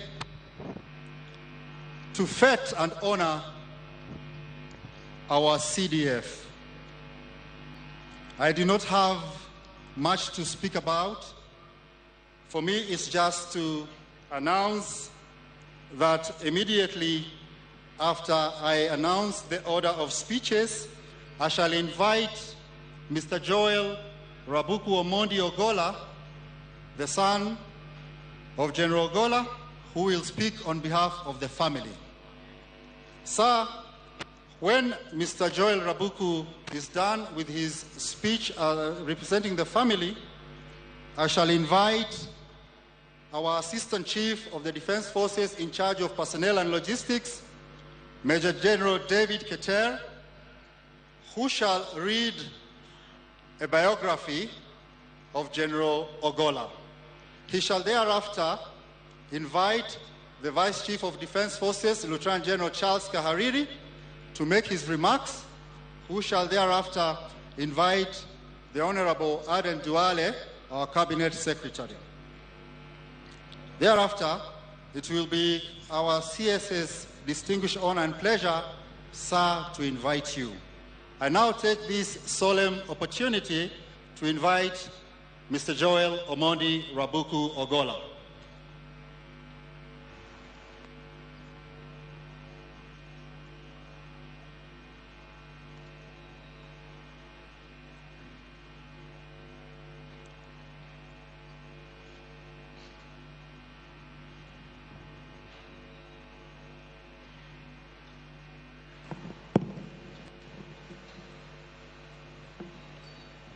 KDF Ahua.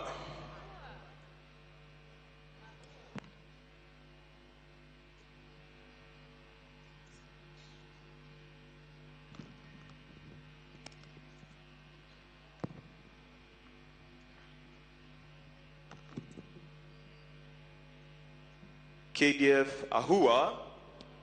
KDF Ahua. Your Excellency, yesterday I gave you a slight brief on what Mzee would have wanted. And today when we're picking him up from the morgue, I'm glad your direction for merging the military and our wishes have been respected. Mzee lying over here, the casket he's lying in is a very simple mbao ambayo hata haijapigwa randa. It's very rough. I've just been told it actually costed 6,800 shillings. Hii mambo mingi ya casket ati mtu mkubwa 500,000, 1 million. His essence and spirit is no longer with us. This is a body which he served the country with, and now it is finished. In addition to that, let me just briefly address the rumors I've been seeing on social media asking, is this guy, was he Muslim? The rights he wants to be buried with, what's happening? Your Excellency, as you know, Jesus himself, how he was buried. He was wrapped in a sheet and put in a tomb. Right now, Mzee is wearing the uniform he donned for number 1 functions, but tomorrow we'll be wrapping him in the sheet. We'll extract him from the casket and lay him in the ground so that he can return to us dust as quickly as possible, just the way he wanted it, and just following the man he admired the most, Jesus Christ. Your Excellency, my father always alikuwa na mambo matatu kama wewe, not the same, but all his speeches were divided into 3. Today I divided it into 4 because he was a Foster General. Firstly, you heard from Bishop Lele about his love for God. Somewhere in that helicopter wreck is his Bible, which was his most precious possession. Anyone who worked with him in DHQ, MAB, lab, wherever, can attest that he always had a Bible with him. And I am hoping they're able to retrieve it from the accident. I'd want to keep it as a memento, and for the rest of the family as well. His Bible meant a lot to him, and between me and him, the rest of the family, my mom and my wife, were a bit slow, but we'd always engage in a competition for reading the Bible and discuss the mortality and all these things of life. He understood that his position was temporary and it would always end. Leading up to his death, he almost knew that his time was up, despite having very many plans for the military and for his family. But he spoke in a certain tone that would suggest that, my son, I won't always be here, and you will need to take care of my wife and my other children, which I am more than ready to do, and it will not be a problem. And Matthew 5:3, Beatitudes of Jesus, it says that blessed are the poor in spirit, for theirs is the kingdom of heaven. He was the poorest man in spirit. Hizi chasers mingi, ofisi kubwa, watu kumuita CDF, general, sir, to him it was all vanity. It was a necessary thing for him to be able to fulfill his job, nothing more. As he lays here with his uniform, I see they put his medals, his sword and boots. He loved it as a tool for the job, but nothing more. Don't be under any illusion that he thinks is important once he breathed his last. That was point number 1, his love for God. His point number 2 and point number 3 is a very blurry line. It is about his soldiers and his family. I can guarantee you right now, ule private mwenye amekaa pale juu kwa kona and me, he viewed us almost the same. You may not have had the same privileges I might have had being his son, but in his heart of hearts, the lowest person, the cleaner, to his vice, he treated all of them with respect. And he respected every single human life. His worst days was when he had, or rather different days he hears his soldiers have been hit. He was actually mourning like he was mourning a child. And he'd go down to his knees and ask, God, what is happening here? hand for me strength. Nahitaji kulima hii Al-Shabaab kabisa. Nahitaji kulima hii bandits kabisa, which is what he was doing in the line of duty when he went down. And I want to tell even the bandits or Al-Shabaab who are celebrating, mtu mwenye alikuwa na lima kila wakati, muongeze click. Watu ya SF, mukipewa mission ya kwenda kulima adui, maliza kabisa. Na ukifanya skirmishing, confirm. Waongeze 3 za kichwa. That's how he would have wanted it. He wanted to die, in fact, fighting one of these enemies. And so, musikubali kuogopa Al-Shabaab. Kama mdosi wenyu wako wanaogopa adui, basi mnaogopa nini? Si yeye amelala hapa na sisi wote tutalala hapa. Usipende maisha yako yote sana, na iko kitu moja kubwa kushinda wewe, Mwenyezi Mungu na nchi yetu ya Kenya. Lima Al-Shabaab, lima, musiangushe click. Muongeze. Watu ya Boni, endeleni kuongeza click kabisa. Because his ultimate dream was to have a fully peaceful Kenya. Hii mambo ya watu kugongwa, hitting civilians left, right and center, he had told me many times, General Karangi started that or that side, I will finish it. He may not be done to finish it, but all of you now have a responsibility. Musiangushe hiyo click, wekeni tu. And he always used to say, kazana, weka kazi mbele na Mungu mbele. Na ulime adui kabisa. Lima adui. Atakufanyia nini? Utakuja hapa, we'll celebrate you, but Kenyans will remain safe. Those tears of the women in Baringo and their children and the people who are displaced, they won't go in vain. Hata sasa wenye wako deployed huko, wenye walichukua mili zao kwa ndege, don't despair, kazi inaendelea. He's gone, amri bado iko. Since ametoa amri, hiyo mali lazima ifagiliwe kabisa, na hivyo ndio itakuwa. That was point number 2 and 3. I'll talk about his family briefly.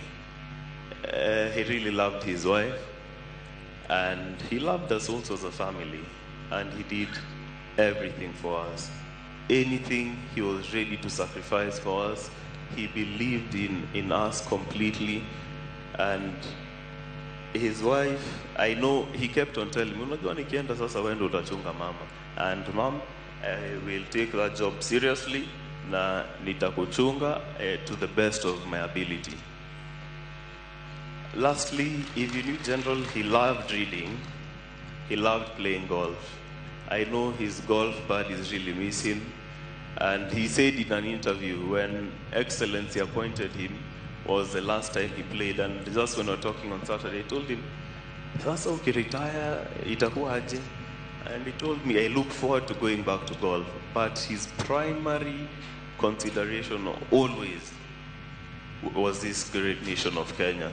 He loved it, and in his death, he wishes that Kenya will remain totally secure, free from external influence, and any Kenyan, be it from Baringo, Chemolingot, Lamu, Mandera, Wajir, any corner of this country, he wanted them to be safe. A child to go to school, get an education, pursue their dreams, and he died doing that. And there is no greater death for him. He loved, besides his golf reading, I believe, we as a family genuinely believe General had more than 24 hours in a day.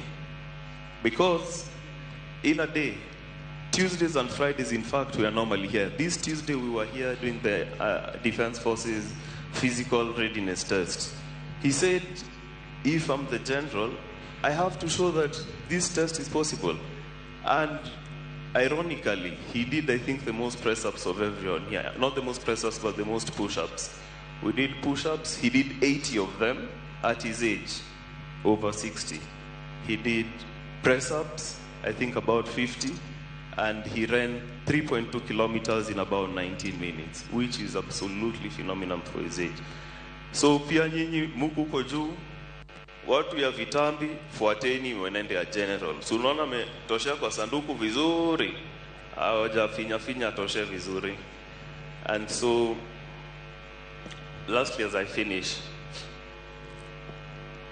the most important lesson, should you disregard his love for God and what God can do to you in your life and the battles he can help you win? Should you disregard everything? I can tell you something. Ukiwa na mkono gamu, hautaipata baraka.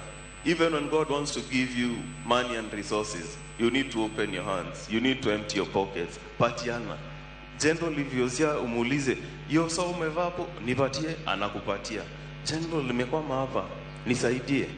He will give you. He was so generous, and as a result of that, as a family, we have never lacked. I am to just try. Test your faith. Test your faith. Start. Mwenye nakombanga pesa, hata umechoka naye aje. Give him, forget about it. Najua hapa, he told me the amount of debt ordered to him, and I enjoyed him. If you ever die, kwa mazishi yako nitaenda nianze kuchukua hizo madeni yangu, ndio at least nijenge mambo nyumba mahali. But akasema hapana, hiyo ni sadaka nimepatia Mungu. And so generosity, just test your faith. Hiyo wacheni kushikilia vitu kwa mfuko. Fungua mkono, God will bless you. We will miss him. He was a great simple man, and we love him. And to the entire KDF fraternity, poleni sana, we stand with you.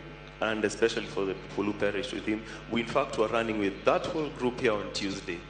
And Tuesdays and Friday were his days. If I can ask, kwa makambi zenyu, chukweni your fitness serious, mkwe munakimbia, so that at least you can take the physique and also better your own health. Asante sana, and God bless all of you.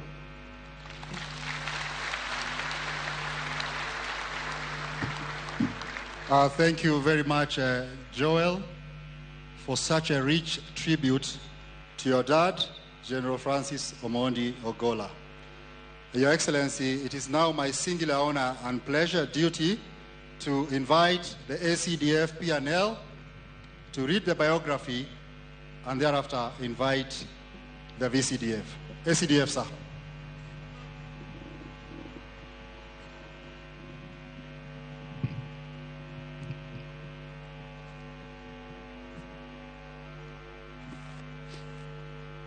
Your Excellency, the President of the Republic of Kenya and Commander-in-Chief of the Defense Forces, sir. Permit me to ride on established protocols. I have the honor and singular duty to read the biography of the late General Francis Omondi Ogola. My name is Major General David Ketere, the Assistant Chief of Defense Forces in charge of personnel and logistics. The late General Ogola was my mentor, and I was directly answerable to him on personnel and logistic matters. General Francis Omondi Ogola was born on 12th February 1962 in Siaya County. He was enlisted into the Kenya Defense Forces as an officer cadet on 2nd May 1984 and commissioned as a second lieutenant on that May 1985, upon which he was posted to Moi Air Base, where he trained as a pilot.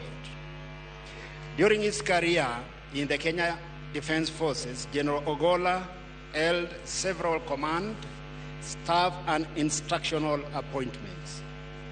In command, he was appointed the commanding officer, Laikipia Air Base, Tactical Flight Wing in 2007, and also the base commander, Laikipia Air Base, from the year 2008 to 2014. Upon promotion to brigadier on 10th April 2012, he was appointed the Deputy Air Force Commander and later on promoted to a Major General on 13 July 2018 and appointed the Commander, Kenya Air Force. On 23rd July 2021, he was also promoted to the rank of a lieutenant and appointed the Vice Chief of Defense Forces. a position he held till 28 April 2023 when he was promoted to the rank of a general and appointed the Chief of Defense Forces. From my interaction with the late General Ogola, I can attest that he had the welfare of the Kenya Defense Forces at heart.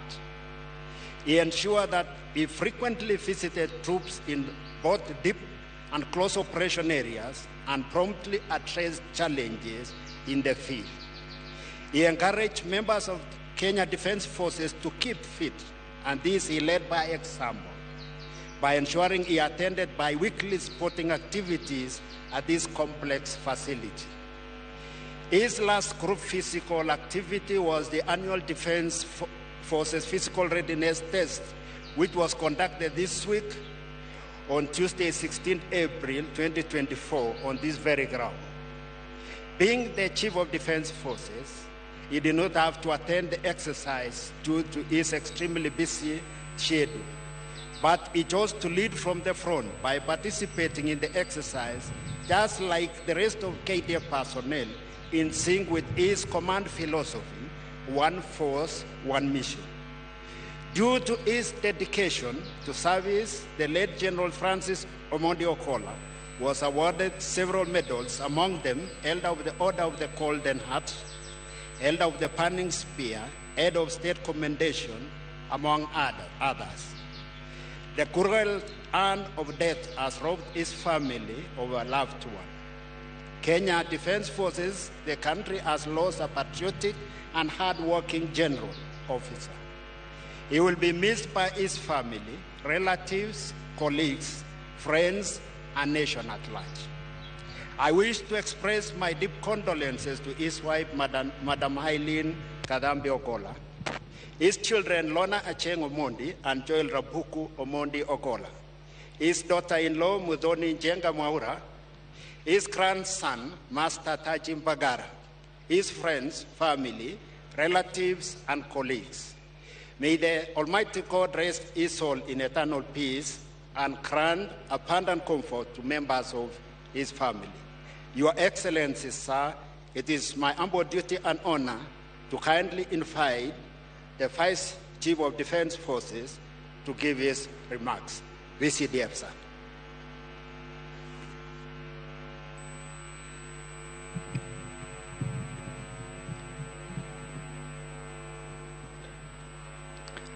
Madam Eileen Ogola and the family of the late General, our CDF, Francis Omondi Ogola, Your Excellency the President and Commander-in-Chief of the Kenya Defense Forces, Dr. William Samoei Ruto, High Excellency First Lady Mama Rachel Ruto, Your Excellency Deputy President, Honorable Rigathi Gachagua, and Mama Dorcas Gachagua, Your Excellency the Prime Cabinet Secretary, Musalia Mudavadi, Speakers of the National Assembly and Senate, the Chief Justice and President of the Supreme Court, Honorable, Right Honorable former Prime Minister Raila Odinga, Cabinet Secretaries and Principal Secretaries present, and all senior government officials invited, Governor of Nairobi County, service commanders, honorable members of the House Committee on Defense, Intelligence and Foreign Relations, members of the Diplomatic Corps, the KDF fraternity, our families, distinguished ladies, distinguished gents, ladies and gentlemen. It is with great sorrow and great sense of loss that we have gathered at this stadium, which was very dear to our departed CDF. I take this opportunity, Your Excellency, on behalf of the Kenya Defense Forces fraternity, both those that are here and those that are in our peacetime locations, and our troops that are deployed all around the country and beyond, to convey a deep message of condolence to the family of our departed leader. Your Excellency, I also take this opportunity to convey those condolences as well to yourself, members of the National Security Council, and all the leadership in the security sector for this loss. Let me thank you, Your Excellency, and through you the entire nation for standing with us, the entire nation for standing with us, the KDF family, during this moment of great loss. Not only did we lose our CDF, but we lost 9 others, general officers, and service members in the tragic air accident that happened. Your Excellency, we have also received support messages of comfort and condolences from far and beyond. General Ogola, and I do not need to really go over again describing what kind of a person he was, because the family has said that, as well as the principal chaplain, and we all knew him. But he had many friends within the security establishments, both in the region and through his engagements externally. We have received messages, and I'll just mention a few.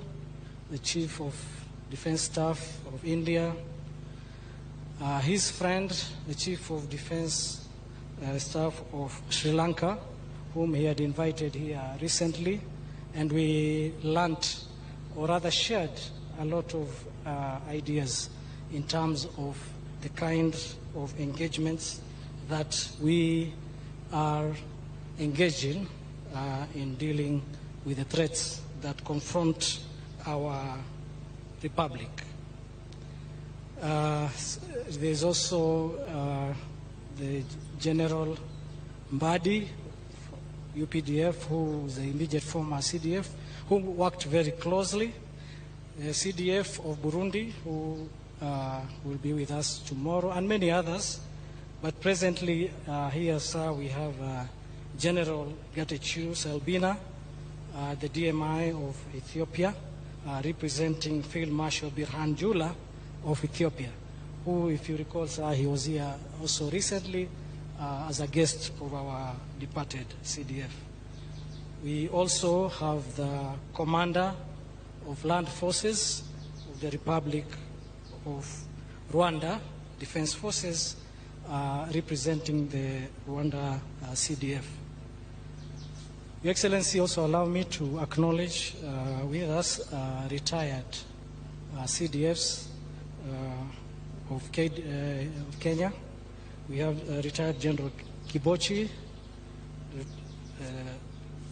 retired General Karangi, and retired CGS General Jeremiah Kianga, and service members who are all here to show solidarity and to send off our general. Your Excellency, today you have noticed that we are all conducting this ceremony dressed in combat uniform. This is in honor of our general who died in the operation area conducting operational duties in the North Rift. And sir, like I mentioned to you earlier, last week, we spent a lot of time meeting with the field commanders, service commanders, and all, discussing ways and means and planning how to continue advancing our operations and making the country secure. After he was briefed on the situation in the North Rift, he tasked General Keter to look for resources to complete the task that you had given him, and told us that, he told me, wewe baki kwa ofisi, angalia mambo ya ofisi, next week, kuanzia next week, mimi nitakuwa kwa field. And his intention was to visit North Rift. After that, our troops in close operations, theaters, and within Somalia, just to reinvigorate and to continue giving the spirit of warriorship to our soldiers. We accept the will of God. Your Excellency, my duty is to assure you that the Kenya Defense Forces remains strong despite the loss. We are continuing with our duties of securing our country just like the general would have wanted us. And his passing will only give us the impetus to do more. Sir, you have seen the son of a general. That spirit reflects the general and it transcends to all of us. I will not, sir, go into detail again, like I said, but I will just finish by saying that the general was a very visionary leader. He leaves behind with us his visionary, his vision and the documents that we have developed to make KDF better. He was a very decisive commander and leader. He was very fair, firm but very fair when he dealt with situations. He would be considerate of actions before he took them. So, sir, and this, as we have heard, is grounded on his strong professional grounding, his spiritualism, his intellectual abilities, and family background. These, Your Excellency, are and family background. These, Your Excellency, are what defines our departed general.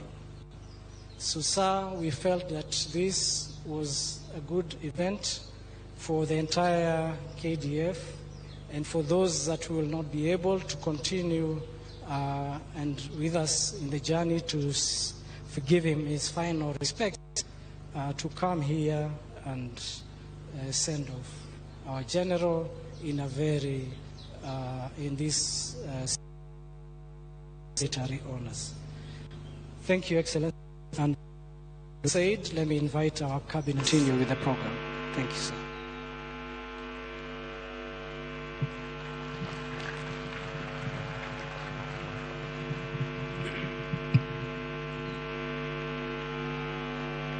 Mama Eileen Ogola and family, Your Excellency the President of the Republic of Kenya and the Commander-in-Chief of the Defense Forces, Excellency the First Lady, Your Excellency the Deputy President, and Mama Dorcas Gachagua,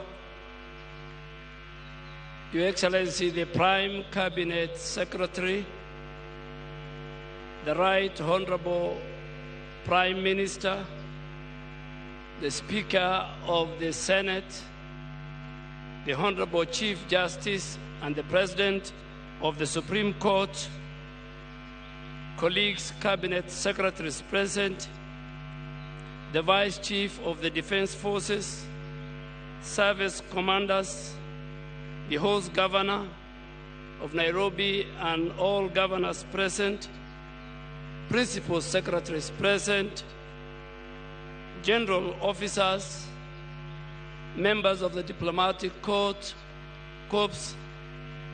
senior security officers present, led by the Inspector General of Police and the Director General of National Intelligence Service, service members of KDF, ladies and gentlemen, today we gather with heavy hearts to bid farewell to a true hero, General Francis Ogola.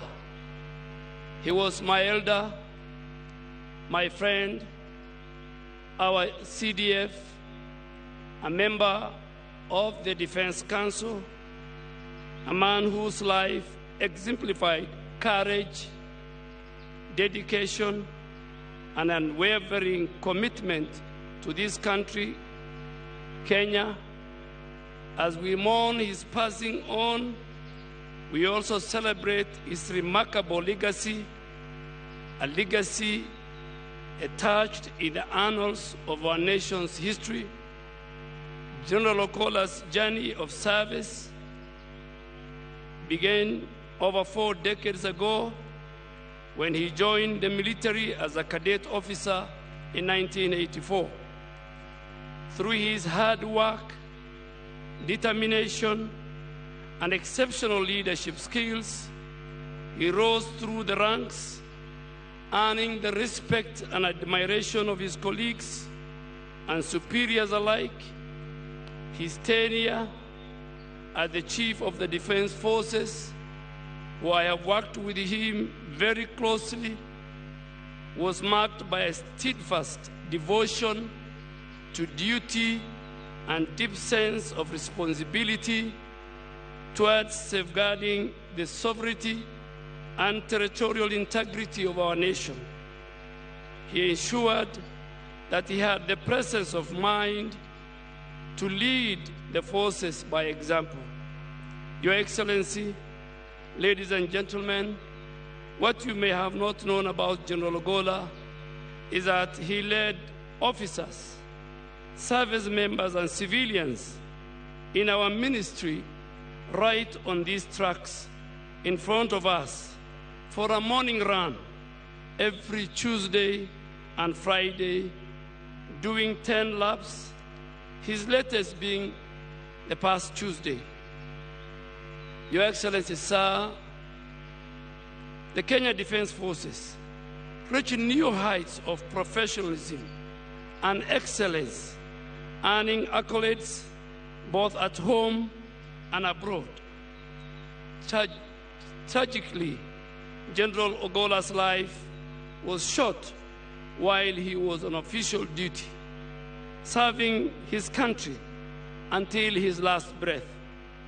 His untimely demise in a helicopter crash on the 18th of April 2024 has left a void in our hearts and a profound sense of loss of our nation. Your Excellency, the leadership and the rank and the file of Kenya Defense Forces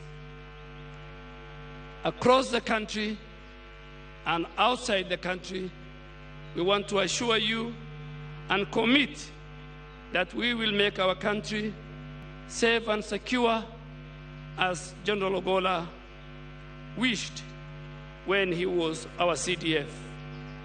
As we bid farewell to General Francis Ogola, let's honor his memory by upholding the values he held very dear: loyalty, honor, and service to our country. And to the Kenya Defense Forces, let us uphold the unity and the camaraderie he championed through his motto, one force, one mission. Though he may be gone, his spirit lives in the hearts of all of us who knew him. His legacy will endure as a beacon of hope for our nation. Rest in peace, General Ogola, your service will never be forgotten, and your sacrifice will always be remembered. Your Excellency, finally, we receive so many condolences on behalf of General Ogola from friends, partners, and allies of Kenya Defense Forces and of our country under your leadership as our Commander-in-Chief. I want to just mention a few. The Secretary of Defense of the United States, my colleague and a friend, the Minister for Defense of Turkey, the Minister of Defense of Tanzania, the Minister of Defense of Ethiopia, the Minister of Defense of Somalia, and Rwanda, and Burundi, and India, among many, many other colleagues who said more good things about General Ogola, who interacted, who saw him, and who loved him as a leader of one of the biggest and most professional defense forces in our region and in Africa. As we say in Islam, Inna lillahi wa inna ilayhi raji'un. From God we originate, and to God we shall return. Thank you, and may God bless you. Your Excellency, with your permission and under the guidance you have given us this morning, it's my humble duty and privilege to invite our elder, our leader, the former Prime Minister, His Excellency Raila Amolo Odinga, to make his remarks.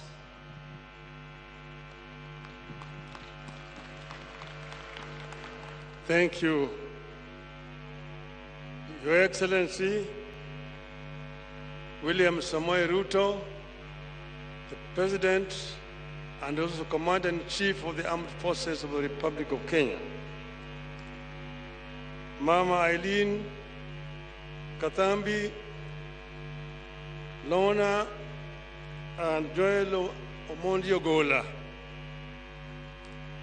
All protocols observed, distinguished guests, ladies and gentlemen, we have come on a very tragic occasion to say farewell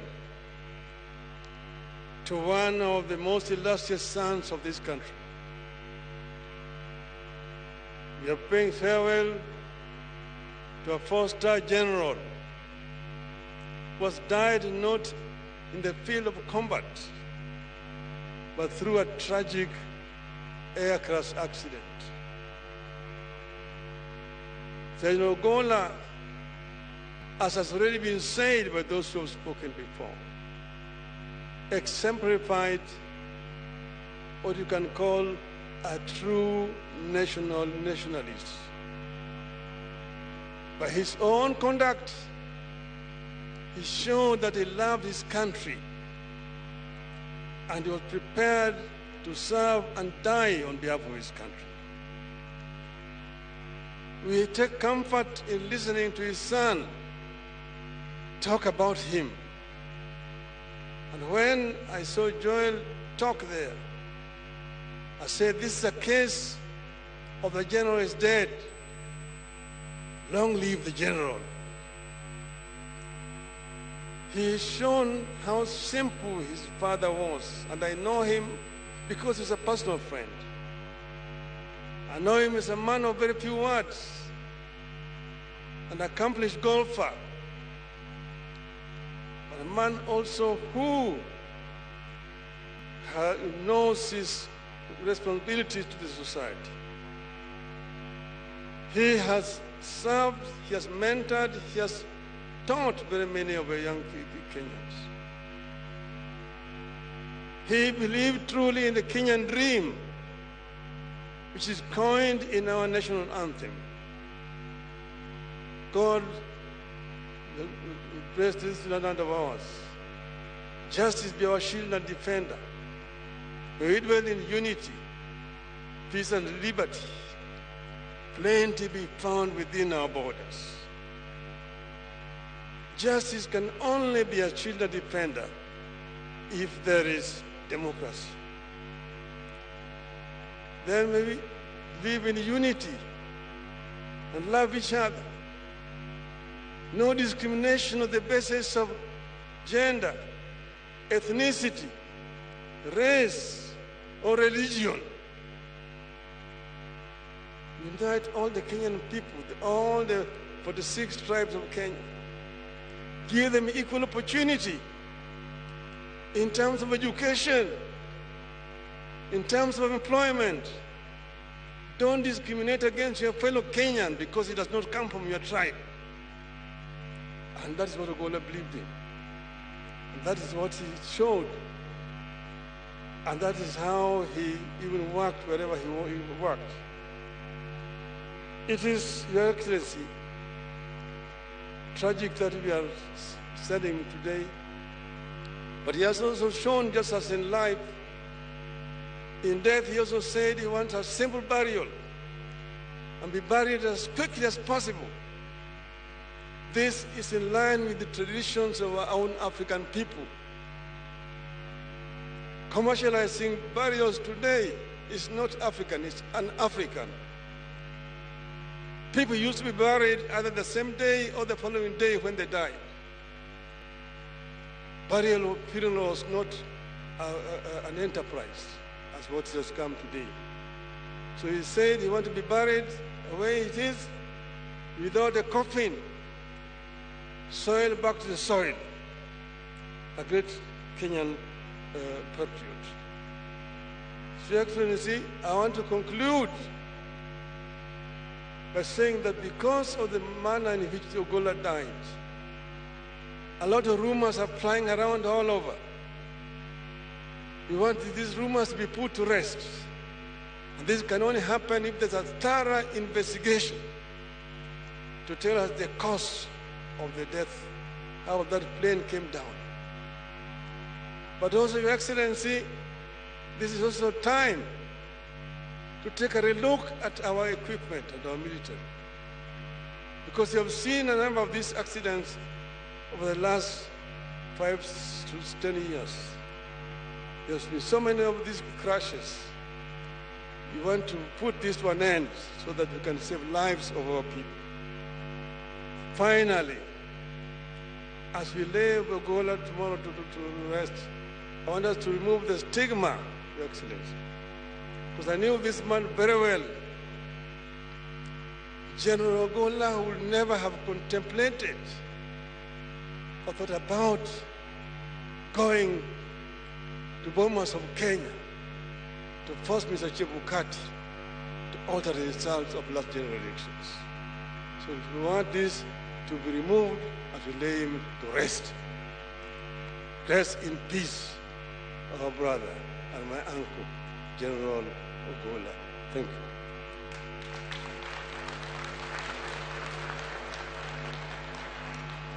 Your Excellency, again, under your guidance and permission, allow me to invite the Prime Cabinet Secretary, Honorable Musalia Mudavadi, to make his remarks, invite the Deputy President, and the Deputy President invite you as the President and the Commander-in-Chief of Kenya Defense Forces.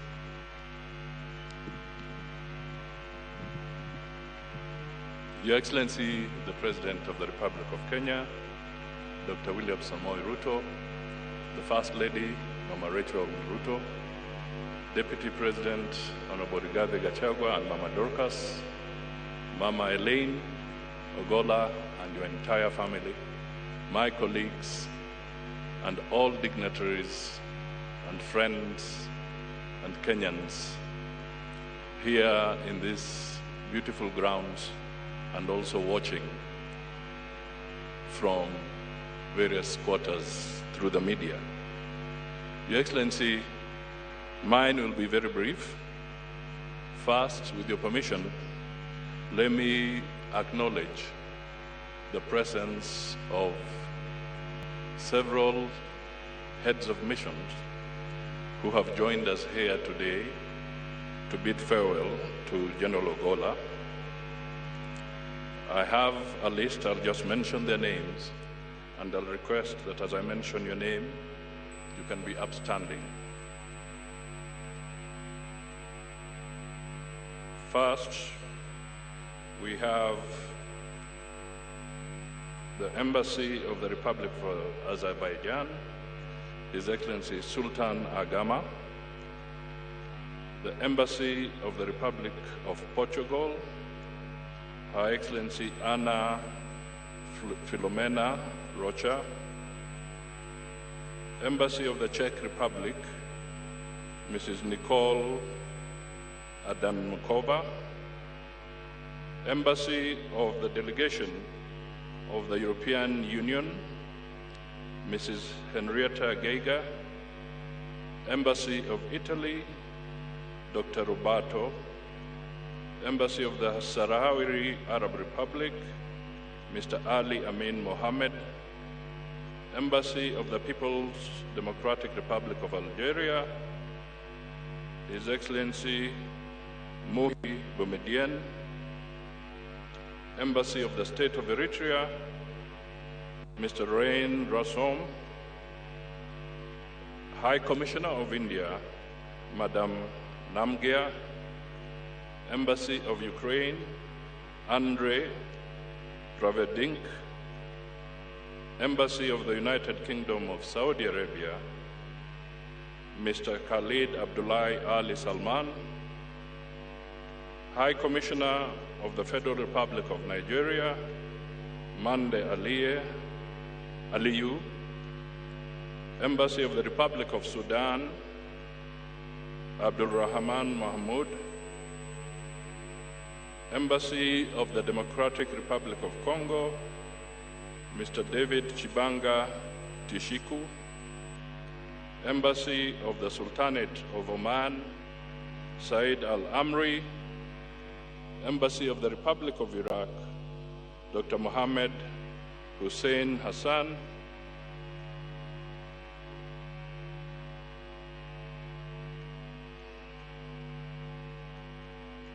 we also have the Ambassador and High Commissioner of Ghana, His Excellency Damti Asare. We have the Ambassador and High Commissioner of Rwanda, His Excellency Gonga. We have Salim Al-Nakabi, United Arab Emirates Ambassador. This may not be exhaustive because we also have missions represented here, but not at the level of head of mission. And I also wish to acknowledge their presence. Your Excellency, mine will be very brief, just to stand with you and to stand with the family in condoling with all Kenyans and the military following this very tragic loss of the general and his compatriots a few days ago. Your Excellency, it has been said several times, but it pains not to repeat this. If there was a description of humility, an epitome of humility, then the general who has fallen is indeed a symbol of humility. But what is more interesting is that it is humility found in the military. Humility is a very rare visitor in the military circles, let alone being a resident in the military itself. So we have lost somebody who has now shed some light as to what can really be done to epitomize humility. Finally, Your Excellency, General Ogola was a deep and brilliant thinker, not an emotional one. He was not impulsive. He gave very good thought to what he would say and what he intended to do. He was truly a deserving and befitting leader of the military. With these remarks, may his soul rest in eternal peace, and God grant his family courage and grace during this period and beyond. It is now my honor to invite the Deputy President, Honorable Rigathi Gachagua, to make his remarks and thereafter invite you. Thank you. The Commander-in-Chief of Kenya's Defense Forces, Your Excellency President William Ruto, Your Excellency our First Lady, Mama Rachel Ruto, the Prime Cabinet Secretary, the former Prime Minister, the Speaker of the Senate, the Chief Justice, and the President of the Supreme Court, the Vice CDF, the service commanders, all officers present, our men and women in uniform, Mrs. Ogola, and your children and the family. We come here accompanying the President, first and foremost to condole with the family of General Ogola. Again, we come here to condole with the KDF fraternity for the loss of their general,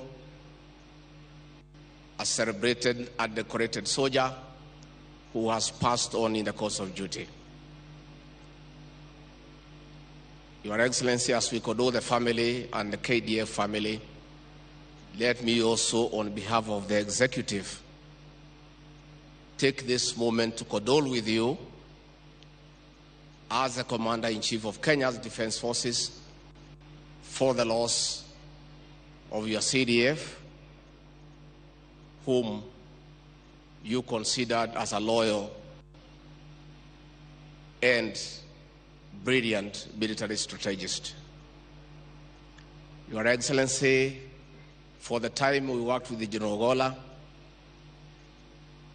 he was a very committed officer of the military.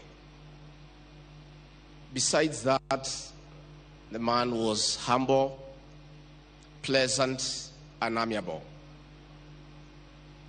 He was also a very kind man. And when we talk to many officers who have served under him, they would give testimony of his humility and his kindness. Your Excellency, I was a beneficiary of his kindness. I remember late February this year, when I was in my office, I was informed that the Chief of Defense Forces, General Ogola, waiting to see me. And I couldn't understand because I was not expecting him. He had not said he is coming.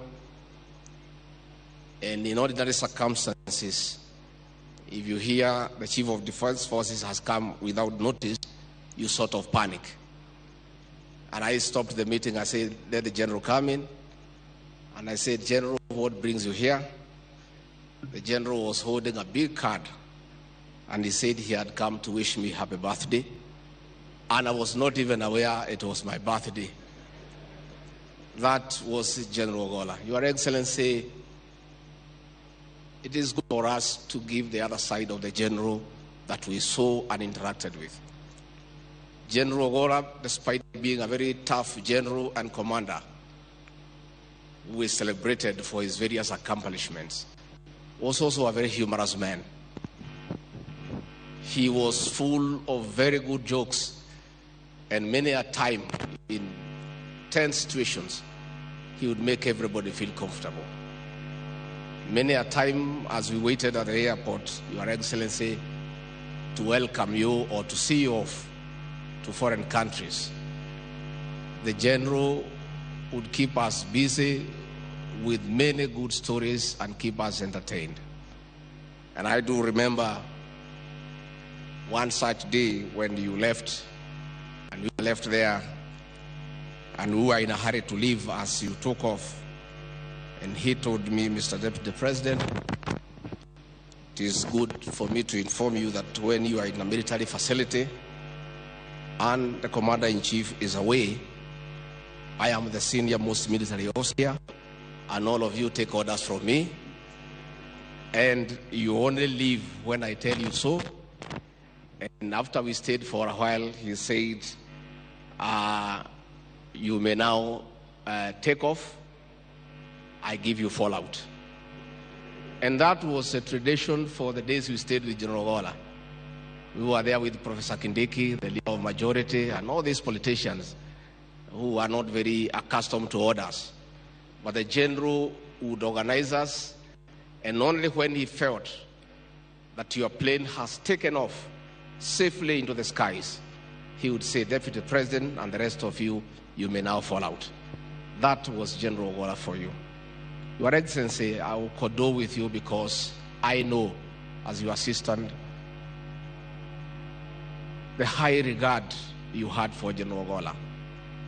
That regard was so high that when this news came through, I was with you at Sagara State Lodge, performances during the Drama and Film Festival, the Winners' Concert, and one of your assistants brought you a phone and said there was an urgent call from the Defense Minister, and you went to take the call that took very long.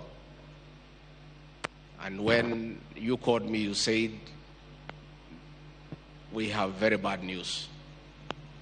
And you kept silent for a long time. And I asked you, Mr. President, is there anything wrong? You said, yes, we have just lost our CDF, General Ogola, in an aircraft crash, and this is terrible.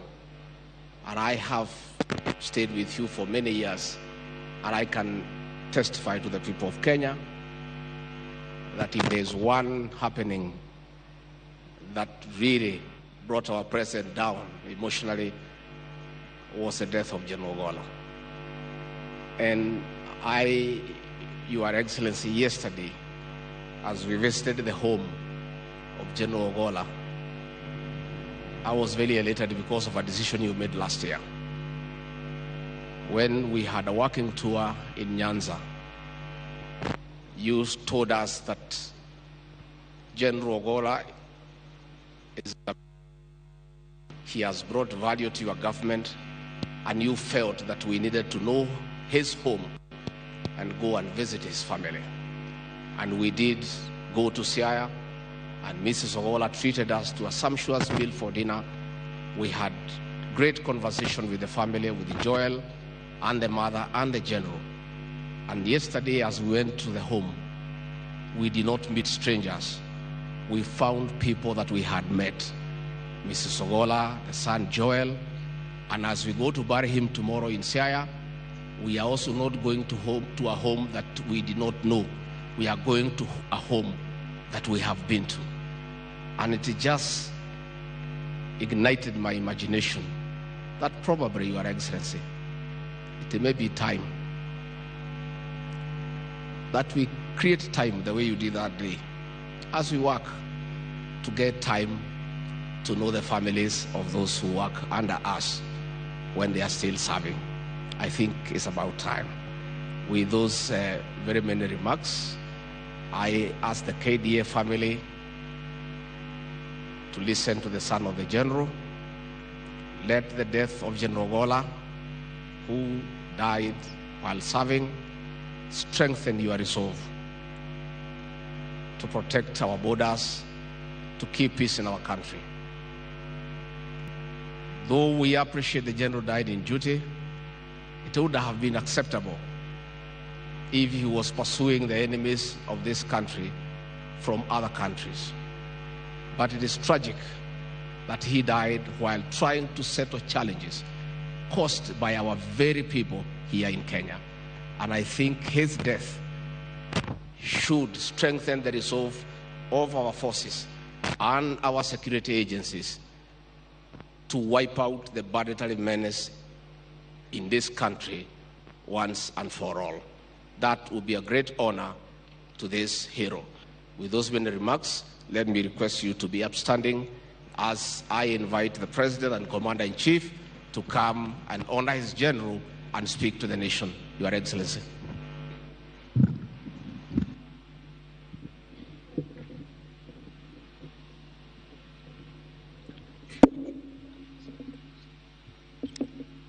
Thank you very much. Please, let's take our seats.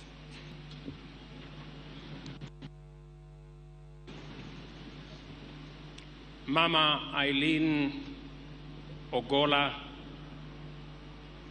and your family, our religious leaders, colleagues, leaders present, VCDF and the military fraternity, ladies and gentlemen. On Thursday, April 18, 2024, General Francis Ogola, the Chief of the Defense Forces, along with 11 others, including the crew, departed Nairobi County to visit troops operating under Operation Maliza Uhalifu and to inspect ongoing rehabilitation of schools program in the North Rift. By midday, the CDF and his entourage had traversed Baringo County, Turkana County, Elgeyo Marakwet County, destined for Uasin Gishu County, where he was to visit the recruit training school, where I had agreed with him on certain benchmarks that needed to be adjusted. Unfortunately, this was not to be, as the helicopter crashed at Sindar Area Carbon Location, 3rd Division in Elgeyo Marakwet County, claiming the lives of General Ogola, Brigadier Swale Saidi, Colonel Duncan Keitany, Lieutenant Colonel David Sawe, Major George Benson Magondu, Captain Sora Mohammed, Captain Hilary Litali, Senior Sergeant John Kenywa Mureithi, Sergeant Cliffons Omondi, and Sergeant Rose Nyawera. Indeed, it was a sad and tragic moment for us as a nation and for the KDF fraternity in particular. In hospital as we speak, our Lieutenant Colonel Kasaine Ole Koruta and Corporal Frankfurt Karanja, who I ask all of us to pray for them, for their recovery. They are in fair condition, and we wish them well. Over the course of my life in the public service, I have had the privilege to meet, interact, and work with many outstanding men and women whose achievements and visions represent the best of what Kenya has to offer. General Ogola was in a very special class. Yesterday, as I thought of this function and what I was going to say, the truth came to my mind to speak truthfully about the man that lies in the casket in front of us. Because General Ogola represents the best of what Kenya has to offer. We are meeting here for this farewell service for the first ever in the history of Kenya of a serving Chief of Defense Forces in office who has passed on. And we are here to say bye-bye to a consummate military officer, a passionate, accomplished military commander, and a patriotic citizen of Kenya with great humility. Lessons on humility characterize the life of General Ogola. Even in his death, he is giving us lessons and lectures on humility.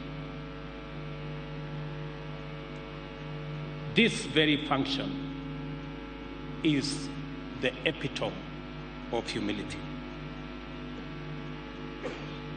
And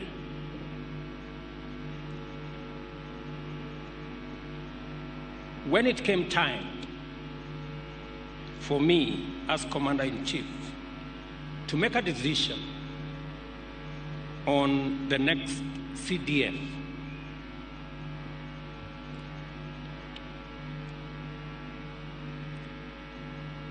it wasn't an easy decision as it should. It's always a decision of many balances. But let me say this about General Ogola. All the recommendations that I got on the next CDF and all the advice that I got about the next CDF did not include the name of General Ogola, unfortunately. But he was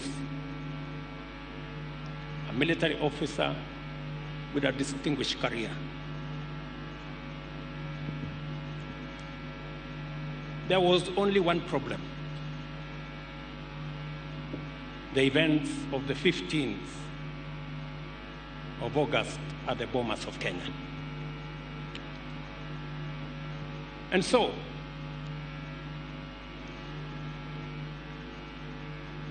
I asked General Ogola for a meeting. And I had a one-on-one, man-to-man, come to Jesus meeting with General Ogola.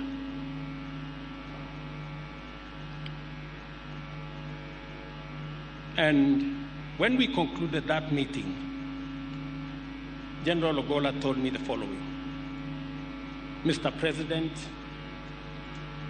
I have no defense.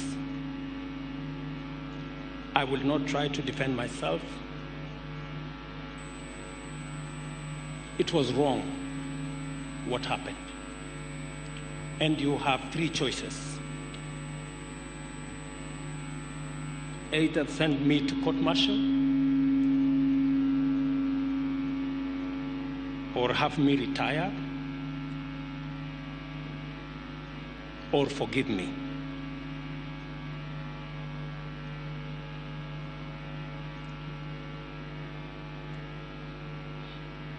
That evening, I went home after that meeting, and I reflected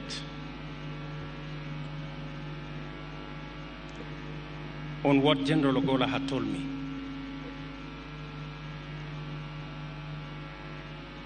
And in that reflection, I thought of my own story and my own episode at the ICC in The Hague, where circumstances had conspired, and I was there. Secondly, I also reflected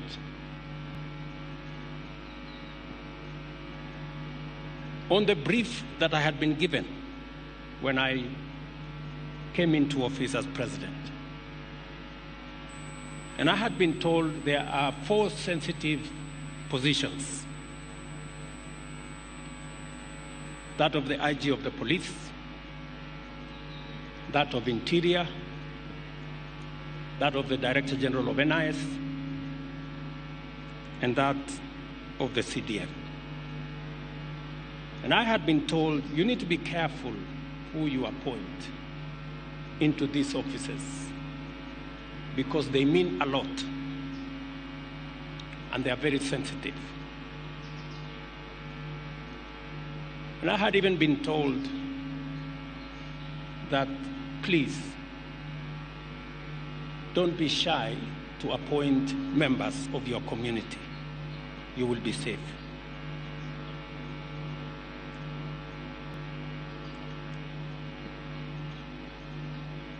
I had made a conscious, deliberate decision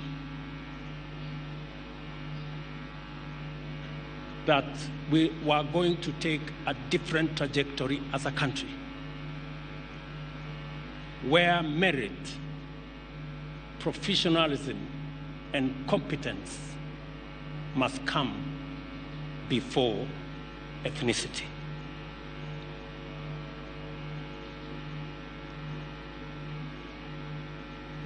And I made up my mind that General Ogolla deserved to be the Chief of Defense Forces of the Republic of Kenya. It is an appointment that I am very, very proud that I made. I am proud to bear the witness that General Francis Ogolla stood head and shoulders among the finest of exemplary public servants. It has been an extraordinary privilege to work closely with him, to benefit from his wisdom, experience, and insights, and to witness him in action, serving his nation with admirable commitment and providing excellent command leadership of the Kenya Defense Forces. As is tradition, every day, without a doubt, whether I am in country or out of the country,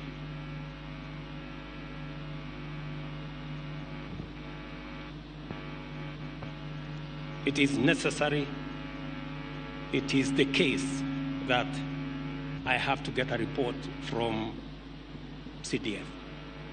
And so it happened. Every day,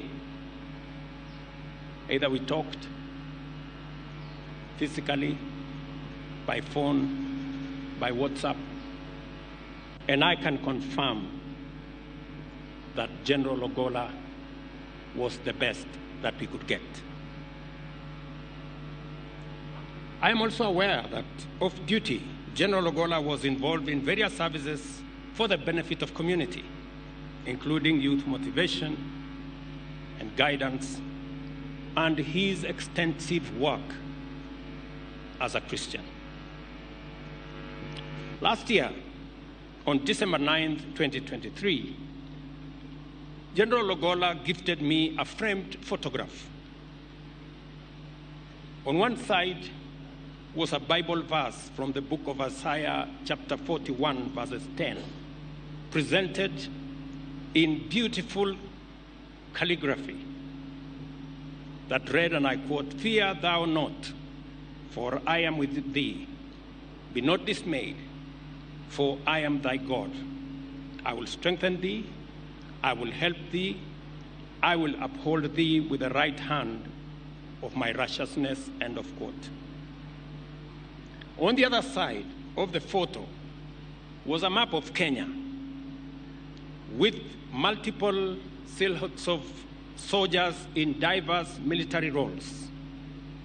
It was a thoughtful gift that embodied General Ogola's personality as a patriot, a gallant general, a Christian, and a visionary leader. He understood the value of defense for national tranquility and the obligation of the office of the Chief of Defense towards national prosperity. When I asked him that 5 schools needed to be renovated, he didn't ask me for money.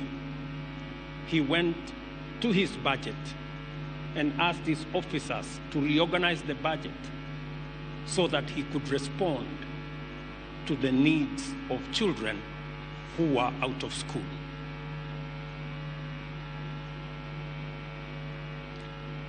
General Ogola was always clear-minded on the strategies the military could execute and how to grow the Kenya Defence Forces. He greatly contributed to modernizing the Kenya Defence Forces with exceptional insights and perspectives on matters strategy. He was very passionate about the welfare of soldiers. And I can confirm that on many occasions, he asked for my permission to visit forward operating bases in many parts of Kenya and outside Kenya. In fact, I can confirm that General Francis Ogola was one of the most traveled generals visiting soldiers in various operation areas.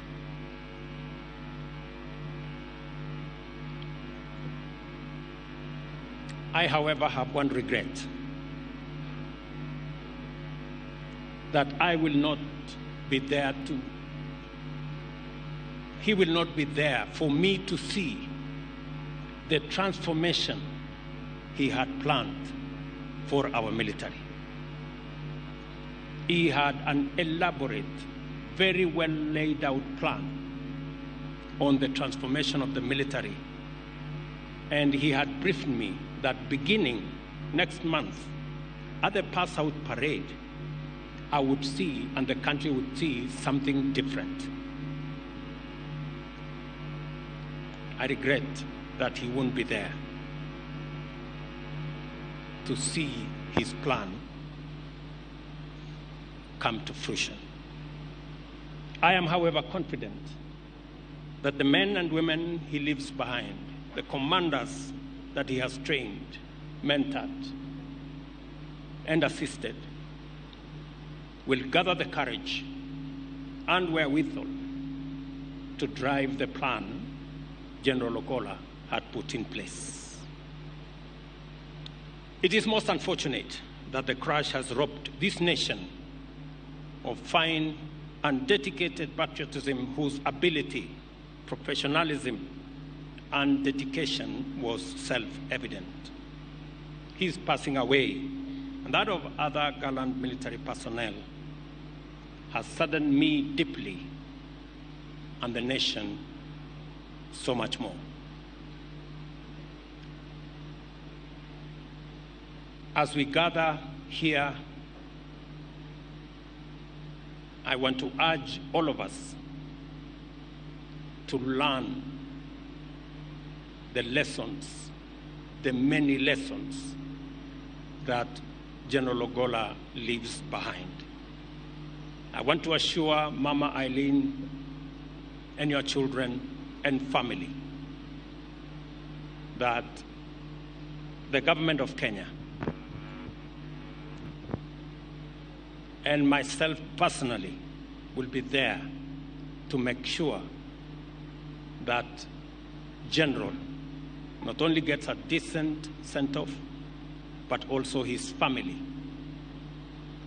will be looked after by the people of Kenya in honor of the great service General Ogola gave to this country. Finally,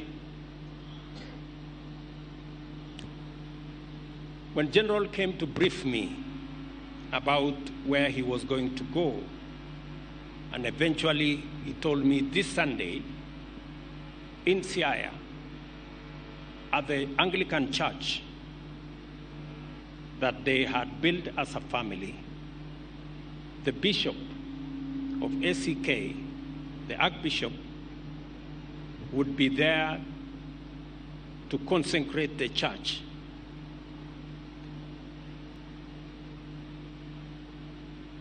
It now looks like the consecration of the church will be there, but the ceremony will be about the sending of our brother, General Francis Ogola. When I met the family, and I asked the family, and the family told me about what General Ogola had wished, including being buried within 72 hours and many of the other things. I asked Mama and Joel, what was the nature of the conversation that led to General talking about his own death, surely? It marks the courage of a man who was ready. And he knew, even in the sermon he preached to us today, that life was mortal. For those of us who are scared of death, maybe General Ogola again is giving us some lessons on how to be ready. Very profoundly, yesterday, many heads of state called to condole with the country. And one profound statement came from the president of Burundi. And he told me in Kiswahili, Mheshimiwa Rais, sisi wote tuko katika mstari. General inaonekana alikuwa mbele yetu, na sisi tujipange. It was very profound coming from a head of state. And as we do that, we still must do the utmost to make sure that we protect our men and women in service. And part of what General had planned is the modernization of equipment that is being used by our military. It is unfortunate that he passed on before we could accomplish the plan that we had. I want to commit to our military officers, men and women in uniform, like the way we are doing with the police. We now have a clear plan on how to modernize the equipment that is being used by our military, so that they can be safer and they can discharge their responsibility of securing our country better. Again, from Mama Rachel and my children, our very deep and sincere condolences to the family of General Ogola, and on behalf of the people of Kenya, to say poleni sana na Mungu awafariji. Thank you very much.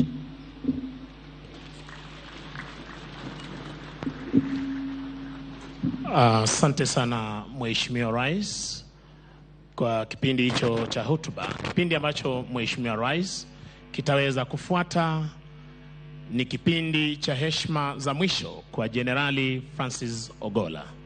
Kwa heshima na taadhima kuu niweze kumwalika Mheshimiwa Rais akiwa ameandamana na mama wa taifa Her Excellency Bi Rachel Ruto pamoja na Defense Council ambayo itahusisha waziri wetu wa ulinzi Mheshimiwa Aden Bare Duale, naibu mkuu wa majeshi ya ulinzi ya Kenya Luteni Generali Charles Kahariri, katibu wizara ya ulinzi Mheshimiwa Patrick Mariru, komanda wa jeshi letu la nchi kavu Luteni Generali David Tarus, kamanda wa jeshi letu la wanaanga Meja Generali John Omenda, na kamanda wa jeshi letu la wanamaji Meja Generali Thomas Ng'ang'a.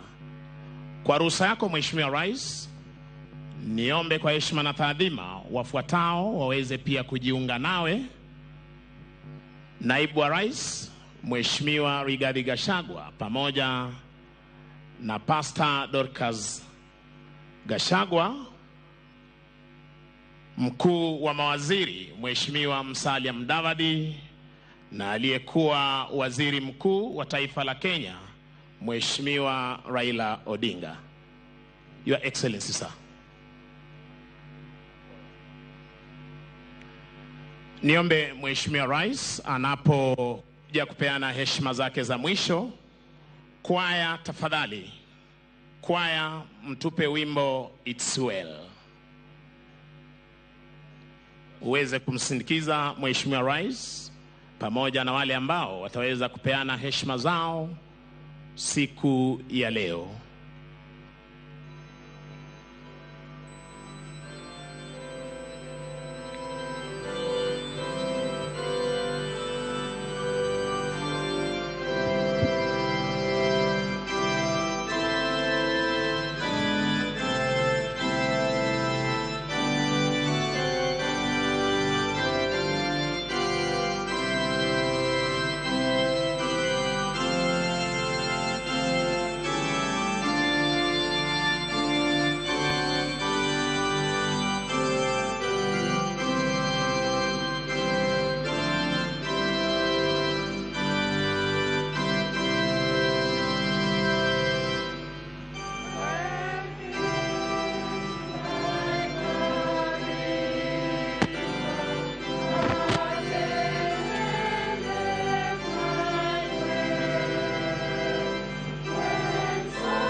Asante sana Mheshimiwa Rais kwa kuweza kupeana heshima zako za mwisho.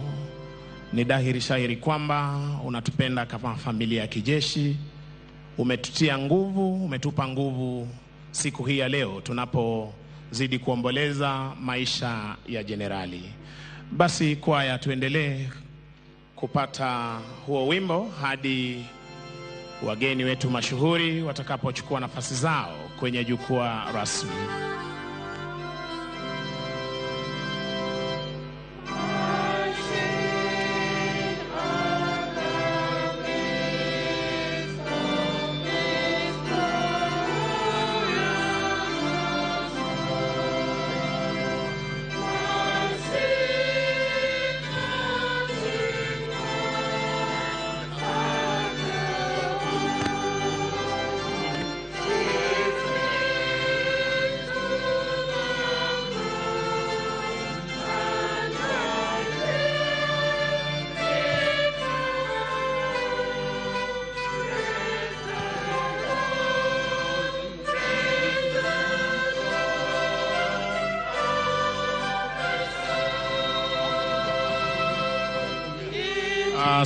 Asante kwaya tafadhali,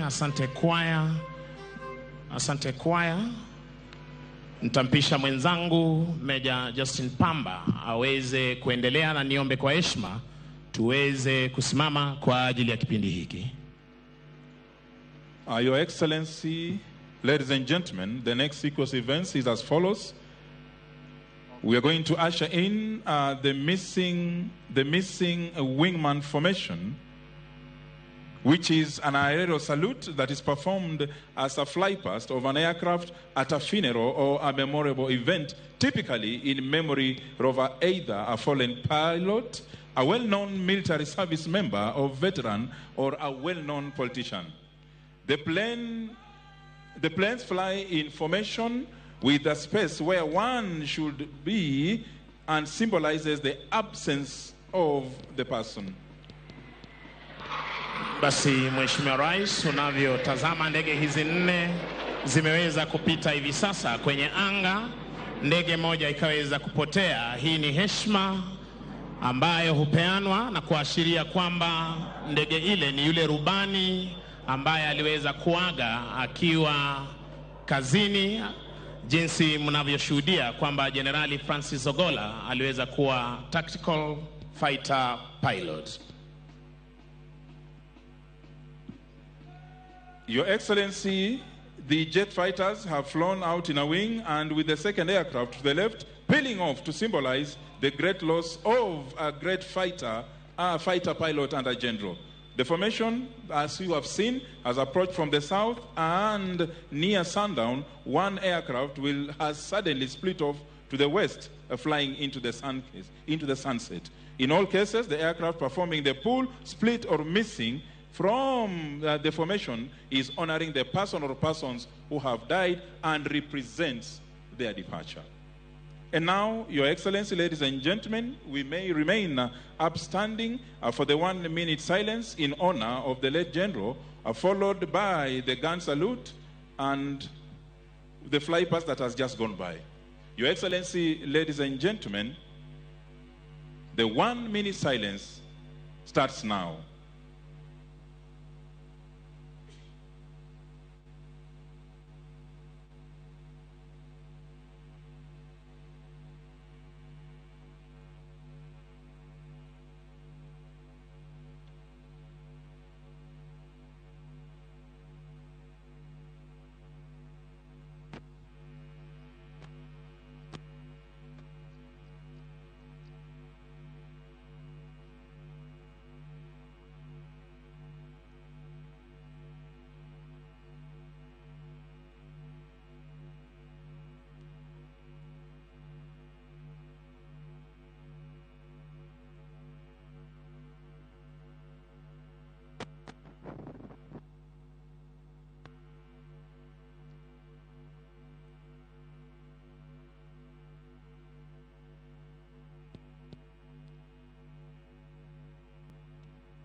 Thank you, Your Excellency. And now, the gun salute.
Asante sana Mheshimiwa Rais.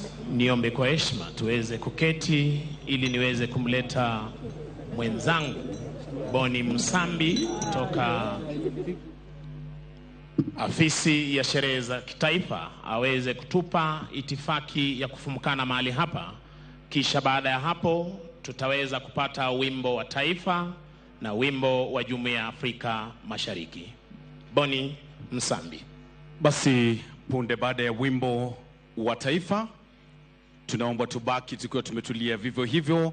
Tumpishe kwanza Mheshimiwa Rais aliye pia Amiri Jeshi Mkuu wa majeshi yote ya ulinzi pamoja na mama wa taifa waweze kuondoka, wakifuatwa na Naibu Rais pamoja na Pastor Dorcas Rigathi, kisha Spika wa Bunge la Seneti, vile vile Jaji Mkuu, Waziri wa Ulinzi atafuata, aliyekuwa Waziri Mkuu nyuma yake, na mwisho kabisa familia ya mwenda zake itaondoka ikiongozwa na Mama Aileen Kadhambi. Hiyo ndio itifaki ya mwanzo ya kuondoka. Wengine tutasalia kutulia ili kwanza mwili uondolewe na kisha tutafuata. Shukran. Asante sana Mheshimiwa Rais. Kwa heshima na taadhima kuu, niombe sasa tuweze kusimama kwa wimbo wa taifa na wimbo wa Jumuiya ya Afrika Mashariki.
Basi niombe wengine tuweze kutulia, tuweze kuketi hadi mwili pamoja na familia watakapoondoka hapa uwanjani.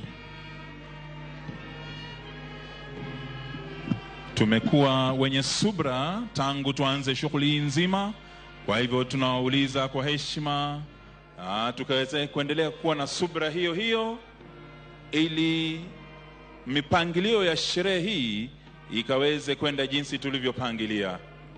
Kwa hivyo sasa mwili unasindikizwa kwa utaratibu, na hivyo kama vile tulivyokuwa tumekwisha kueleza pale awali, familia inapita hapa mbele mwa jukwaa katika mwendo wa polepole kuashiria hali ilivyo, lakini ukweli ni kwamba tunajua Jenerali Ogolla tulimpenda sana, lakini Mwenyezi Mungu alimpenda zaidi. Na kwa hivyo tunapoendelea katika shughuli nzima, tuendelee kuwa na subra hiyo hiyo tunapoendelea kusimama na familia hii katika shughuli hii nzima ya kumsindikiza Jenerali Ogolla.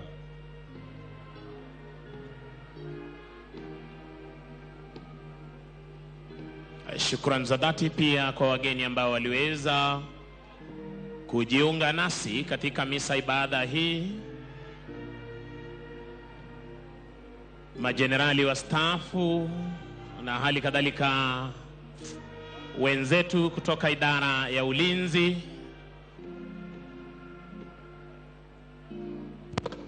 kwa kuweza kujumuika nasi katika misa ibada. Asante sana viongozi wetu wa kidini kwa kuweza kuendesha kipindi hicho cha misa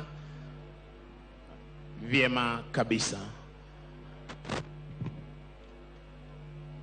Basi viongozi wetu wa kidini wanapoelekea katika sehemu hiyo mbele mwa jukwaa, kumbuka kwamba mwili wa Jenerali Ogolla unawekwa kwa hivi sasa kwenye gari rasmi.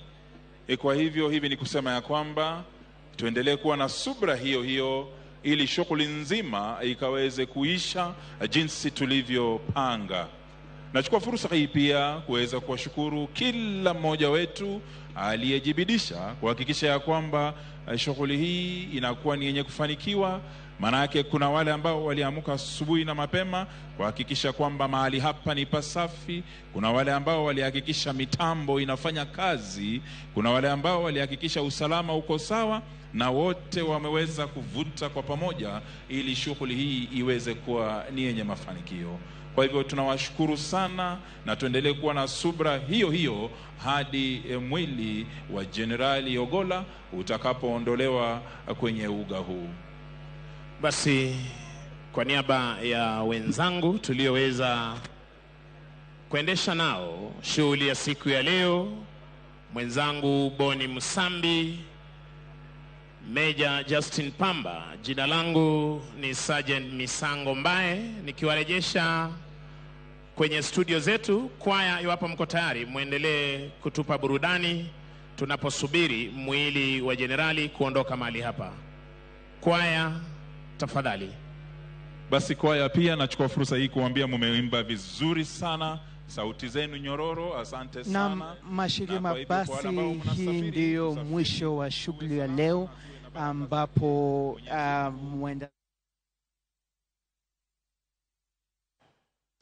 Nyakwara mugia jong manaka kineno kanyo manane nyasi manibiro ni achiel kachiel kowuok e alapa ma Ulinzi Sports Complex Bore Nairobi kae, kama jotelo jo Kenya jolweny kaachiel kod familia noriwore kanyo mar chiwo luor margi mogik mano ne jamadara mosenindo Francis Ogolla. Jotelo mopogore opogore oloso kanyo ka koro giparo jamadara Ogolla kuom chung mare motegno neno ni piny Kenya obedo kod kwe. Wawinjo kanyo kata waneno kanyo jotelo mopogore opogore moloso ka koro nyaka sani.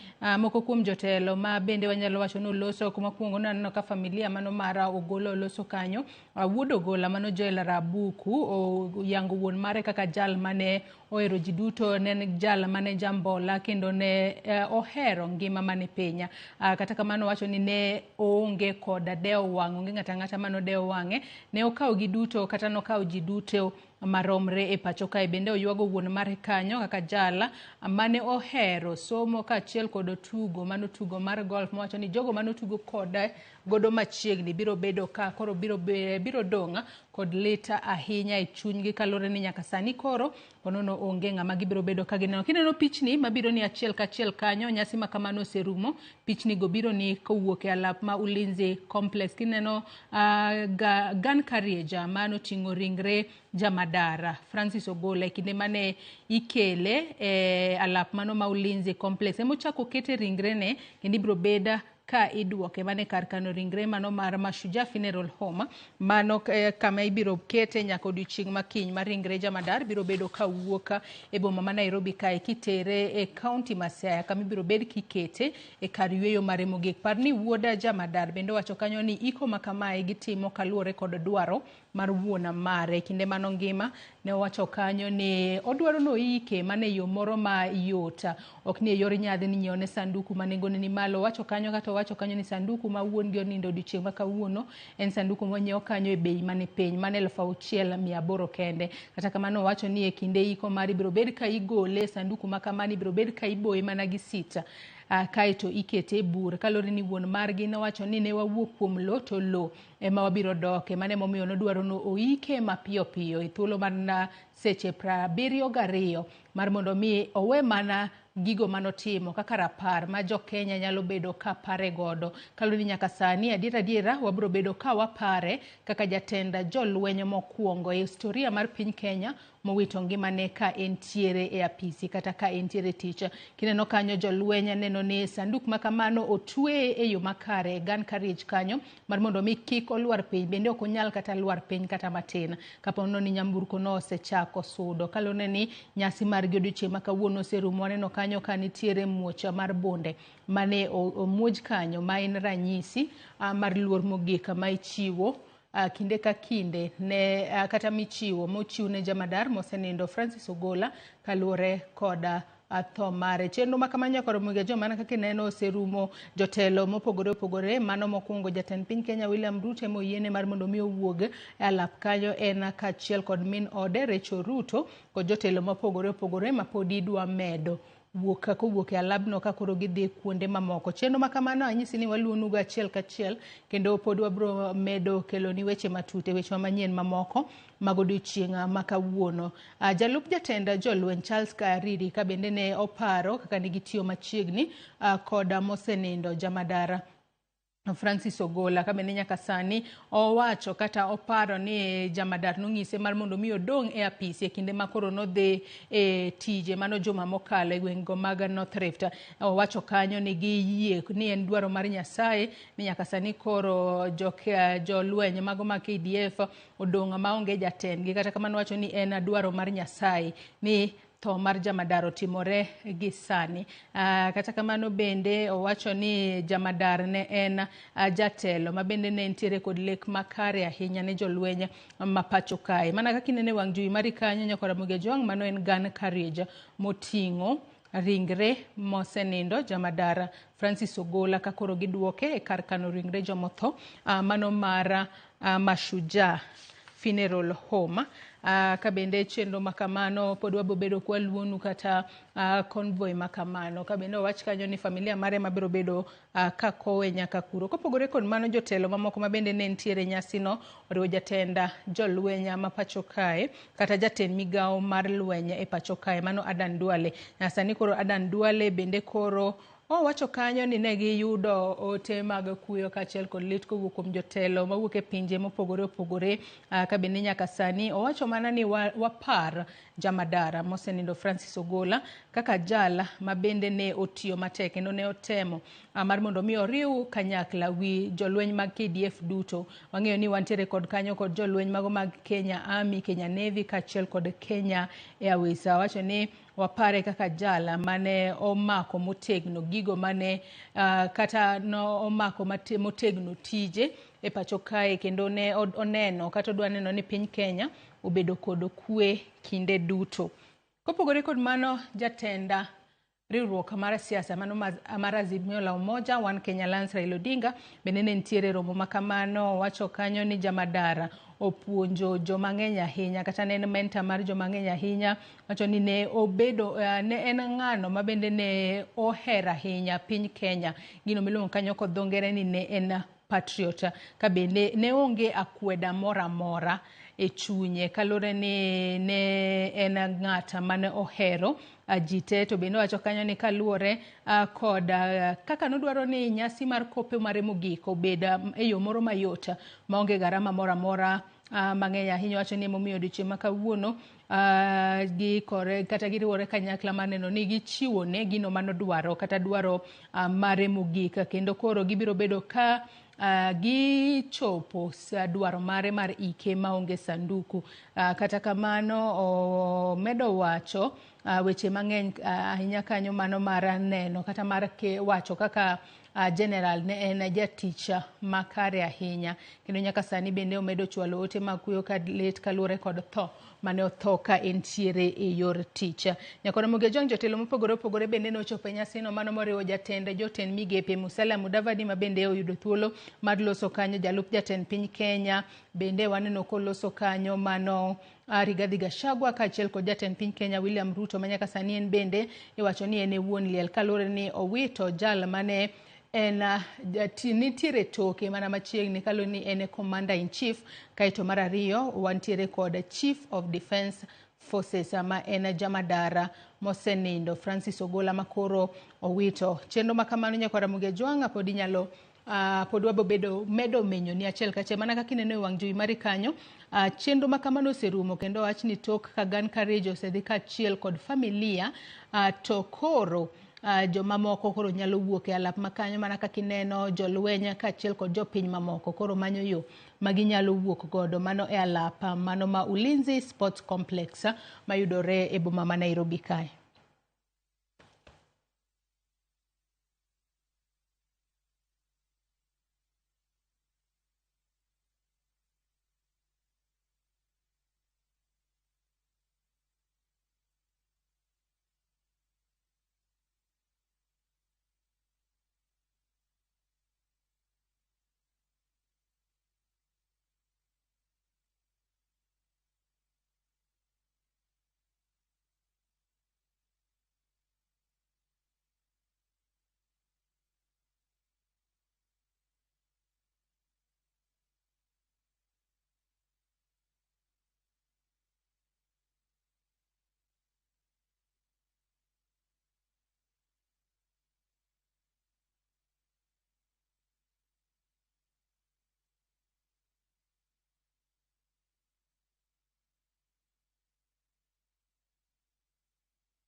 Anya kora mugejo manaka kineno mago pichni mabiro ni achiel kachiel asengisi kanyo ni gun carriage mano moting'o ringre jamadara mosenindo Francis Ogola osewuok mane alap ma Ulinzi Sports Club mano Ulinzi Sports Complex abore Nairobi. Ka pichni mineno kanyo mago bende gin mag jolweny matende ni nyasi makamano oserumo. To bende par ne okinyi makawuono jofwambo magwa kata odiochieng' makawuono jofwambo magwa Sharon Ong'ao kaachiel kod Chris Owino ne luwo chenro makamano achiel kachiel ka gintiere alap mano mar Ulinzi Sports Complex. Adwa tudre kod nyawadwa Sharon Ong'ao mar mondo mi onyiswa ne en to winjango e kinde makoro ni chiwo salute mogik kata luor mogik ne jamadara Francis Ogola. Sharon. Erokamano inya Joyce Oduoro, winjo makare gi sani jotelo mopogore opogore koro wuok e paw tuke mano mar jolweny mar Ulinzi ka bende gidhi kuonde mopogore opogore. Kata kamano jotelo mopogore opogore mawuok e pachoka nochopo kanyakla kod jombetre mawuok e pinje maoko. Nyasi makama kaluwore kod chenro nigeno ni biro rumo saa 8 mar odiochieng'. Kata kamano en nyasi ma okawo seche mathoth ka bende gisani koro e korumo mana dakika machuok kende tok kata mana kapok oromo kanyo saa 10 mano mamidhiambo. Ringre mano jamadara Francis bende gisani koro itero e kar kado ringre mano ma Mashujaa Funeral Home kama bende ringre pare nogolie motelo ne kopo mare mogik odiochieng' makiny mane gwenge mag Ng'ia e kaunti mano ma Siaya. Kata kamano jotelo mopogore opogore noloso naneno kanyo jotelo migepe mopogore opogore bende nochopo ka mano moriwo jatend migao mano mochung' ne weche mag lweny e pachoka mano Aden Duale ka nitiere jatend jotend migepe mano Musalia Mudavadi. Jalup jatend piny bende noyuoro Commander in Chief mano jatend piny bende nitiere e kind jotelo mamoko. Kata kamano e kinde ma bende jotelo naloso ginero ma bende gipako godo General Francis Ogola en kaluwore kod mbola kata humility dongere ma bende nosebedo konyiso jotije wetege kaka jatend jolweny. Kopogore gi mano familia margi bende miwinjo kanyo wuode bende noloso kanyo wuode mong'ere kaka Joel Rabu bende noloso kanyo e lo familia okinyi odiochieng' makawuono ka bende mineno kanyo kata mana minode bende nochopo kanyo nyare bende nantiere kanyo e kinde anyuola mamoko. Joel Rabu ma bende en wuoda mosenindo mano Ramadara Francis Ogola opuoyo kendo pako wuongi kaka jal ma bende nochalo mise motegno ahinya nyalo ero tije kata bende notho e kinde ma bende koro nodhi cholo mise mago motenore kod arita kwe. Kopogore gi mano Joel bende yuago wuongi kaka jal nore mana ratel ka bende omedo kwayo jolweny ma pachoka mar mondo mi kik bed gi buok moro amora kendo gidhi nyime gi tijgi mano mar nyayo arita kwe e gwenge mago mag Nyanduat mano mar piny Kenya. Ka bende onyiso jolweny ma pachoka mar mondo mi oti tijgi e yo makare mar mondo mi one ni otieko jomaundu maliekre ni mago mag Al-Shabaab ma dibed ni ogo sach e pachoka. Kopogore gi mano bende oywage gi jolweny wetegi na nitiere kanyo Vice Chief of Defence Forces mano mong'ere kaka Charles Kahariri ma bende nyaka sani wang'e ni en jatelo mano mako jolo mar jolweny. En bende wacho ni oywago jamadara Francis kaka jalnore ma bende ne gitiyo godo machiegni. Kata kamano owacho ni Charles Kahariri wacho ni kinde ma bende jamadara Francis Ogola nadhi e gwenge mago mag Nyanduat nokwayo mar mondo mi odong' chien obedi apisi ong'i tije mago mag apisi e kinde ma bende ne gidhi chwalo weche motendo kod arita kwe kendo bundo skunde mago madirom e gwenge mago mag Nyanduat. Kopogore gi mano jatend jolweny e pachoka mano Aden Duale bende noloso ka bende opuoyo jamadara Francis Ogola kaka jal ma bende nochwalo mesege motegno mano e migao mochung' weche mag lweny e pachoka ka bende wacho ni Francis Ogola nochako tije kaka jalnero nochako tije higa mar 1984 manyiso ni kano dhi nyime gi tijene e tije mag lweny en kind thuolo nodhi nyime gi tije makamagi kind thuolo mar higni 40. Pero kopogore gi mano ogai mar Azimio Raila Odinga bende ne nitiere nyasi makama ma bende jolweny kachiwo salute ne jatendegi. En bende okwayo jatend piny mar mondo mi one ni nonro makare otim ahinya kaluwore kod tho mano mar mosenindo jamadara Francis ka bende owacho ni kata bed ni notho kaluwore kod ndek kalapapla nitiere weche mosebedo ka wachore ahinya e mbui ma bende okwayo jo Kenya mar mondo mi obed gi kwe kendo orit adier kaluwore kod masira ma kamano ka bende onyiso jatend piny ni oneni masiche mago mag kalapapla ma bende osebedo katimore kinde ka kinde odiochieng'. Mudavadi bende noloso mano jatend jotend migepe e pacho ka bende en bende opuoyo pinje mamoko ma bende noriwore kod piny Kenya. Kanwinjo ka Musalia Mudavadi loso jombetre mopogore opogore mag pinje mopogore opogore bende nochopo kendi odiochieng' manyoro. Pinje kaka mano ma Czech Republic, jombetre mag nantiere ka European Union, Italy, Eritrea, India e kinde mamoko. Kata mano kopogore gi mano, jatend piny Kenya bende noloso ka bende wacho ni kinde ma bende noyiero jamadar Francis Ogola e telo. Nitiere nyinge mopogore opogore ma bende nochiwne. Kata mano, nying Francis Ogola no oken achiel kuom nyinge ma bende nochiwne mar mondo mi oyier kaka jamadar. Kata mano, wacho ni noluongo Francis Ogola moloso kode weche ma bende ne liekore. Samoro nodwa kata mana telone na weche motenore kod loko loch mare. Wacho nobedo kode apise ma Francis onyise weche ma bende notimore. Kata mano, jatend piny Kenya wacho ni nodhi nyime ma bende ondike en bende ywage kaka jalnore ma bende nochalo mise motegno ka bende nochwalo ote mage mag kuyo mare kanyakla kod familia mare ne familia mosenindo.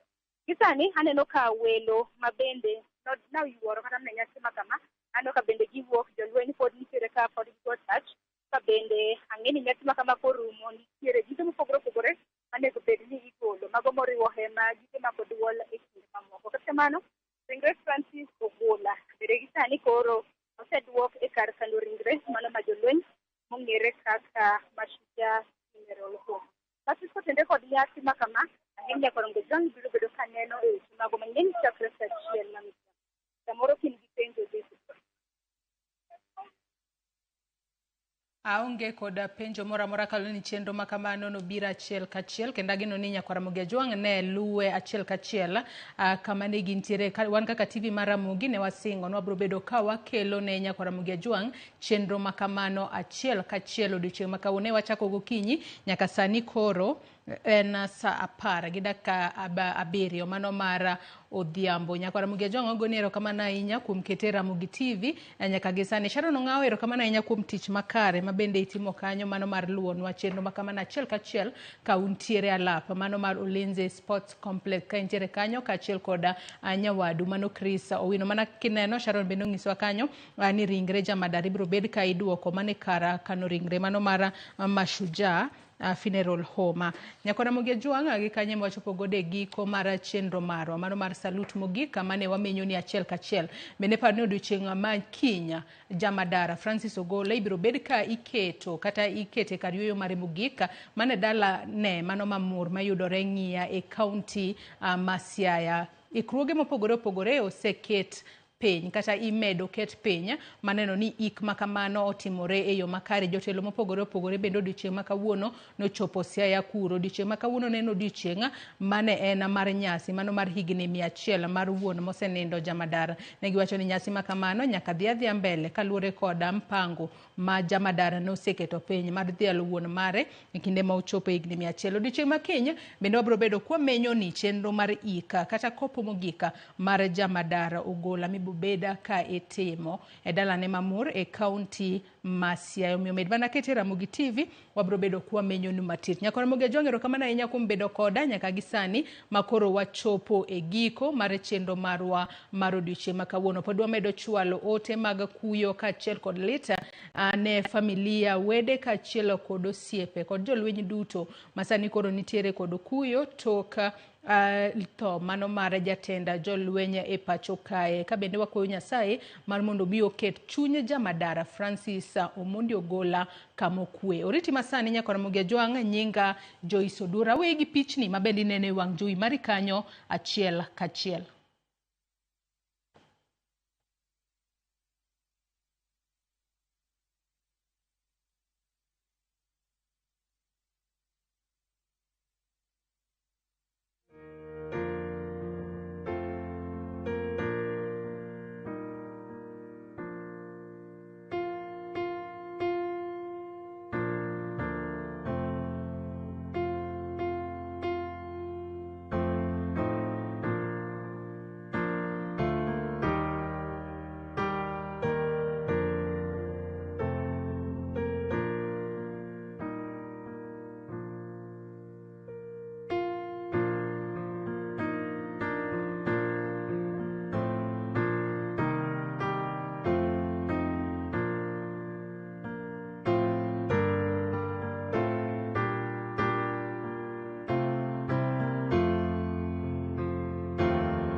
Tinto itikoma na bongo tena kirengaki. Eseki. Asenyenja sobu kimabwana eno wengenjo mano.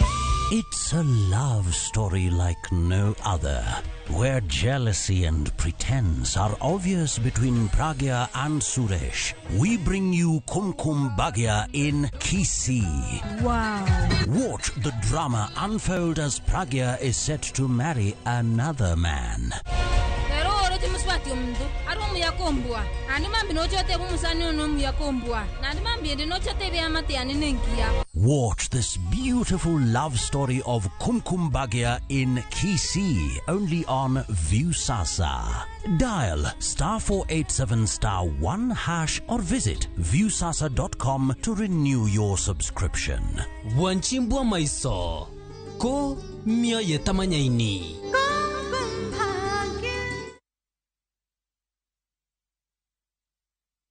Are you ready to turn your Skizzer-tunes into cash? Dial *487*3#. Choose your favorite Skizzer-tune, confirm, and enter to win big. 50K daily, 100K monthly, and the grand draw of 1 million Kenya shillings. Each time you download Skizzer-tune, you support our local talent as you increase your chances of winning big. All SMS alerts are from Skizzer Citizen, and lucky winners will be contacted from 0709 767 000. Skizzer Tune, Skizzer Chopper. Terms and conditions apply.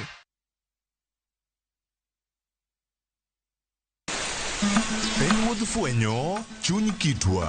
Angomyo yini chako mana mine. Dak ne chaki yechu. Yini chako mine nikech mine mapito. Ngesigana kod kido, manyiso ber kod mit piny. Ike jaduong manoko kama ni luongo jaduong Ngeso Kosandu. Kaluwore kaka kidi ma jaduong hero kaka chiege maduong. Kidi jaduong ni Kit Mikai. Kendo rom kod jorit kitwa. Mondo ne en dero mar jaduong madhaka mora okdeye. Piny mamako dhogi. Kamaru biro to maru to e dala. Iye chone chien. Omake amaka kama nyawana abia kinywana limi. Riuri kod Rabala Kwasi owad gi Rajabu. Kendo korpo jonam gerech en duoko rech manise ngiewo. E 111. Ngeso ka ngeso, saa 1:45 otieno. Manera Mugi TV.